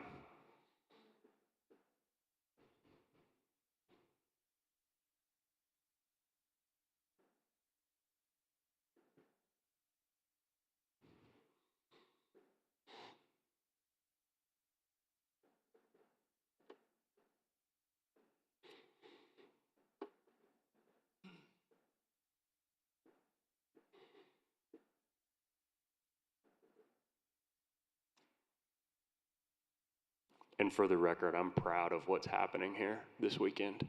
It takes a lot for everybody to come out and sit in the same room with everyone and discuss these ideas of trying to progress our nation forward.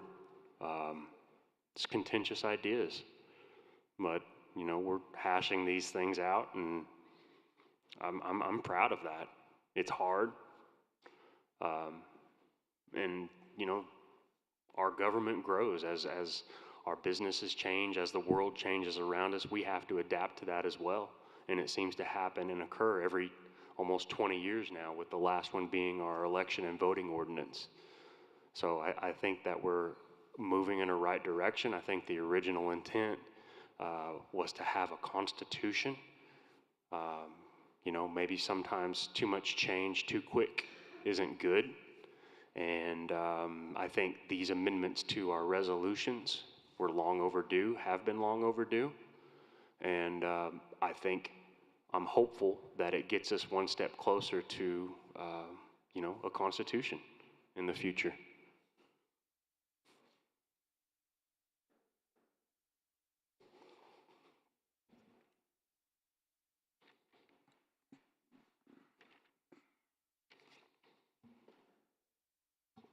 Any other discussion? If not, I'm going to call for the vote. Do we have the proper language clarified?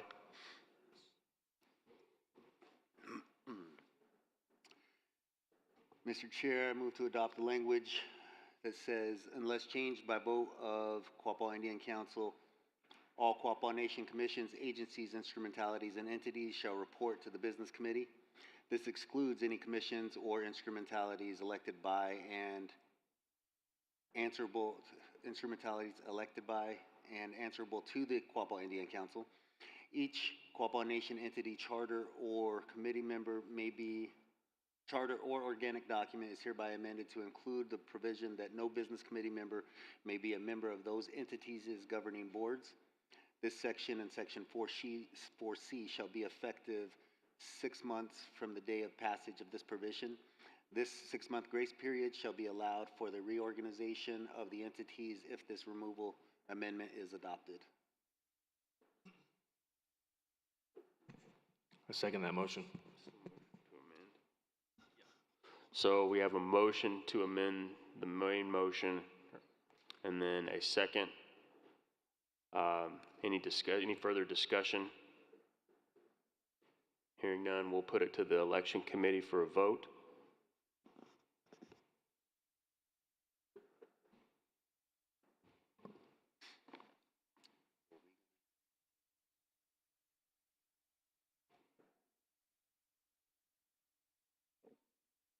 Chairman Byrd, could you clarify again? I'm sorry. Is it the language or is it the? It's the language. Okay. Voting on the language. Thank you.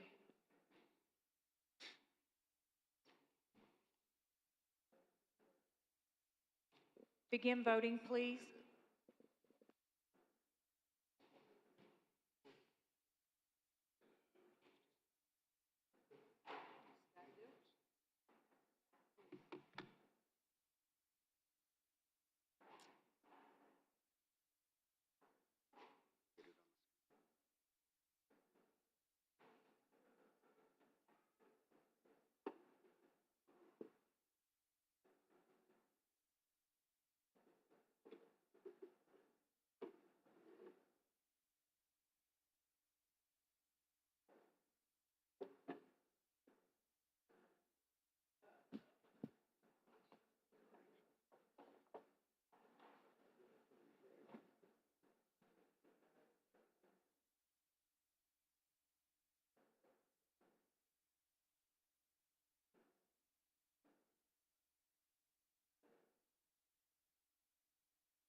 The voting has ceased.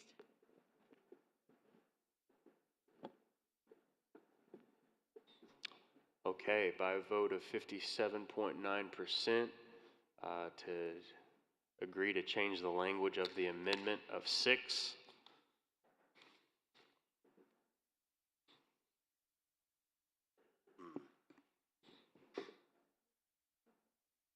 Mr. Chair, I move to adopt Amendment 6 as amended. I have a motion to adopt Amendment 6 as amended. Second.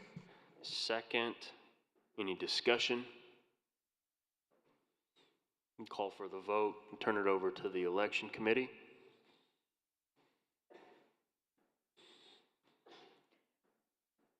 Begin voting, please. Amendment 6.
Voting has ceased.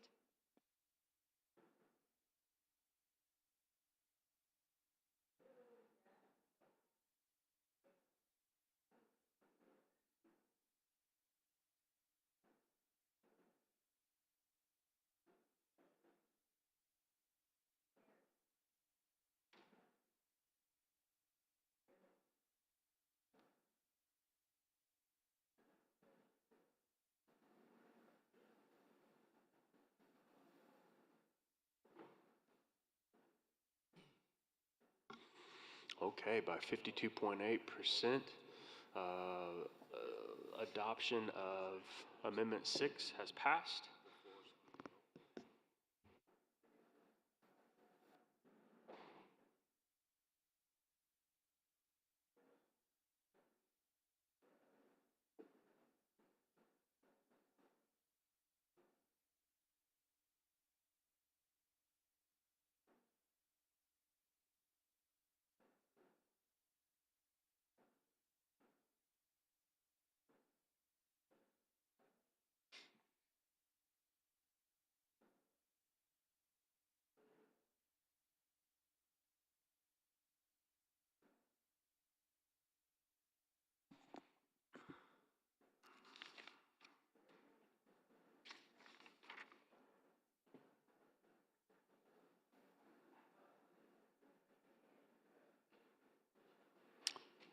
Mr. Chair, the Constitution Committee has no other amendments to address. Do you want to drop down on action item B for future Constitutional Committee priorities and talk about next steps?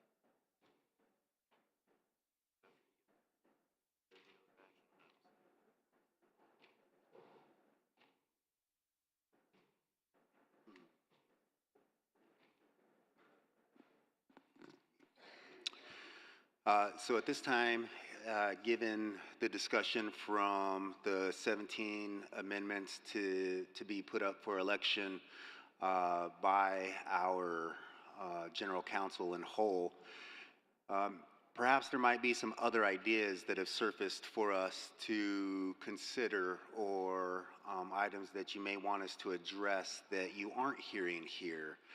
If you weren't present at the October special meeting that began this process, some of the items that were all brought up had to do with roles and responsibilities of the business committee. And I'm going to read some of those. I'm not going to read all of them, but they spoke to things like the oath of office. Can we create a rules and standards as tribal members?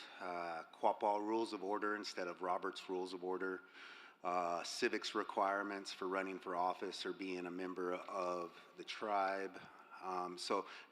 Things along those lines are what some of this body have brought forward as being concerns and things that we would like to talk about further. Go ahead.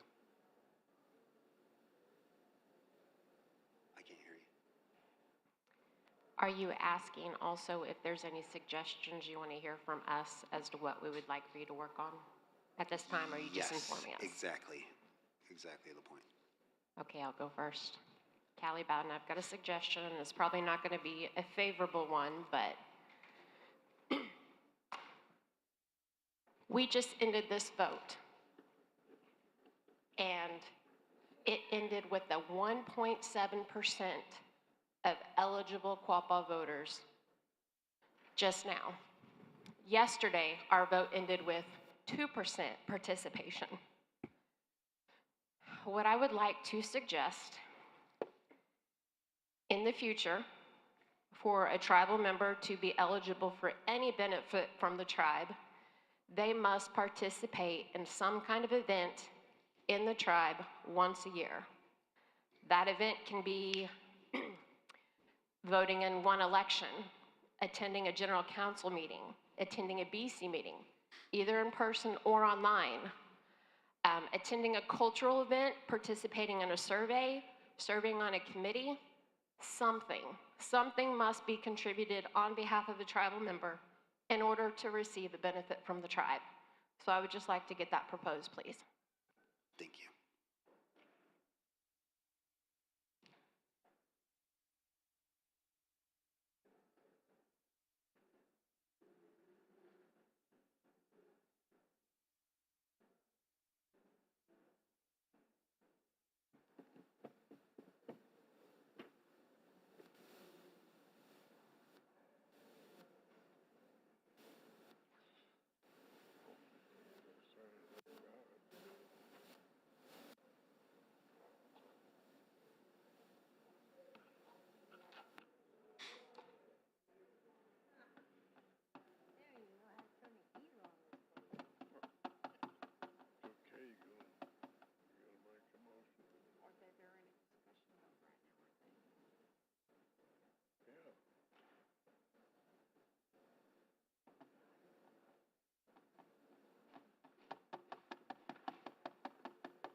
Isn't that overreaching? Like, how can you, oh, this is Kristen Keys. That's overreaching. Like, how can you, we have some elders that are homebound, that don't have access to internet. Some of our tribal members don't even have phones. How can you demand them to be present when they have no access? That access can be gotten to them. We can do it through mail. We can even make an exception for elders. We just need some kind of incentive to get our people involved. And that's just what I'm suggesting, is some kind of incentive.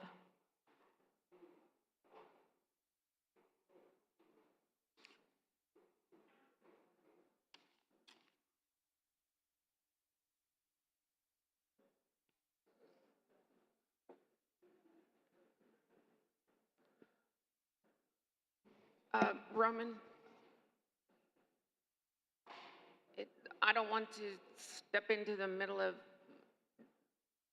that discussion if there's an ending point. I would like to revisit the discussion of Section 9, I believe it was, employees serving on the grievance committee. I'm sorry, I don't know who's talking here. Sorry, it's okay. Can you say that again? I'd like to revisit the discussion of employees serving on the grievance committee. Okay, so point of order, the discussion right now is about the agenda item that we have, agenda item B for this. So once we conclude with the agenda items, I believe motions to reconsider can be heard after that. Okay, good. That's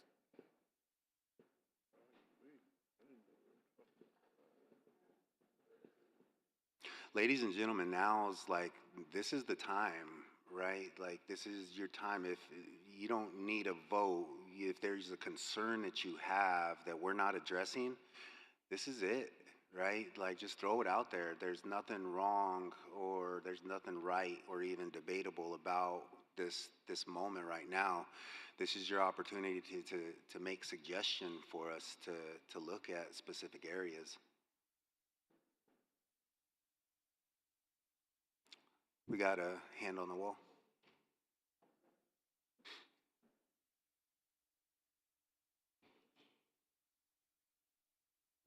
All right, my name is Sarah Hyatt, and I don't know if this would be the time to talk about like mandatory maybe hours. Like, I overheard somebody saying that maybe they put in 40 hours a week. So like on our BC, to hold something like where they're responsible for, I don't know necessarily about clock time, but like to make sure that everybody's getting their 40 hours or more a week at minimum. Like, you know, I used to run a Sonic, I had to be there for 55 hours and I got $400 a week and I gave my everything. So like if people that get, and I don't know if this happens, I'm just saying, like, they only put in 20 hours, like, are they accountable? Like, is this a place where that would be, like, on a constitution? I don't know. Thank you.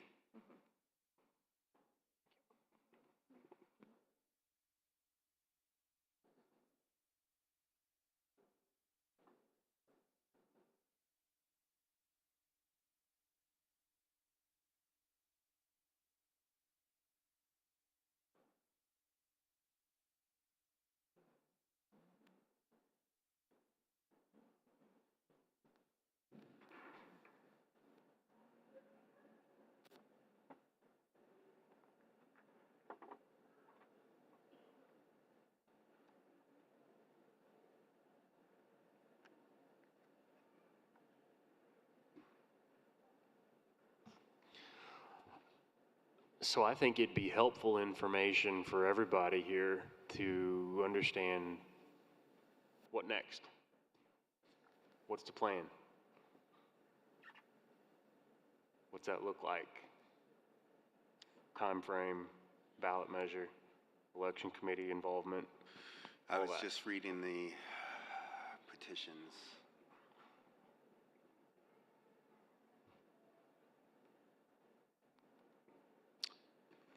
So petitions, section 16.1, It says, "The members of the Quapaw tribe reserve the power to independently propose ordinances, resolutions, or other enactments affecting the Quapaw tribe. Any proposed initiative measures shall be presented to the business committee accompanied by a petition signed by at least 100 registered voters of the tribe. Upon receipt of the petition, the business committee shall either adopt the initiative measure by a majority vote without alteration or call an election for the purpose of allowing registered voters to vote on the initiative measure. The election shall be held within 120 days from the date a valid petition is presented to the business committee. The vote of a majority of the registered voters in response to such petitions shall be binding, final, and non-appealable to any tribunal. The election on the initiative measure, if called, shall be conducted using the procedures herein described by the election ordinance."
This is Linda Valier.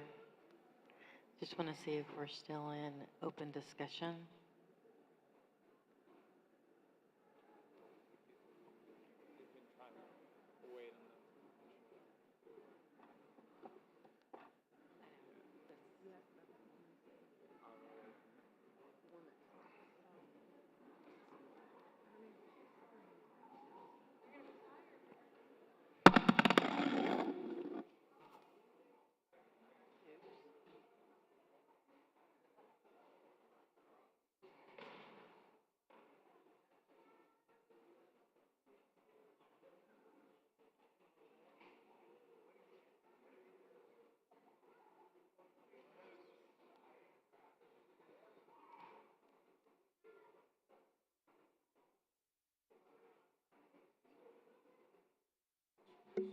Linda, do you have a question? I just wanted to have Tim actually make a couple of comments. I would also like to.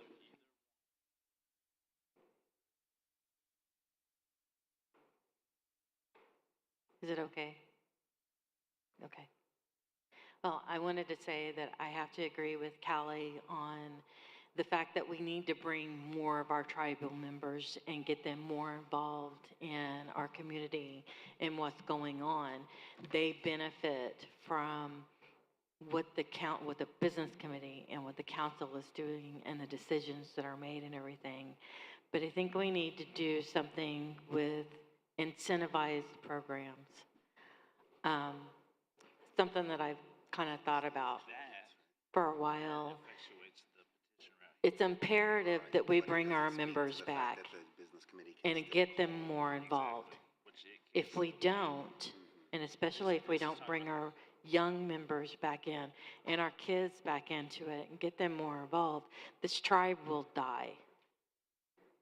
Lloyd Buffalo was right about that. I don't want to see the tribe die. I want to see us continue on. I want to see us, with everything that we're doing here with these business, continue to benefit all of the members of the tribe. There's a couple of things that I thought of to do.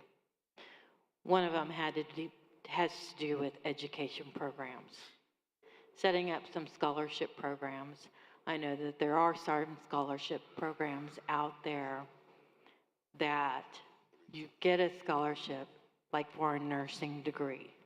You get your nursing degree, they pay for everything for your education, but you're required to come back and work in a certain area of the nursing for 4 or 5 years to help pay that back. Allow our kids to get an education and they can choose their degree, but they need to use that degree to come back and work with the tribe for a few years so that they are paying back what they received as well as benefiting the community as a whole. It brings them back into the fold. It brings them back to the community. It'll help to perpetuate our community and keep the O-gah-pah traditions going. The other thing that I was thinking of, when we're looking at general council meetings, and then the few people that actually show up to work on these things, especially with some of the special general council meetings, is this, what if,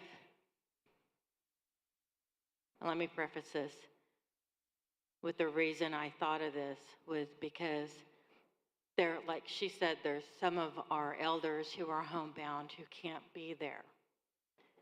Our tribe has clans. What if we used our clans to create a representative system? So the clans, the different clans we bring out, and I know this is going to take quite a bit of research and a work to do this, but what if we set up a representative system where each one of the family groups or the clans were able to decide on a representative for their family or their clan to attend the general council meetings and basically represent them and help to make the decisions. That way, we don't have to reach out. We're still getting the opinions and the voices from everybody, but not everyone has to be here. How many members do we have enrolled in the tribe right now? Upwards of 5,700. Okay, so we've got 5,700 people. It's not feasible to have 5,700 people in this room, right?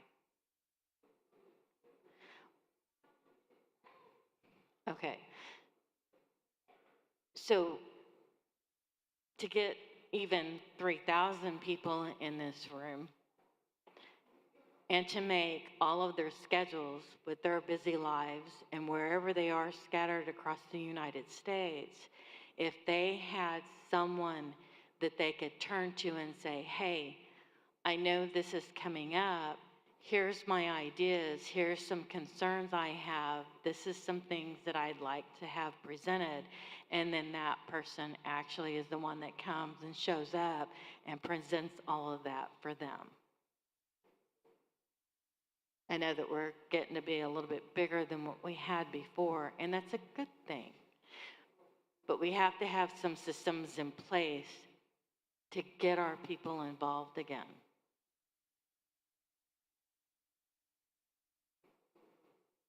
That's just some ideas. I don't ever like to bring up issues or problems without having some kind of a solution or ideas to resolve for resolutions. Just food for thought. Thank you.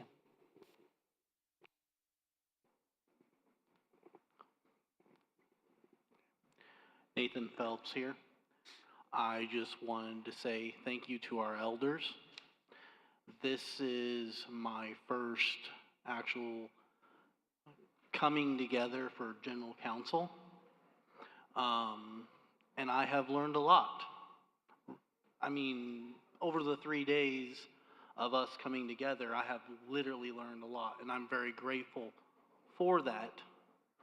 What I'm requesting is us to be able to have at least 2 general councils a year, more than just the powwow, because there's a lot of us that can't make the powwow, especially from my own family. And yeah.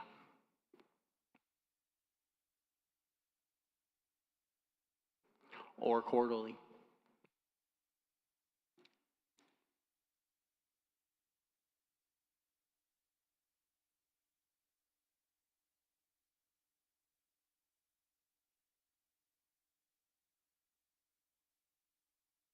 Thank you for those comments. To follow up with his discussion, I would also like to point out, because I kind of like the way we have it set up a little bit with this whole process we're doing here in the greater picture, because we're having our general council, and then we are setting our resolutions, the major resolutions, to an open election. And I think that's something we should probably think about considering for all general councils, especially if we start breaking up the general councils, because then we could end up with a situation where different families go to each general council and they just keep undermining each other.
kind of related to the discussion, I've got somebody on Zoom kind of echoing that we need to bring our members together, but taking away benefits seems more like a punishment or gatekeeping it.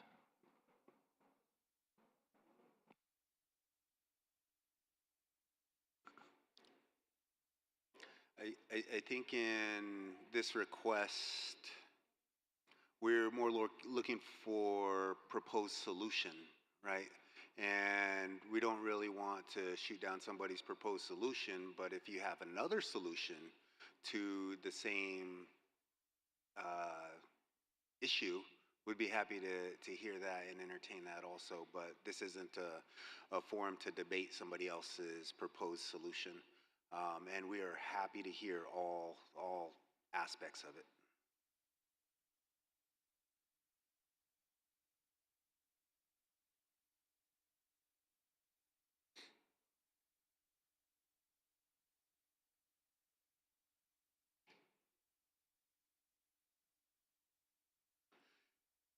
We're finishing up the additional items for future, what do we call this, in the future Constitutional Committee priorities. So we're finishing up this discussion, and then once this agenda item is over, we can hear a proposed amendment.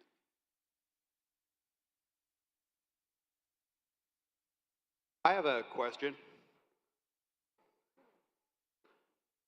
Hi, Chance Turley. Hey, Chance. Just on the logistics of having everyone involved, if we did have, let's say there's 5,700 people in the tribe, and everyone shows up for powwow, where would we have it? This room, according to the fire marshal, can only hold 1,200 people.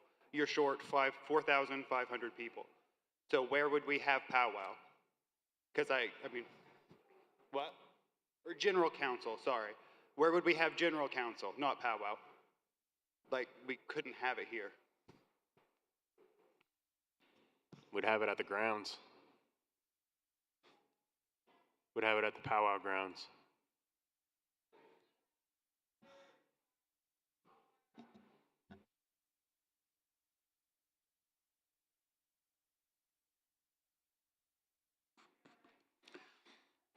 Chance, I hear the I hear the concern, and from you also, Chris, I hear your concern also, and the unfairness in if that were imposed. But what we're looking for is really, I think, what Vice Chair is proposing is to explore options to bring this in. And we want, if you have better ideas, as we explore this, we want additional options on how do we make this more inclusive without setting people aside, right? Like, how do we do that? Are there other methods to this? She's only proposing one method, right? It might not be the know-all end-all or the solution that we're looking for, but if there is something else that you've got, we're happy to hear. Incentives instead of punishments. What she's proposing is to punish people as opposed to get them here for a better reason. If you want to give someone something and say, hey, we'll give you this or that, and then you can come and take part, but to strip people's rights away, you don't have that right. I mean, we kind of discussed that yesterday.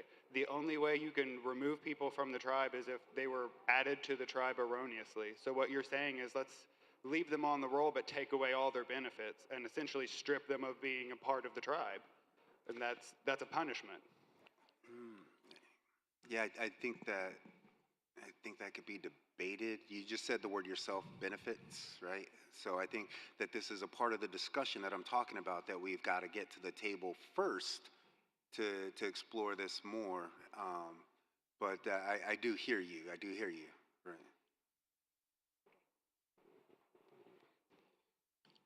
I think we're. Yes. Sandy Bratton, but I'm not going to stand. This means so much to me. No sympathy. I'm stage 5 kidney failure.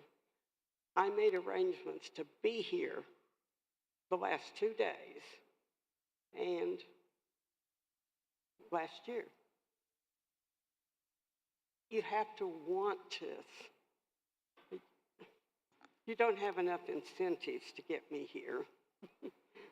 I could stay home and be happy and Zoom in, But I want to be here to show that I'm part of this. How do we get it? We all start brainstorming and make for sure that we can include everyone and make a lot of accommodations. But I'm here to support the business committee and the tribe. Let's pull together. Let's get more people here. I don't like that there's 65 people voting for my short future, my grandchildren, and my great-grandchildren. So let's get more people here. Let's get more ideas, more understanding, more involvement. And I hope to see you at the next one. Thank you for those comments there. And thank you for your participation this weekend. Just so we're not devolving from the substance of Section B action items, which is future priorities for the Constitution Committee. And then also we have motions still left to reconsider. And I just want to make everybody mindful that there's still business that we need to take care of while everyone is still here and we continue to lose those numbers. So I just want to put that out there. Michael? Okay, so I've been listening to this conversation, and I know one of the big things that's demanded almost every year is per cap, and a lot of nations are per cap. And one of the problems right now with a lot of our current services is many people use them as life essentials. We're talking about like utilities and clothing for kids, school supplies, things people desperately need, and that taking them away will actually hurt the community. But when we're talking about a future benefit like such as per cap, that is just pure benefit. So it would be a positive reinforcement rather than a negative. So perhaps to consider, we should come up with some definition to separate those essential benefits from more just pure supportive or positive benefits like per cap we develop in the future, and then tie participation in general council and a general election to those non-essential benefits.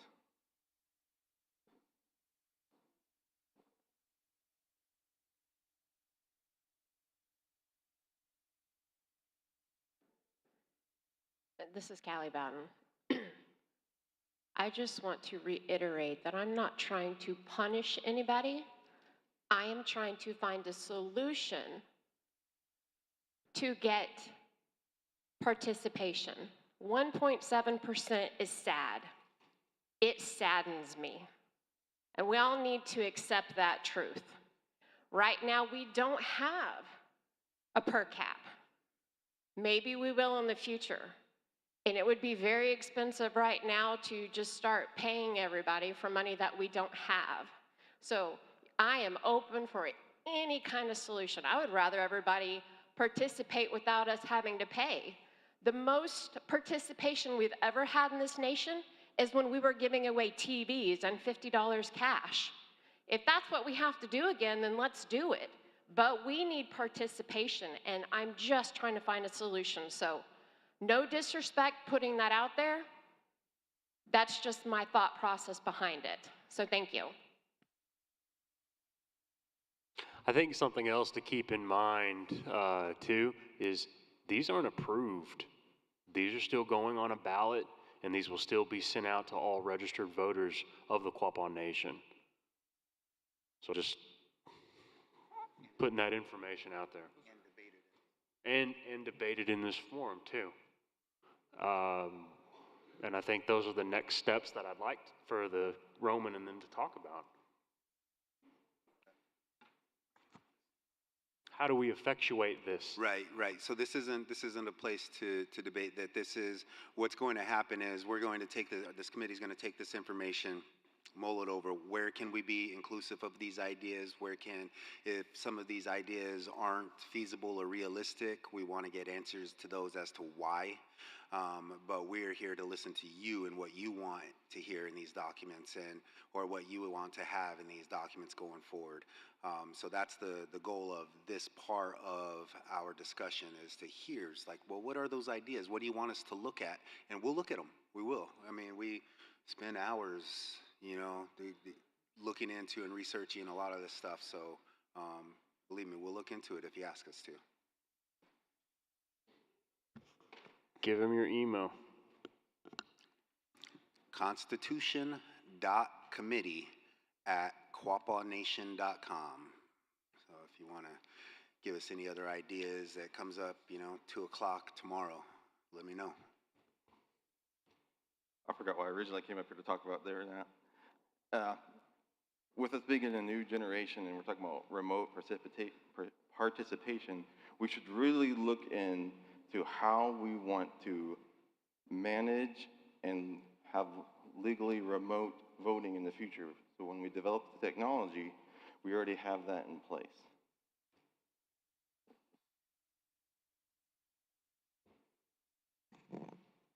The Constitution Committee loves that idea, and we've been actually looking into it and seeing how that is, how feasible that is in the future, to not require presence so much as maybe a pin or something to vote. Whenever that technology gets here, we'd be more than happy to explore it.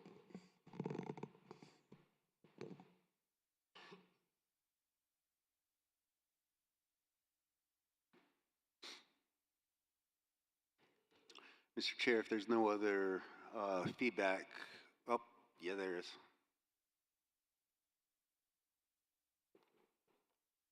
it on? I always hesitate. I don't know if some of me says this is not the place to put this out there, but I don't know where else to do this. I think we need to know what we're asking people to be a part of. I'm not sure, and I'm not talking just about our tribe, because it's pervasive. We talk about getting people more involved, enrolling more members, and we grow bigger, and someone said that's a good thing. I'm not so sure it is. In my work over the past 30 years, we're going to do more of this. Try to start working with the federally recognized tribal entities, because of things that are coming down the pike through corporations and through the government that y'all are going to be seeing, and it's going to be proposed to you. But we travel throughout this whole hemisphere, and we talk to traditional people. I'm talking about traditional societies who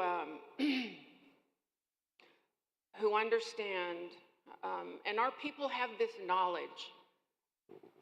It's just been buried for so long under computers, phones, gaming, Christianity, all the distractions out there. But when we talk to really traditional people in these traditional societies, they remind us that when we, at the core of what we still have together here, is our powwow and our peyote people. And in those is that circle.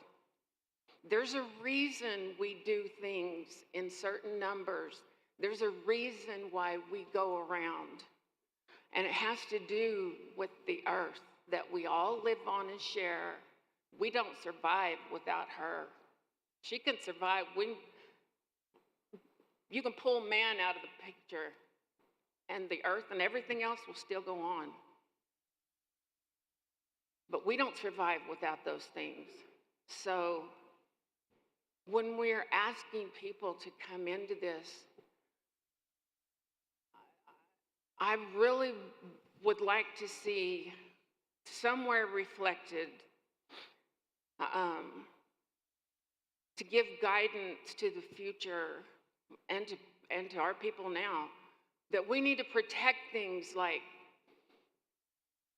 it's not just the dance, it's not just the ritual, it's those things that we do those in order to maintain our earth, water, the air we breathe. That's all in danger. And they can talk all these false solutions that you all are going to be offered for money. Corporations are coming to tribes now from Alaska down into Brazil and offering them things like money if you will participate in things like these, I can't even think of the name, Bitcoin, those kinds of things that takes thousands of computers to run, that generate enormous, unbelievable amounts of heat.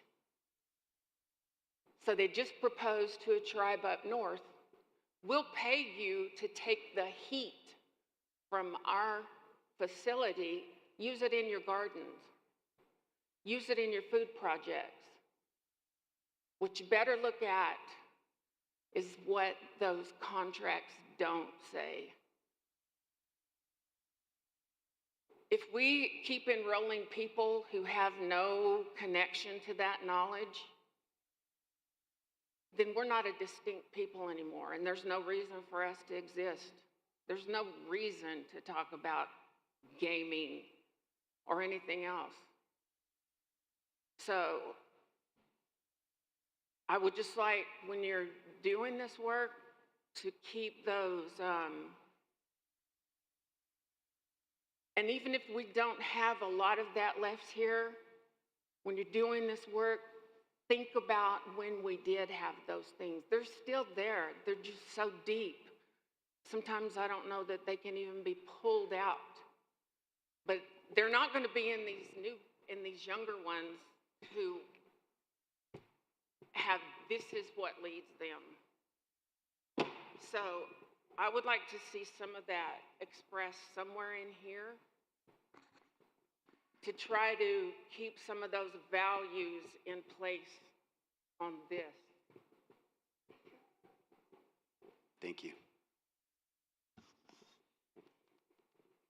Yeah, thank you. Hi, my name is Carrie Sisson, and I just had a question. I don't really know how to ask it, but as the last couple days we've been here, and I've sat and tried to think about, and I don't mean disrespect, how much money we have spent on attorneys to answer the questions that the business committee doesn't have the answers to. And so why, as a nation, can we not come up with a committee that is comprised of our elders that know this information?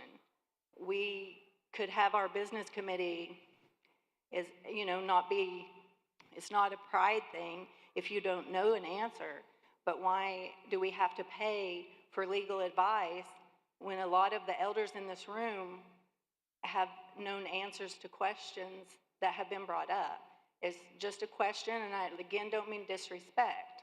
I understand we have to pay attorneys, but it's a lot of money that maybe we wouldn't have to pay if we gave other people an opportunity to share their knowledge with us. It's just a suggestion.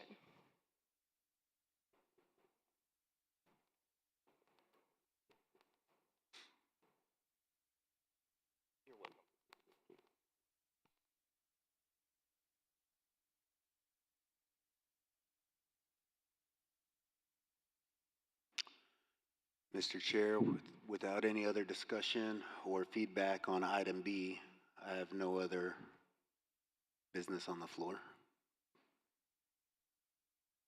Okay, thank you. Are there any other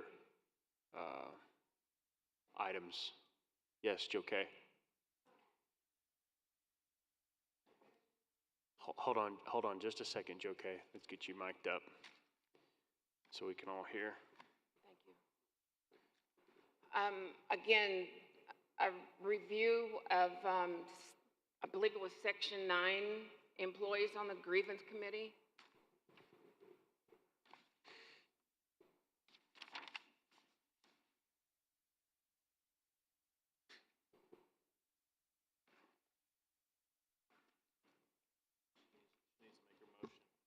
She's not a prevailing party.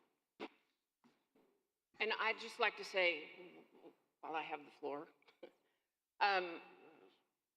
we've got at least 20 years experience of seeing how employees on the grievance committee, that's one reason we started paying the business committee, giving them salaries, because at one point, our previous administration controlled everything like an emperor by controlling our business committee. And I would like to see at least, I would like to see employees not on the grievance committee. And I don't know, I kind of wonder too, when they are on the business committee, aside from being pressured by leadership, possible manipulation by leadership, I'm just wondering if the grievance committee has power to ask for employee records and other kind of documents, does that not create some kind of conflict there? Being an employee with access to other employees' personal information? I would just like not to deal with that. Joe K., whenever this was first presented, number 9 this morning, were you a member of the no vote? Yes, I voted no, but I didn't understand. I was not. Okay, no, that's fine. I just wanted to make sure you're a member of the prevailing party. So the proper procedure now that you're identified as a member of the prevailing party, that you can motion to reconsider the vote taken on item 9. Then I would like to make a motion to reconsider. And that would require a second. We have a second in the back from Kristen. Is that debatable?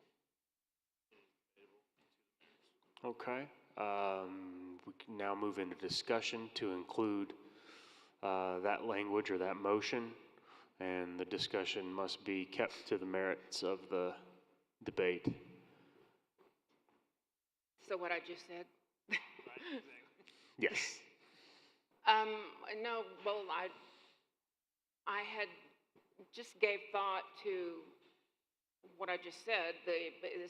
Does that not create a conflict if I'm an employee sitting on the grievance committee making a judgment or something of that degree anyway on another employee? I don't know, something about that just does not sit right with me. The grievance committee would not oversee anything on other employees. The grievance committee is specific to the business committee. That's right. Okay, but with John, I'll just say, with John, when John was in power, in that seat of power, I think it's pretty well common knowledge that he ruled everything by putting pressure on the business committee. I just see the same potential for that kind of manipulation if employees sit on the grievance committee. If your income is tied, if someone has authority over whether, if they have firing power, then you could be manipulated to vote a way that maybe you wouldn't normally vote. And that's my main reasoning right there. Any other discussion? In the back?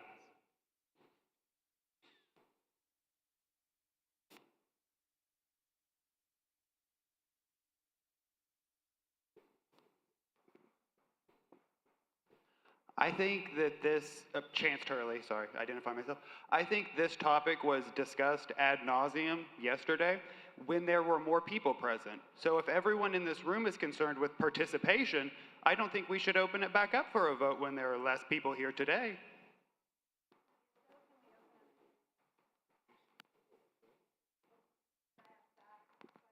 Here you go, Carrie. Oh, he gave it back to me. If we are allowed to open this one back up from yesterday, will we be able to open the ethics question back up as well? Which is number 14? Any motions to reconsider? Absolutely. That's what I need to do. I would make a motion We're still in discussion on a motion so we'll to be able reconsider.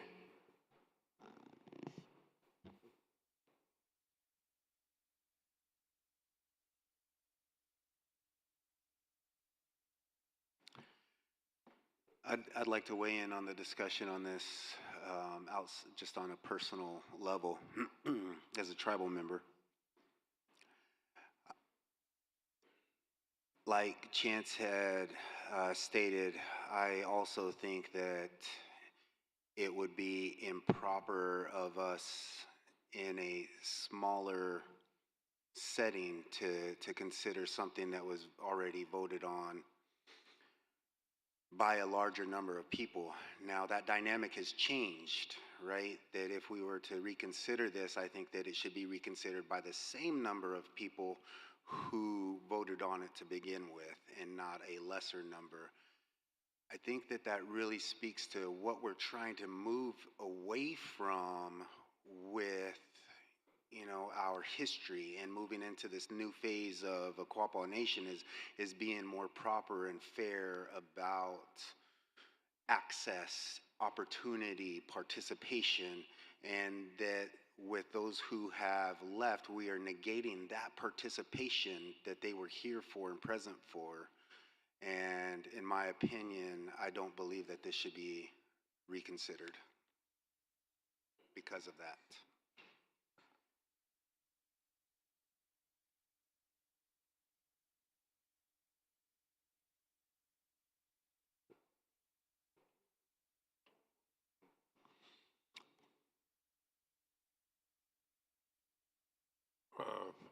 I'd like to weigh in on the discussion.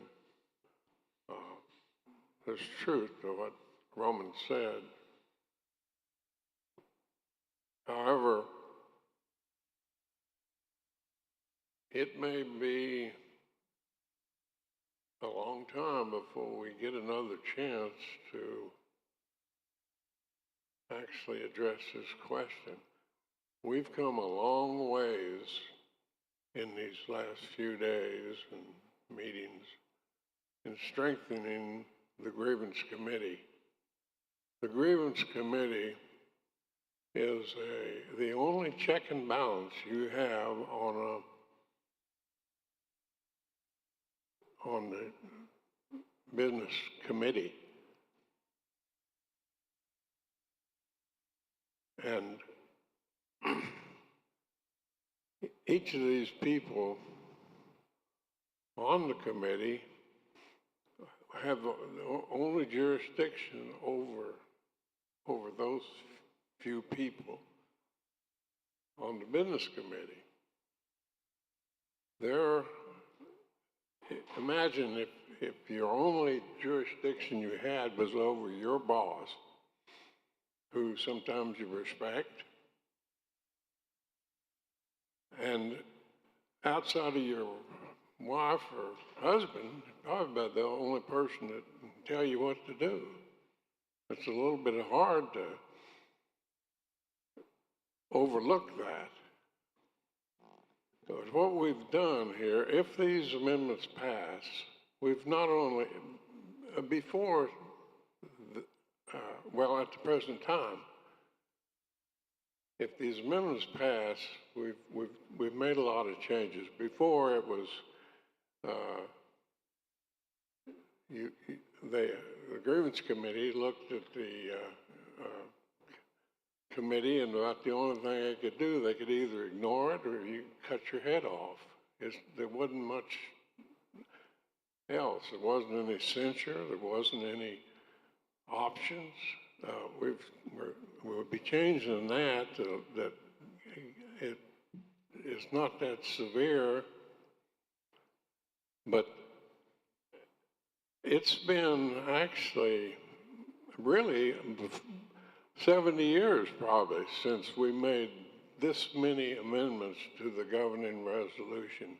It could be that many more years if these pass before it's seriously addressed again. And so we're looking at the future.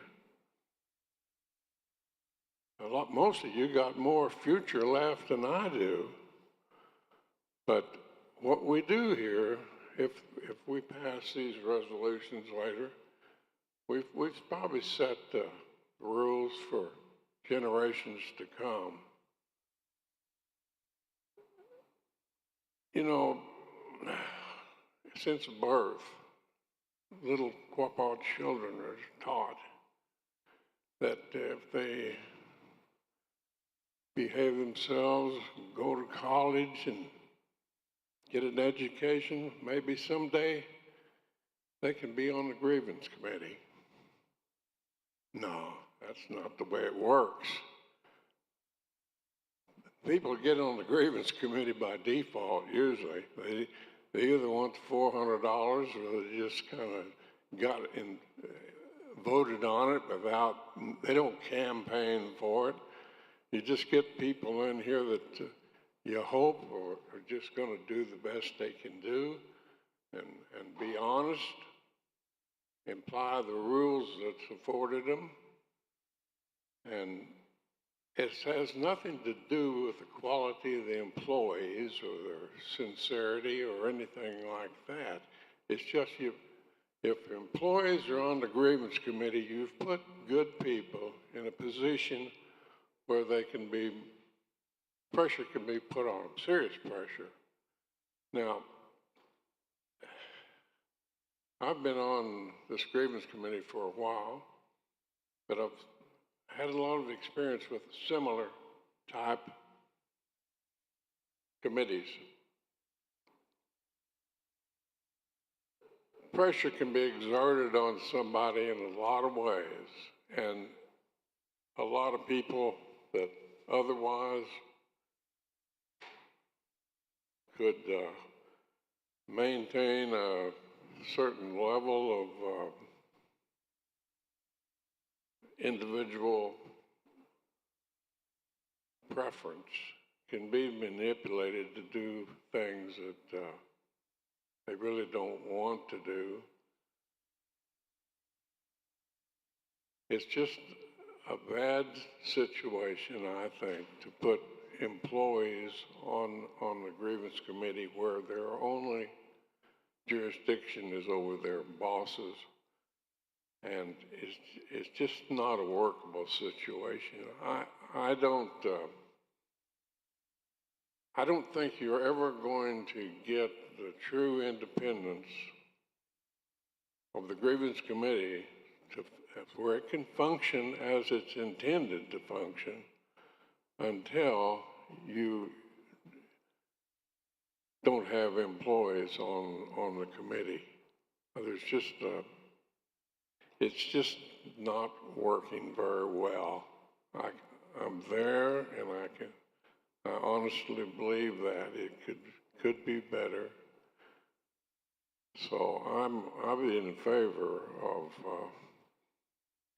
revisiting this section and passing an amendment that precludes tribal employees from being on the grievance committee. Thank you, Kogi.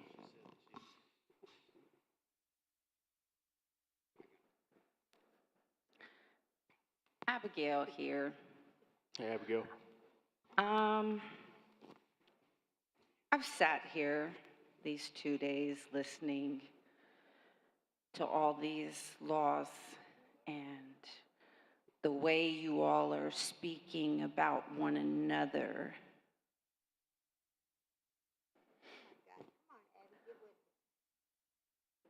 Are we not all alive, functioning adults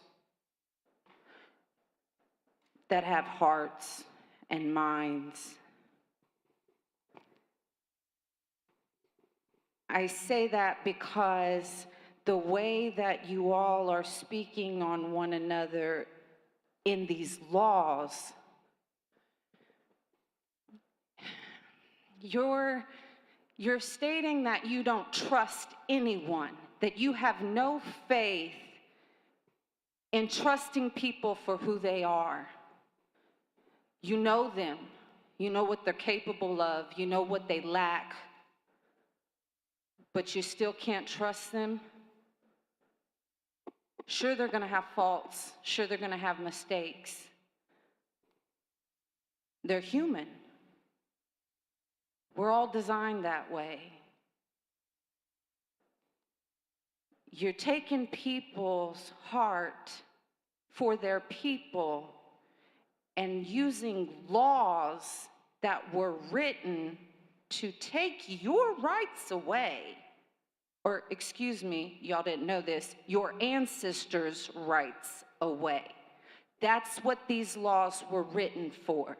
And you are using them in today's world against your own people because you have been educated and taught that your people, your kind, the ones who were raised, brought up with traditions just like you, are just like those same people you tried to not become.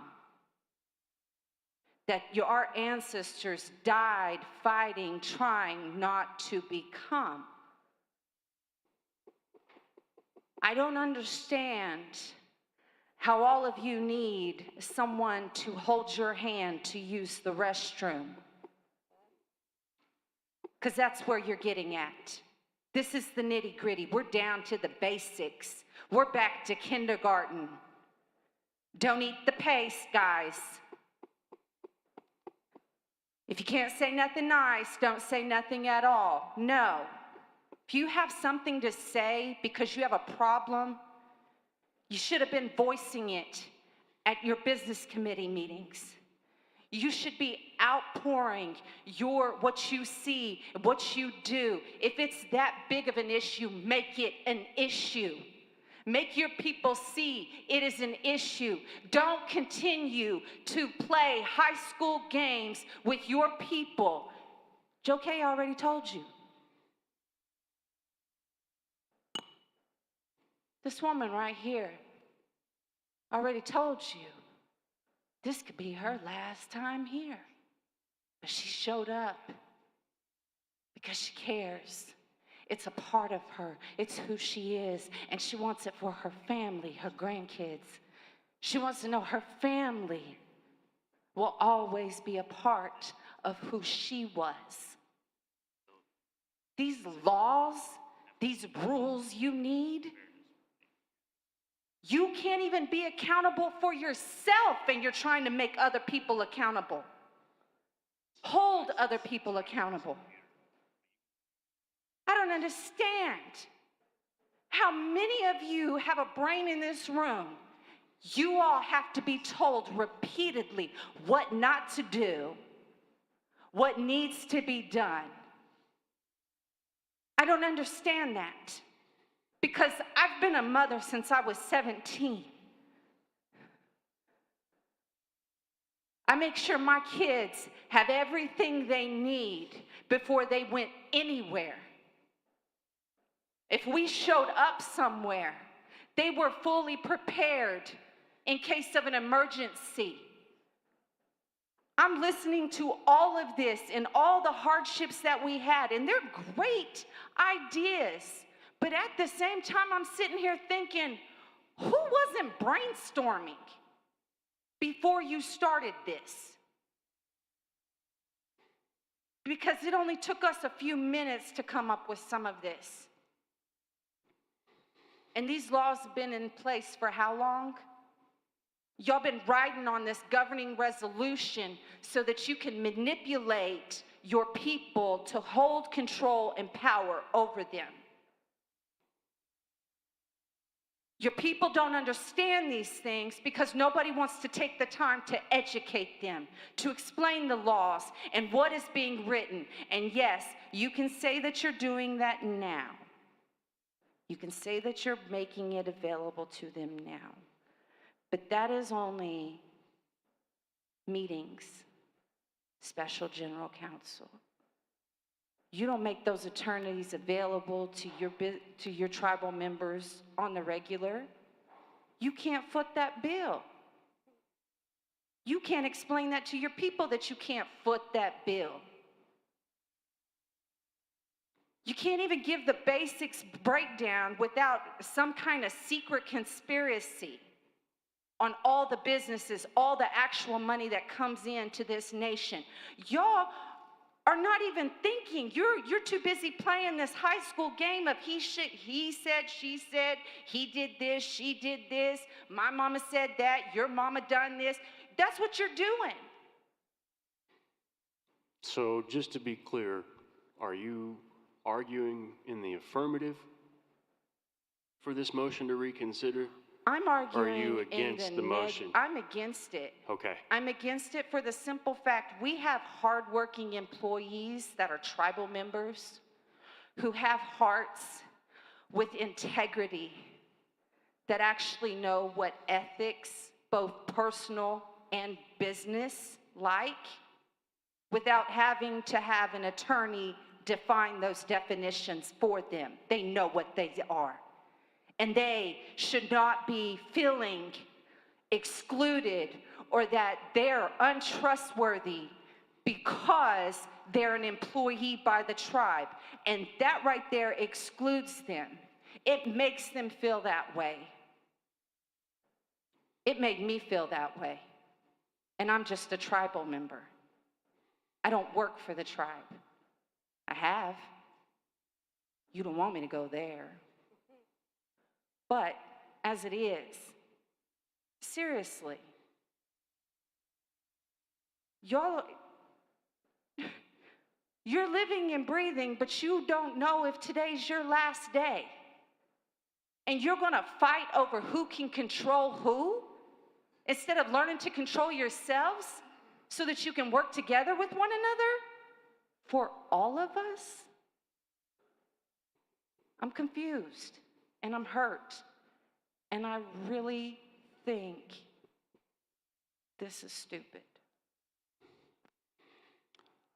So I think we've heard a lot of discussion. I don't think we're going to bring up any more points that's going to change our minds one way or the other. And I'd like to go ahead and put it to a vote now. So at this time, I'm going to call for it. Election. So am I being silenced?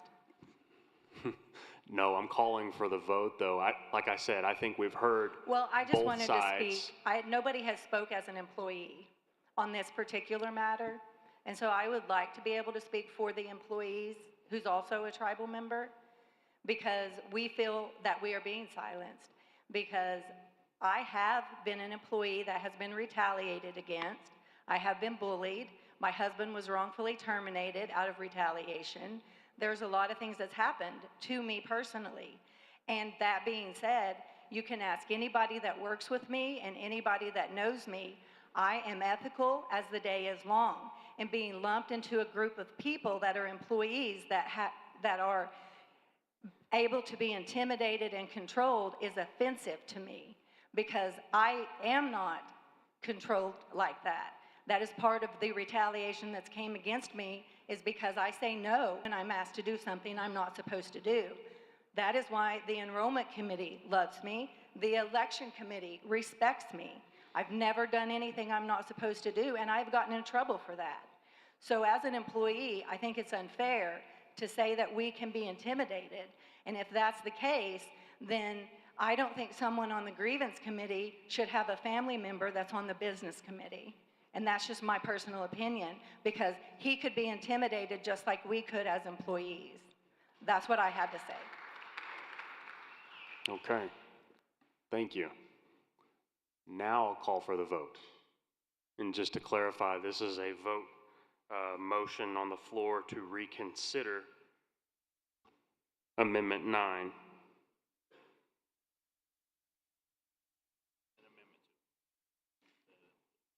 Will someone please read Amendment 9? I will honestly say I can't see it from here, and I can read it for you. thank you, John. By majority vote, shall the Quapaw Indian Council amend Section 6A of the governing resolution to provide: A, elections for the member of the grievance committee, unless a vacancy is being filled, shall take place at the Quapaw Indian Council meeting of the Quapaw Nation and shall be held by nominations and votes from the floor. 3 members will be elected in even number years, and 2 members will be elected in odd number years. And Chairman, just to clarify, a no would be a no to reconsider. Yes, that's correct.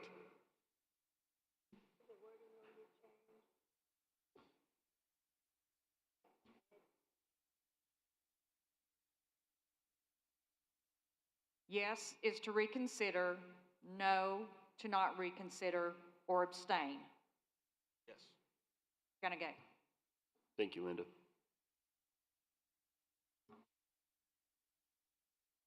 Let the voting begin, please.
Voting has ceased.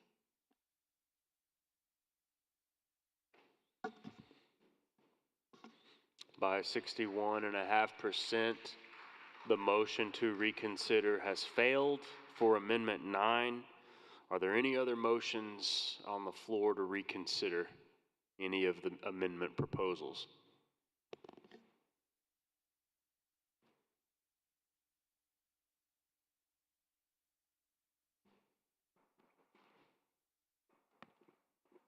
I would like to amend Article 14 to allow employees to be on the ethical committee. Can I get a second? Hey, Chance, one second, buddy.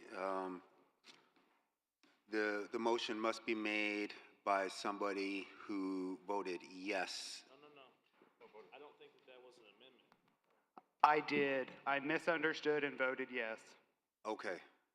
Now, he wants the motion to reconsider 14. That doesn't work.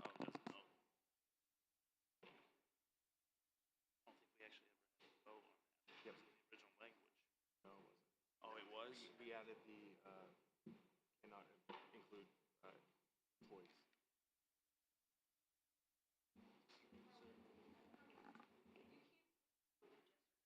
Yeah. No, it's trust of integrity, or code of integrity, I guess.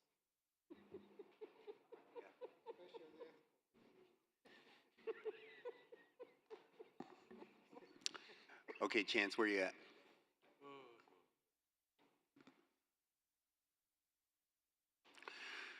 The proper motion would be that you motion to reconsider Amendment 14. I motion to reconsider Amendment 14. Chance Turley, 2915. We have a second. So we have a motion to reconsider Amendment 14, and then we have a second. Now we'll move into discussion.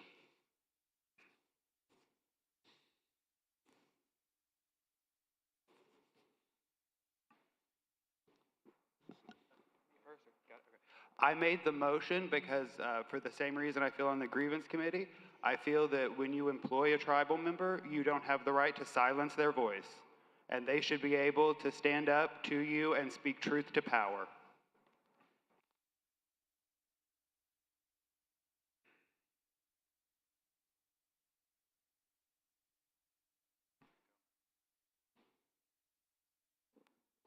Michael Whitecrow here. This is going to sound very contradicting, but as many know, I am very passionate when it comes to worker rights in general. And it pains me to disagree with this motion. I made a statement on Facebook, and I am going to be forwarding it to the Constitution Committee to consider for future amendments. And I do agree that it is wrong to deny members a voice on this committee. However, the foundational argument I have for that is based on an assumption of integrity and on a respect of law and a trust of it in our resolutions. By doing this in this current situation and taking this action, we would be undermining the integrity of our body, which would be going against the spirit that I believe in. I think it would be better to vote no on this action and to consider something like I recommended, and that is to make additions to that for a voice for the people and respect the decision of this body already. So just so you're clear, the way that you would do that is to vote yes. That way the motion to reconsider passes, and then it nullifies, it cancels out the original vote that we took. It would go into discussion, and then there you would make your proposal in which you're talking about sending to the Constitution Committee. just so we're clear. I understand. That's why I'm saying it pains me, because there's two principles there I am in conflict with. And I know it's harder to do the one I'm suggesting, that is to vote no here and then create a new amendment in the future to make the change. Michael, this is just my portion of the discussion. I'm not the chair of the committee right now. That I echo that sentiment 100%, and I wish that we had more of that, of what you're saying. In my opinion, of the previous request to look at or to reconsider the earlier motion was based on this body is a different body right now in this minute than it was from the people who took the vote to begin with. And out of respect to that vote and those people who are no longer here, or I think that this is, in my opinion, improper for us to try to change that without the same number of people being present that took the initial vote. But I too agree that, I think that there's more discussion to be had, but I don't think that this is the proper time.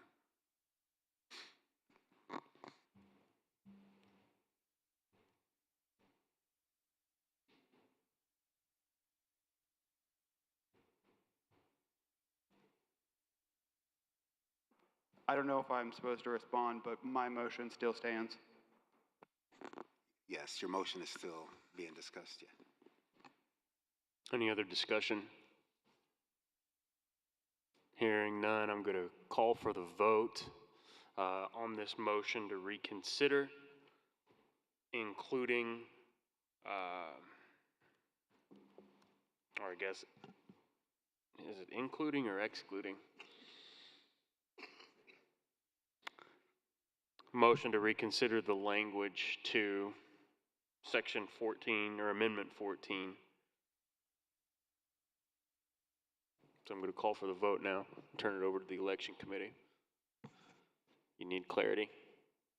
That'd be nice, huh? So there was a motion on the floor to reconsider the part about employees serving on the Ethics Commission.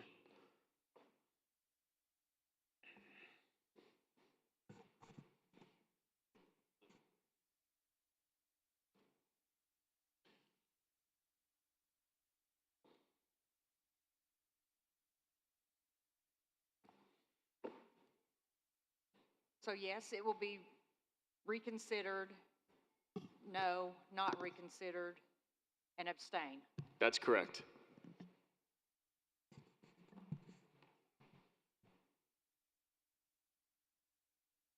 Begin voting, please.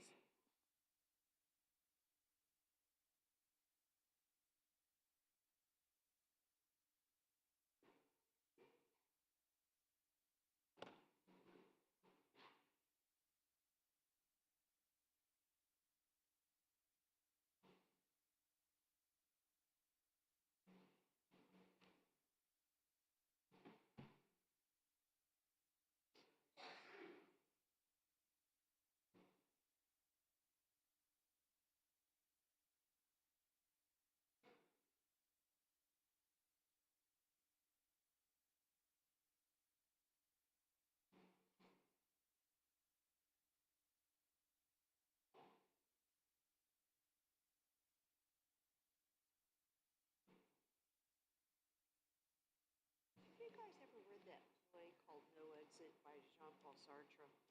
No. Father of Existentialism. It's a very short book. No exit.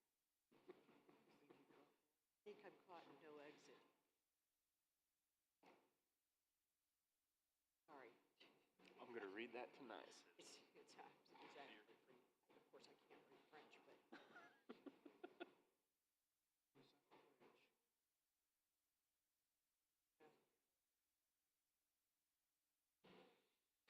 Okay, between that, are there any other?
Voting has stopped.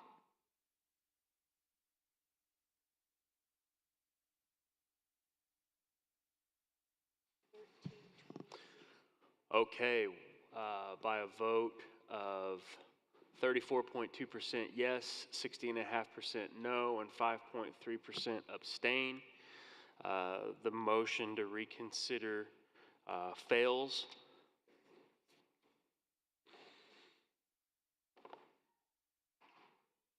Are there any other motions to reconsider?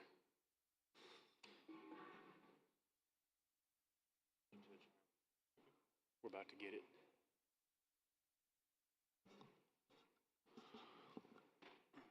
Gracie? One on the process from here. Okay. Okay.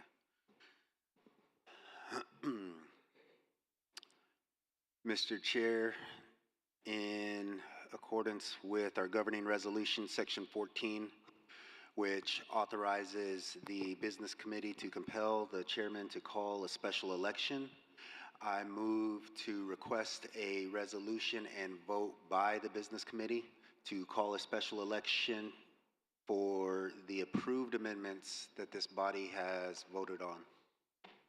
Thank you, Roman. As chairman of the business committee, I'll accept that, and that action item will be placed on the next monthly business committee meeting in February. Thank you. No.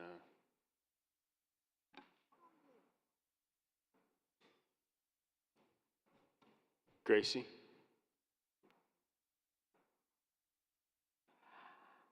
Will you join me in prayer? Hold on. Before we go to prayer, I think we have adjournment first. So, you want to make a motion?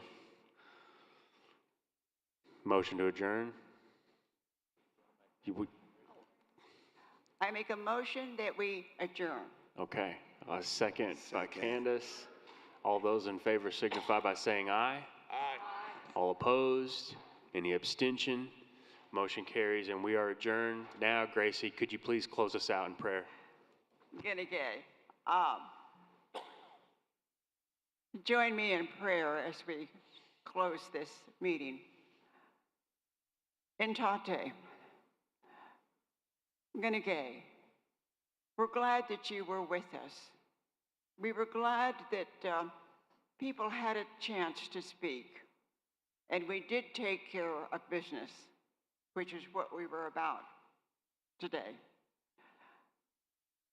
Father, we do ask that you be with us as the committees do their work and try to get some of these things in order so we can go on to the next step. Father, we do ask that you be with all of us because there are perhaps some feelings that are difficult, but we ask that you be with us, and so we can be together as one another, to care for one another, to respect one another, as we should be, because we're a family. And Father, we ask now that you be with all of us as we go to our various destinations, whether it's at home or whatever. The weather is very, very cold out there, so certainly as we're traveling, we would pray for safe travels for everyone, that they have a safe journey home. And bring us back together at another point, another part of what we are about. But Father, we are just thankful to you for all that you have done for us and are doing for us and will in the future. And that's what we have to look forward to. So again, Ganagay, thank you. Amen. Thank you, Gracie. Ganagay.